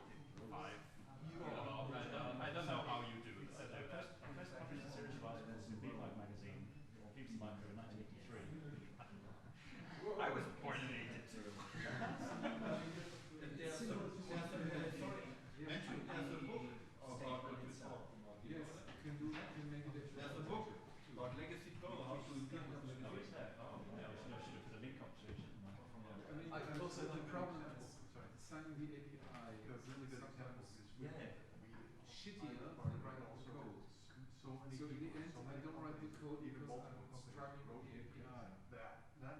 sounds to me complicates now. Absolutely. So what I want to do is, I've seen several like permanent websites, sites. That's after like the some sort of years stuff I that I would can. say this is best. Yeah, but things like the regression tests to don't make sure it know all what to do. compiles. I mean, And then the and there's processing another database. area. I could I'm also use nearly running out strict in hash issues with the entries. policy. But anyway, Yeah. strict has gone in. So Strict hash cut. table Strict or refs hash, and sub, no, strict, whatever. Not refs yet, because we might be getting empty strings from the database that are being treated like effectively undead by doing package. I know it's like MySQL, is it? no, well, yes, it's MySQL. Then it's But I'm in the database which would be crap, so it's not a case of Zero or was it undefined? I'm not sure. So you're talking about the so that was part of the things you described. I recognise those. The talk you alluded to that you haven't written yet. Sorry, actually would be quite Maybe I should do I that. the question was quite tired Testing tools and things very Yeah. slowly.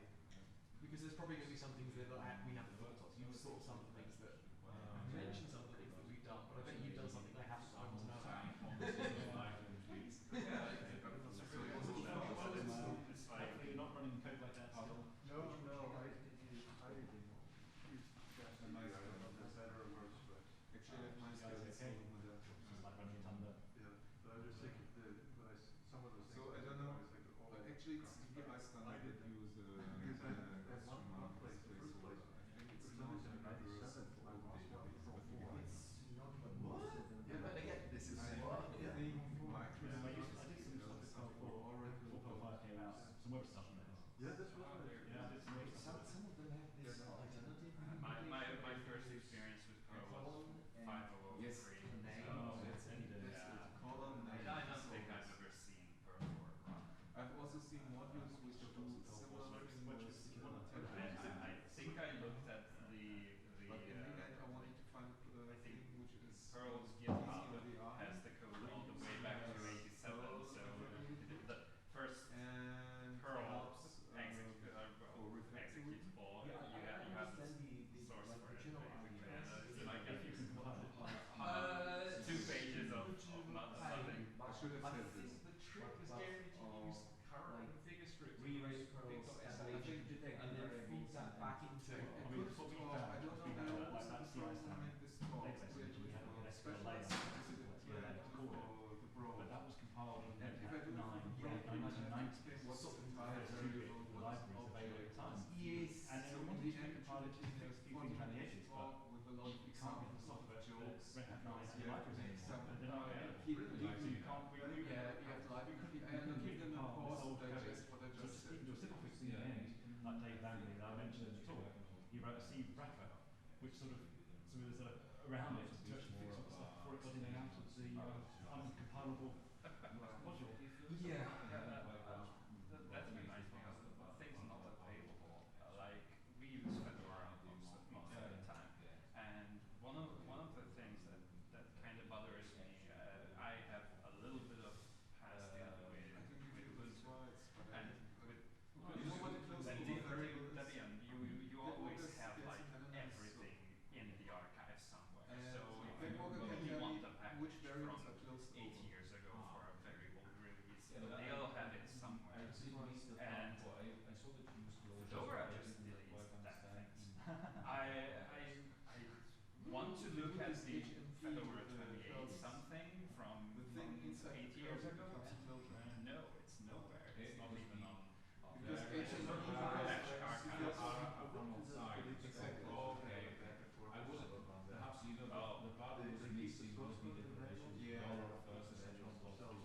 Actually, yes. If I want to do this talk properly, How much space is that I need versus to have ought to more be able to read moving but private this is the closure. Yeah. if they rely on some part of the bug to then more more do different. Why don't they just set the tags in our item or pick them up? Source them. Was that too easy? Once you start typing archive, I delete them. Sorry, we have to talk later because I just remember I left my backpack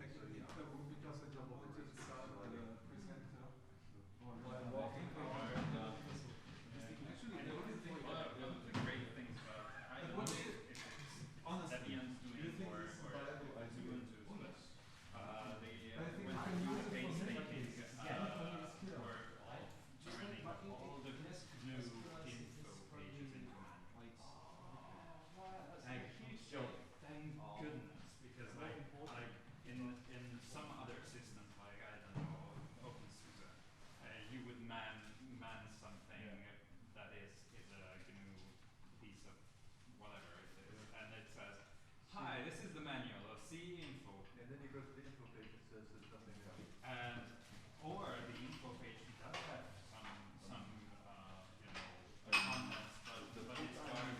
And the top of each chapter has so a small comic of a ball, and he's fixing that or running there, and they know if it's the same book I'm. I'll have to look at that. And especially just for Perl. It came out like 12 years ago. The thing is, we've got a huge pile of Perl books in our office. These old Perl books, for some reason, you've got so many of them, you kind of after a while, you have just like Perl best practices from like 2005, and you're like,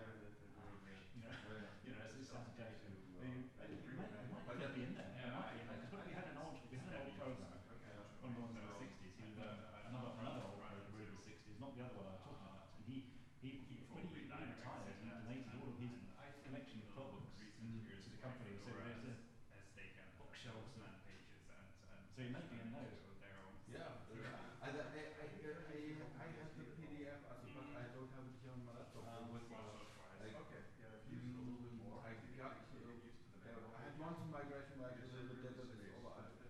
I'm not sure if I still have all my PDF books I once had, but if you're interested, I could send it. Oh, that would be helpful. Yeah, that would be interesting to have a look and see what kind of things they've done. They've probably done the same kind of things, but they may have some better ideas. I knew it because I had to at least skim it. I reviewed the book.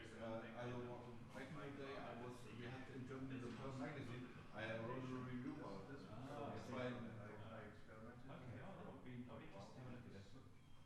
Trend.